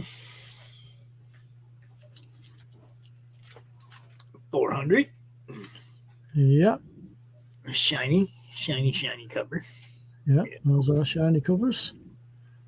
One of each, one direct and one newsstand. And let's see what's over here. What's over here? What do we got over here? We got the 99 annual. Oh, yes. Yep. And let's see. 409. Mm-hmm. Motor Mouth and Kill Power. Okay. Yeah, I think it is. Yeah. Yeah. Looks like it. See, it's just the Hulk never grabbed my attention. It never did. It's just the villains' names were silly. Yep. Everything was just. It was kind of like, this could be so cool. I like. It's not. I like the early Hulk, I must admit. You know, the Jack Kirby ones and the Steve Dixon ones were quite good. Okay, so then they did that reprint run thing. Right. Okay, where they did, old stories but kind of modernized them. They did the same thing to Spider-Man. Kind of stupid. I didn't like the way they did that. So they don't even need to be getting no airtime because it's all, just reprints of old stories. I got a bunch of that crap. Looks like. Okay, yeah, I don't care about none of that. So we do have the legacy issue, Mm-hmm. right? Because that was cool, right? And as I said before, pretty much anything that's got Hulk and Thor, I probably have it. You know, it's got Hulk and Thor. So that's number 712. 712. Let's see what we got here. Oh, another version of 712. Another alternate cover. Because it had Thor and Hulk, right? Mm-hmm.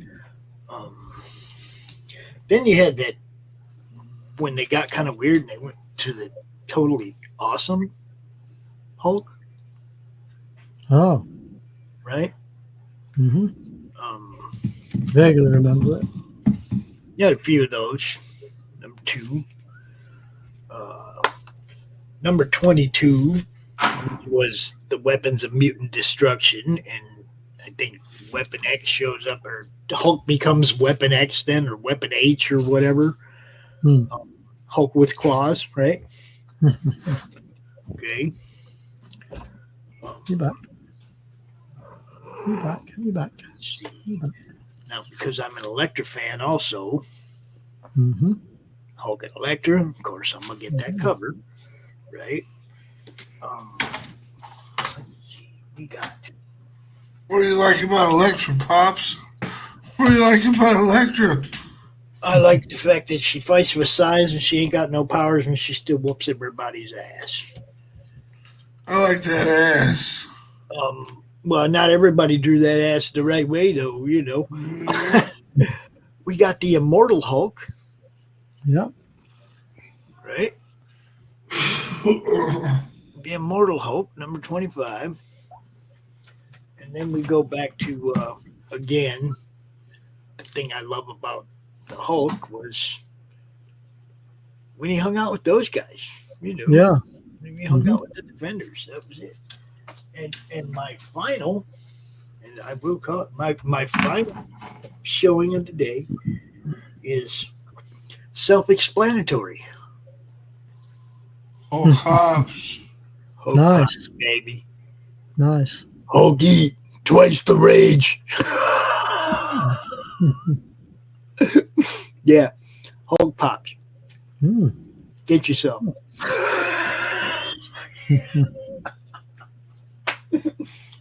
Boy, did that play right into it or what? Absolutely.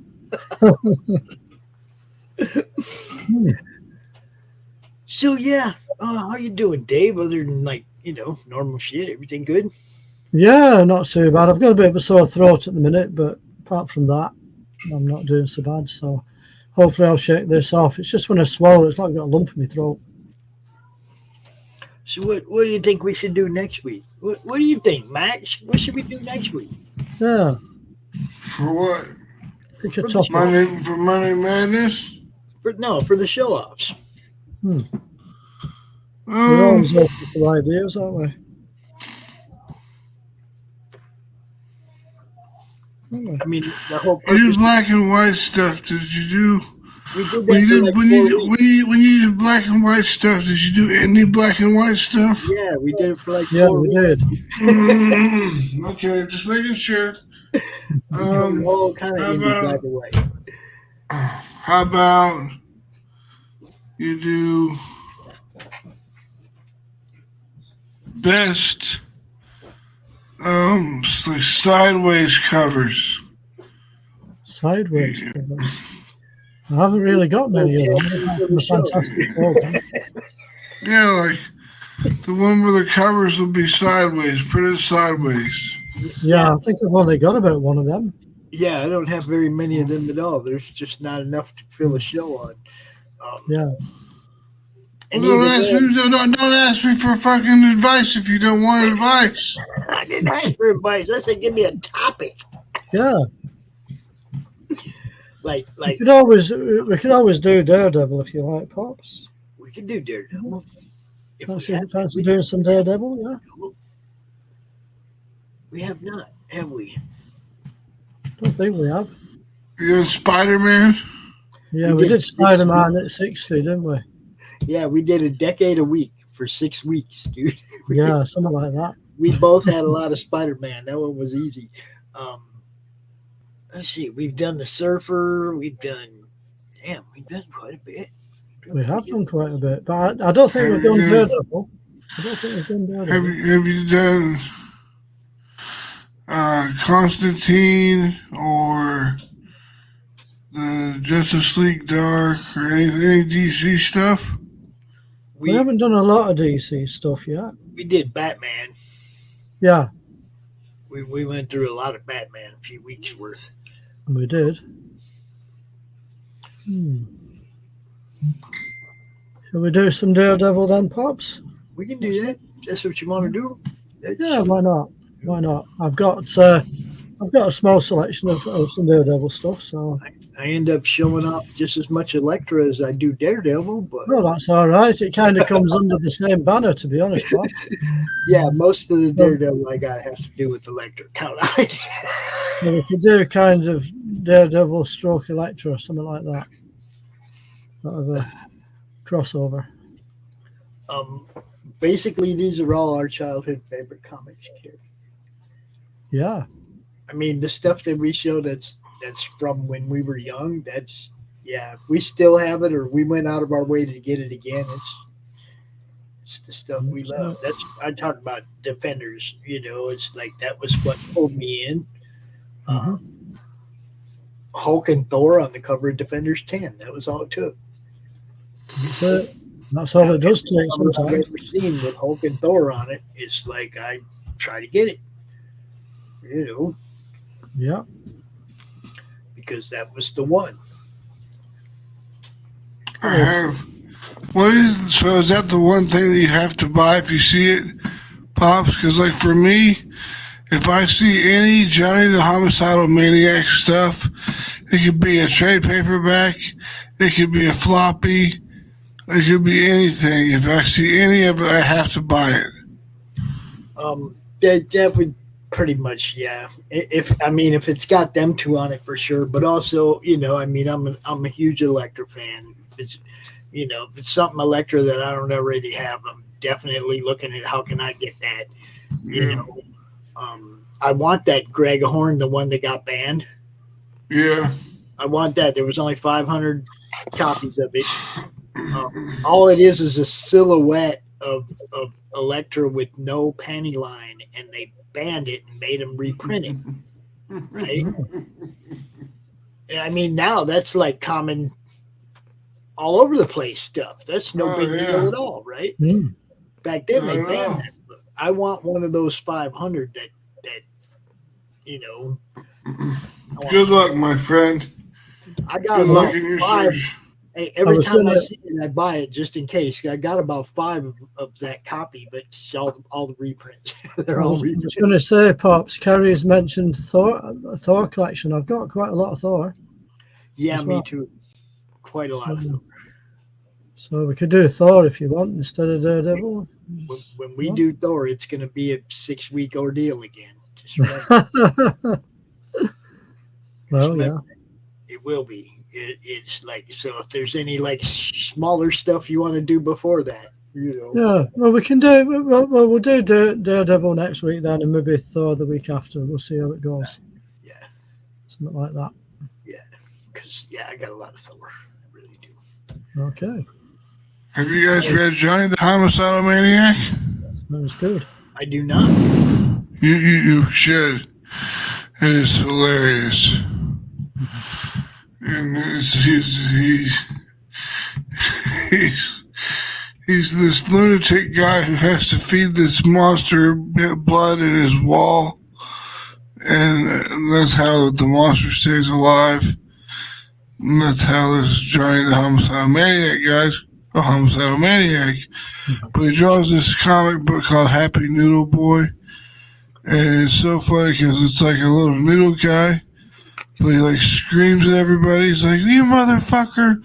What is wrong with you? Why do you have these things on your mouth?"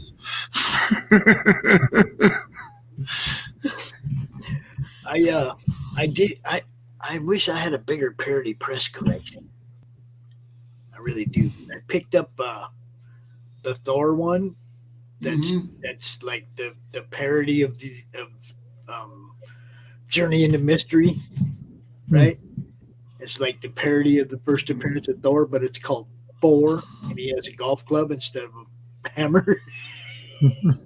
It's good stuff. I love parody press, man. I love all that stuff. I wish I had a much bigger collection of it. Dude. Yes, I have a Facebook page. Same name, sweetheart. Pops Van Zant. I'm there. I'm in the comic related. You're not in the comic related madness on Facebook, Carrie?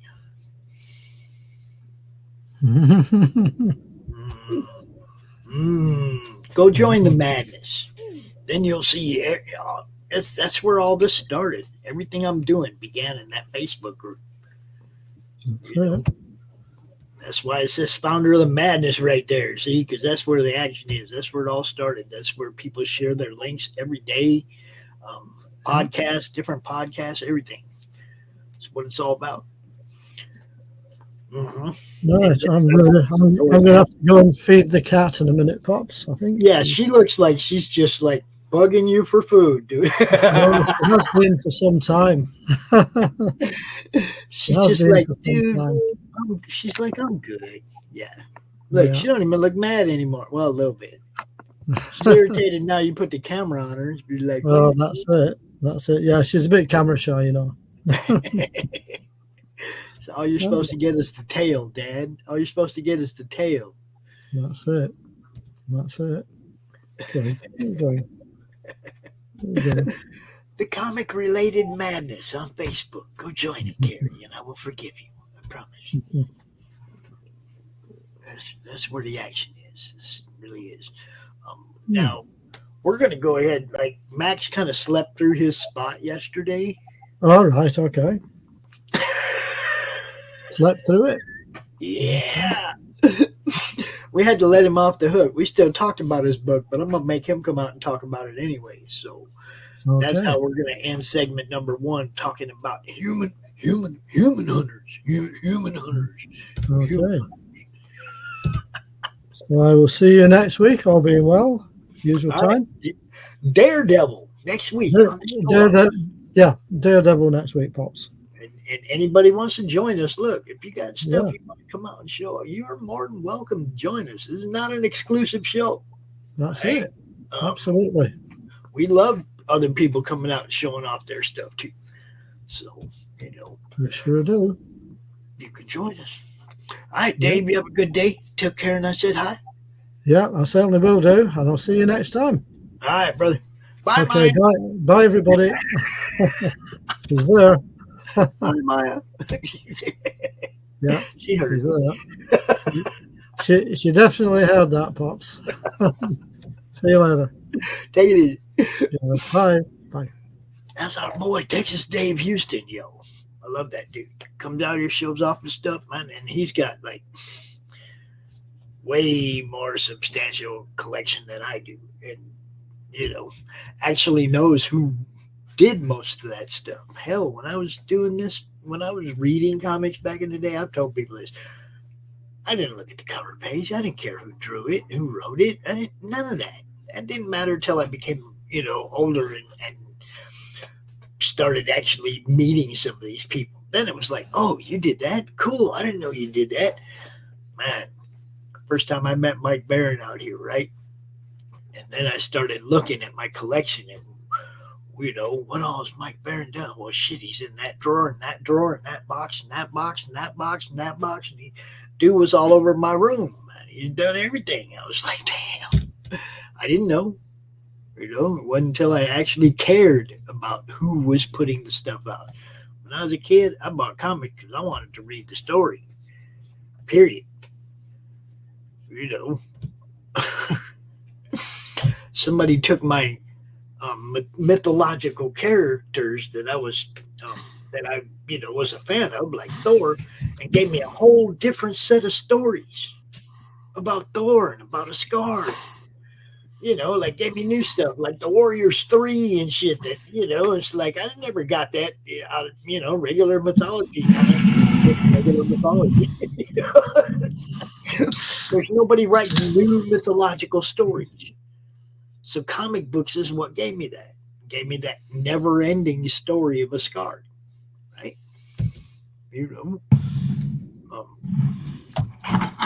Max, keep it going. You slept through your spot yesterday, bro. I did. I was sleepy. So we gonna make you cover your book now, dude. Okay, right now? Yeah, right now. We're gonna make you make up for the spot you missed yesterday. We're gonna talk about human hunters. Human hunters. You may share your screen, sir, and do all that stuff, and let's talk about your campaign. Well, give me a second. All right. Let me call Johnny, see if he wants to be on. I did send him the link already, so. You did? Yes, I did. I don't know if he got it or not, but I sent him the link. He said he'd check his schedule earlier and then never got back to me. So. Okay. But I did invite him. We will share our screens.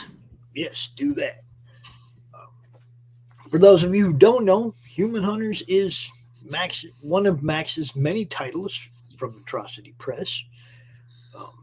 It's the current campaign going right now, so that's the one we're going to talk about. Over $5,000, 123 backers, rolling right along, Max. Oh, yeah. And this ain't even your flagship, and you're rolling right along.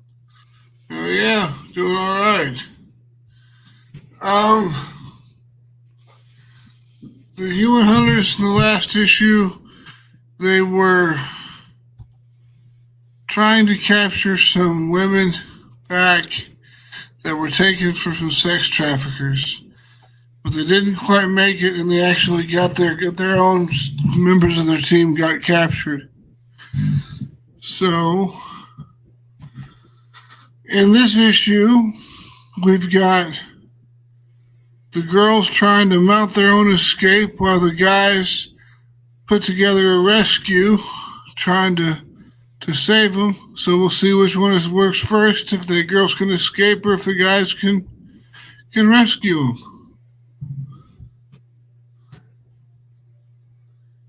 The art done by us from Thomas Doherty.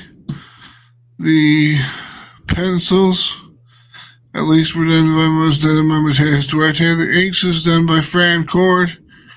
The colors is done by Adam Ramos, and the inks or the pencil, god damn it, the lettering is done by the wonderful SK, who letters for everyone, because that guy rocks.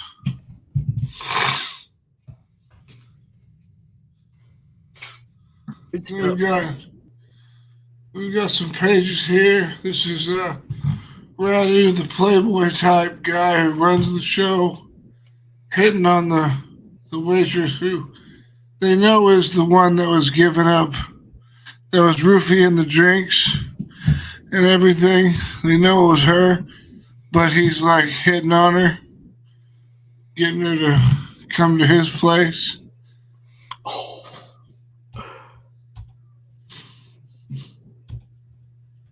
So that's like that. Is that the guy capturing people? Yeah, that's one of the ways they captures people.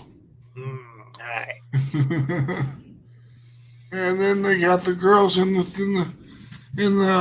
sex traffickers dungeon, where they get their rules on how to behave. Because rule number 1 is do what you're told, and rule number 2 is do what you're told.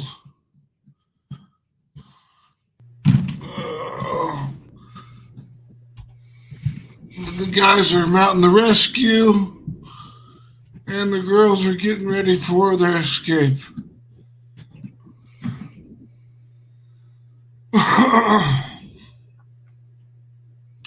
Cover A by Thomas Doherty. I was showing this off yesterday, Max, and the tadpole was out here. Mm. And he had to keep covering his eyes and shit, you know. Well, good. Cover A from Mateus Duarte, because we always have cover A by the interior artist. Yes. Cover B by Mariah Benes. Cover C by Elsie Freitas.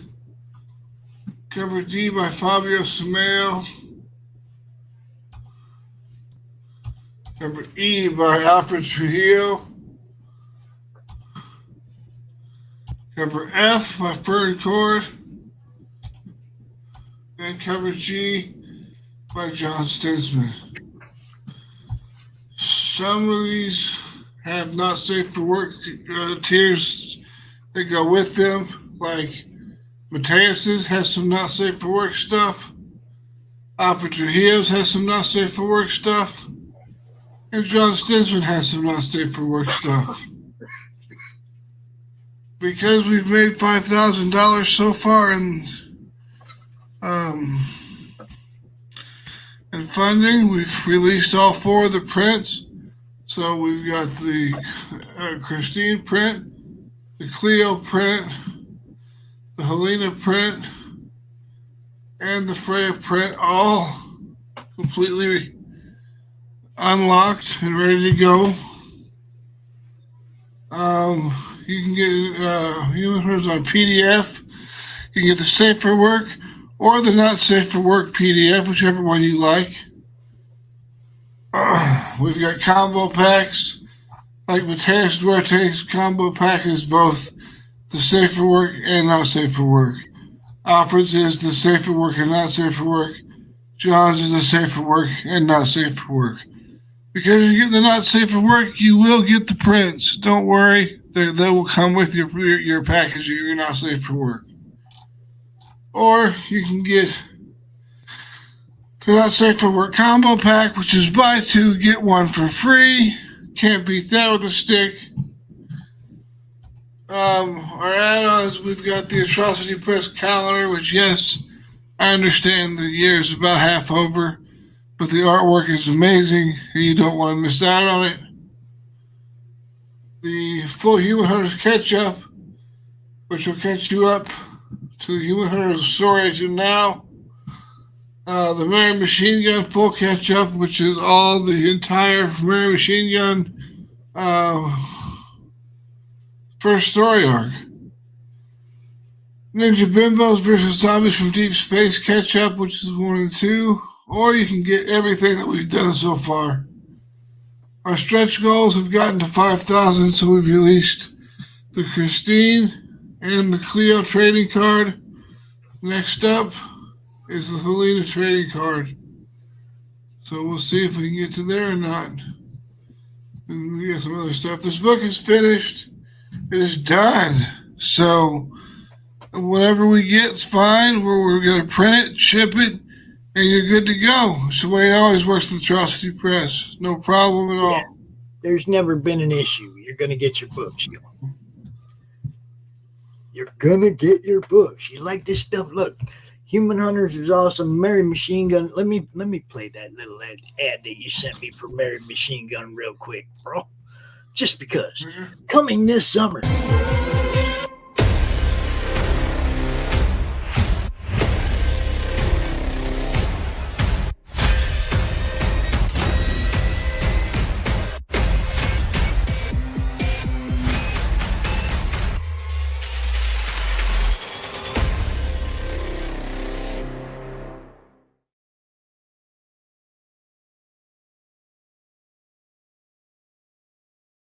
See that?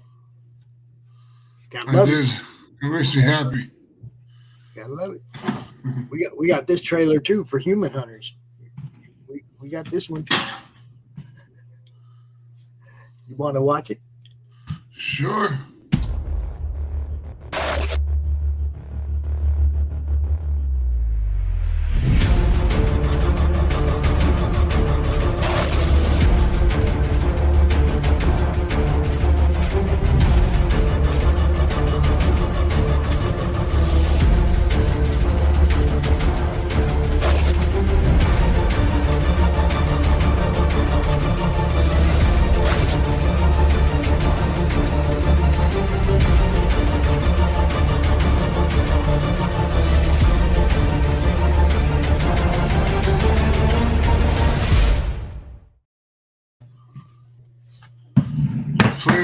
you have the new one for Ninja Bimbos?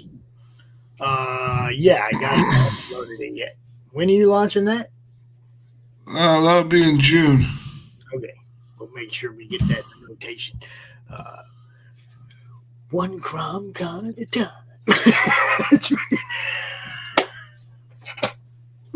You know, I stuck to that rule about only booking in the month I'm in. Yep. You know, I've stuck to that rule since the beginning, right? And the very few times that I've booked somebody ahead of time like that, it's ended up getting screwed up. I like booking. Okay, look, we're in April. Okay, this is the end of April. Okay? May's about to start, and Madness booking is wide open.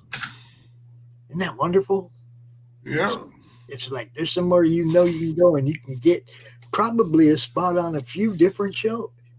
You know, but for sure, the Madness shows are wide open, beginning at the beginning of May. So if you book a show for May, Monday Madness, CRoM, you know, I don't know how far some of the other people are booked out on the network, but I know I got openings for you. So hit me up. And go back all these fine people and all their fine products. Buy Human Hunters issue number 3.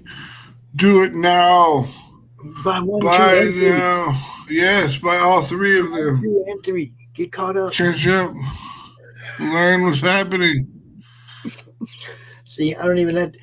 Look, I love when it's like, you got a retail tier on there too, right?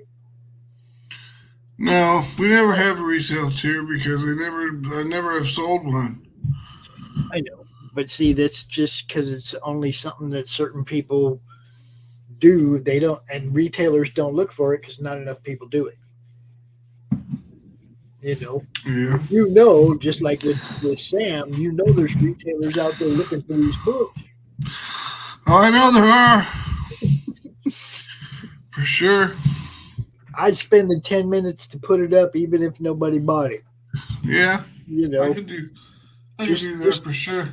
Just because you never know. And if somebody does pick up 10 of your books, that's 10 books going in people's hands that might not have seen their hands. Yeah.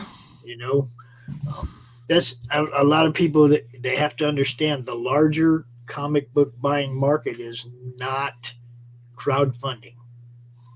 It's crowdfunding. That's not where the big money is in selling comics. You got to get in the stores, and that doesn't mean in the back of Diamond Previews. That's not in the stores. That means that the stores might, if the guy actually looks at the whole preview book, he might see a little ad about your book in there. Good. Right? I mean, that's what it is. To be honest about it, it's not like anybody's out there promoting that you're in Diamond unless you're telling people you're right? Speaking of that, Diamond code May 2315454 for Mary Machine Gun issue number 1. That's what you have to do though, right? It's like nobody else is out there telling people you're in Diamond or you're in Premium.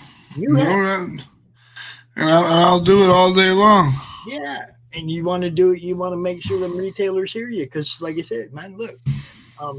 Do you think does Johnny really have the time to look at every page of Diamond Previews?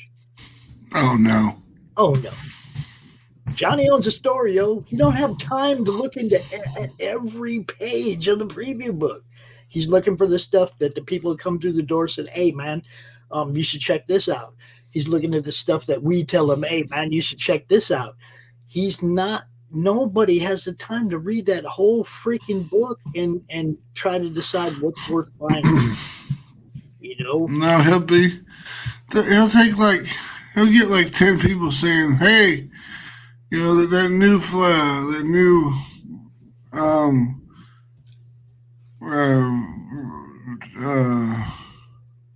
Lady Death, whatever. Yeah, well, it's just the Devil. Red Devil, what the hell's his name? He had some TV show, and the Punisher was on it. Daredevil. God damn. Jesus, I can't remember shit today.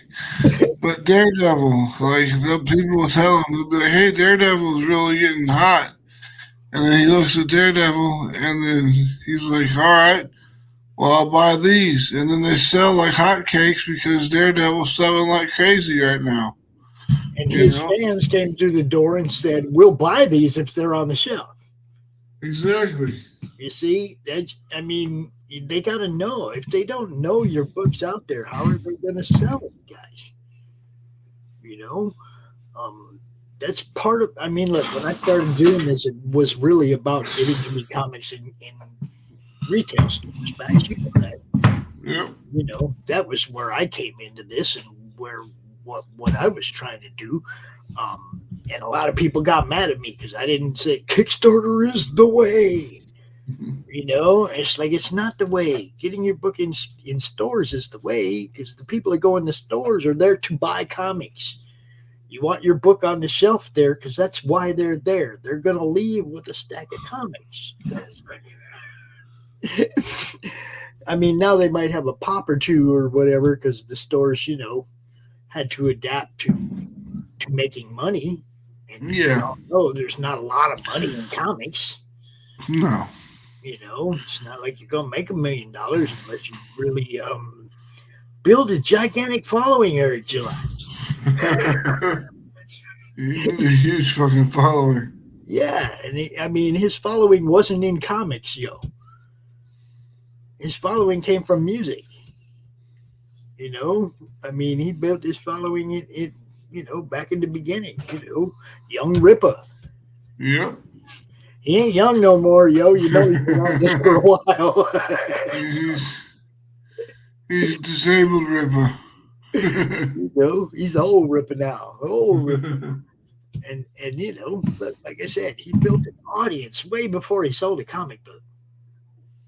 Way before. That had such a big audience. Yeah, you know he's going to make $1 million. Crazy. You knew he was going to make money. It wasn't even a consideration to me whether or not he would make money. It was how much. Yeah. You know,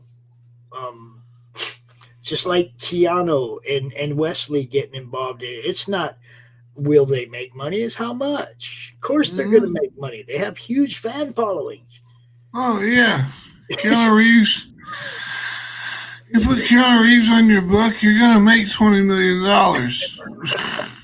It's just because Keanu Reeves is on your book. It's crazy. You know, but I mean, have fun with it, you guys. It's comic books. But, you know, selling books is really about putting them where the fans buy them.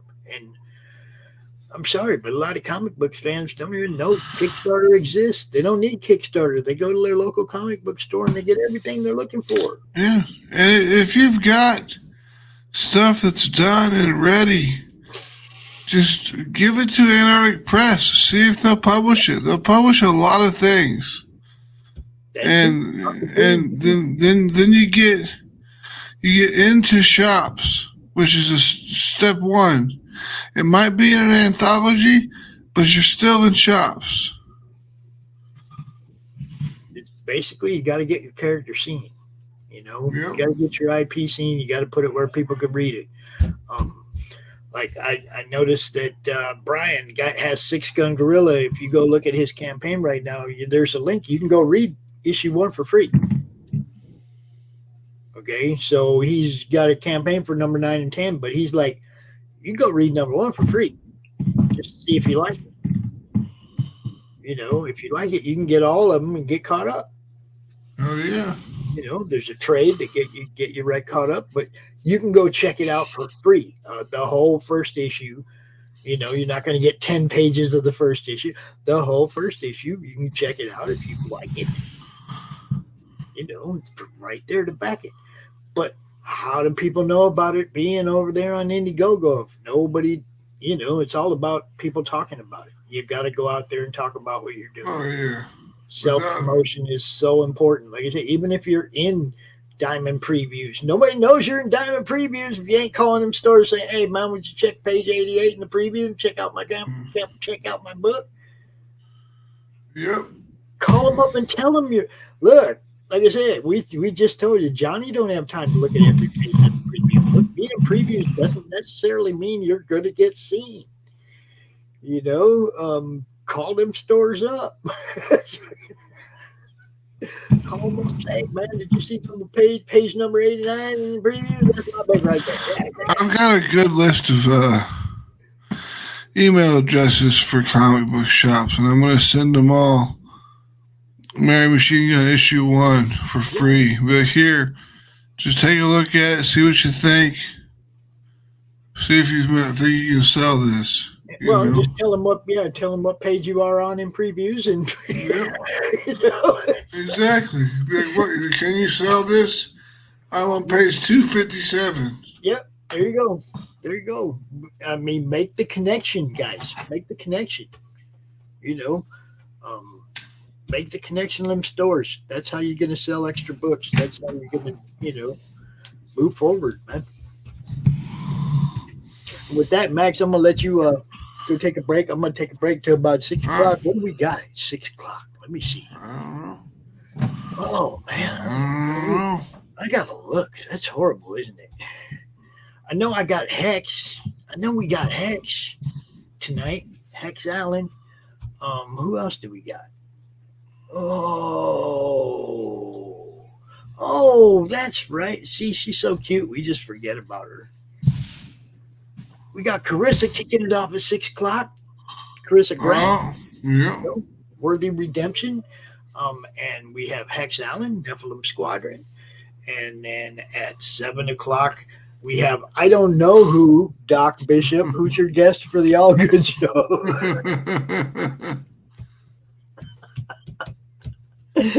I don't know who we have at 7. Okay. And then at 8 o'clock, the Silverline crew is going to do a final panel to kill off CromCon 35. And unless there's a whole bunch of people that want to do an open panel after that, that'll probably be the end of the show. All right. Now, if you do want to have some kind of a big powwow at the end, y'all let me know, and we'll keep it going and open it up and all that. So, you know. We will be back at 6 o'clock right here for the Peace final out. of CromCon 35. Peace. Y'all have a good day. Peace.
In a world where creatures of myth and legend exist,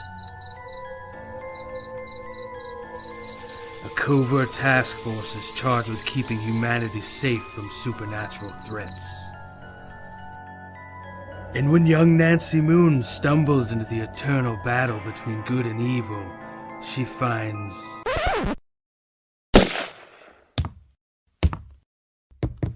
Oh my God, will you shut up? What's happening? Agent Beckett here. Aren't you tired of stuff like that? Want something different? Roll the tape. Whoops. Sorry about that. That's a song I'm writing for my ex. Okay, here we go. Yeah, that's more like it. Alrighty. Welcome to the world of the mythicals.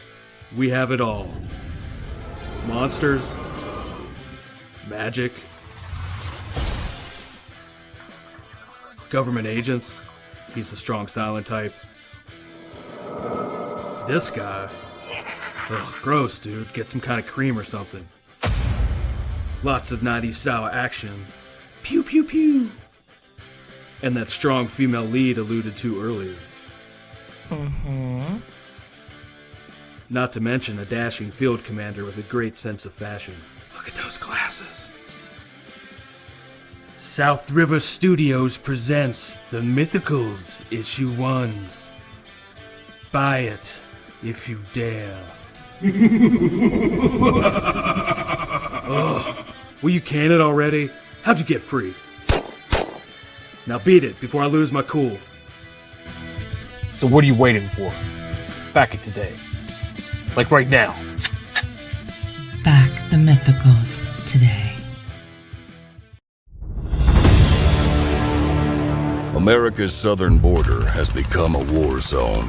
Human traffickers, drug smugglers, and terrorists flow across the Rio Grande with impunity, secure in the knowledge that no one will stop them. A distant federal government lectures Americans on their privilege while punishing overworked Border Patrol agents who were helpless to stem the tidal wave of invaders and determined migrants.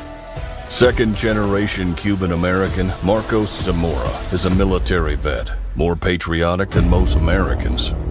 No longer able to ignore the chaos at his doorstep, he acts.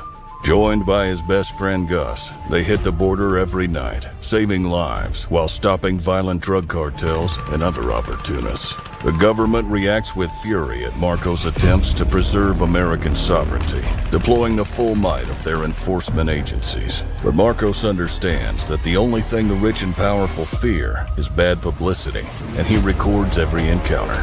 Whoever he is, this private American must be stopped. Illustrated by Richard Bonk and written by Eisner winner Mike Baron, Private American is his version of Captain America, and maybe a little Punisher, taking part in this ongoing, violent, and very real battle of good versus evil in the war for American sovereignty. Grab your copy at theprivateamerican.com. We have a secure border, and that is a priority for our administration. How do you end this thing? How do you put the where's the brakes on this bus? I forgot. Jazz hands. Jazz hands and brakes. Comic Books for Kids provides comic books to kids in hospitals and cancer centers across the U.S. It's a place where we can all work together to make sure every child has a comic book. 100% of all proceeds go towards the kids. It's about making a difference, and while they're in the hospital, allowing them to fly like a superhero, battle dragons, or rescue teddy bears. We are in every state in the country and now support over 160 hospitals. Every month, we add more. Visit cb4k.org.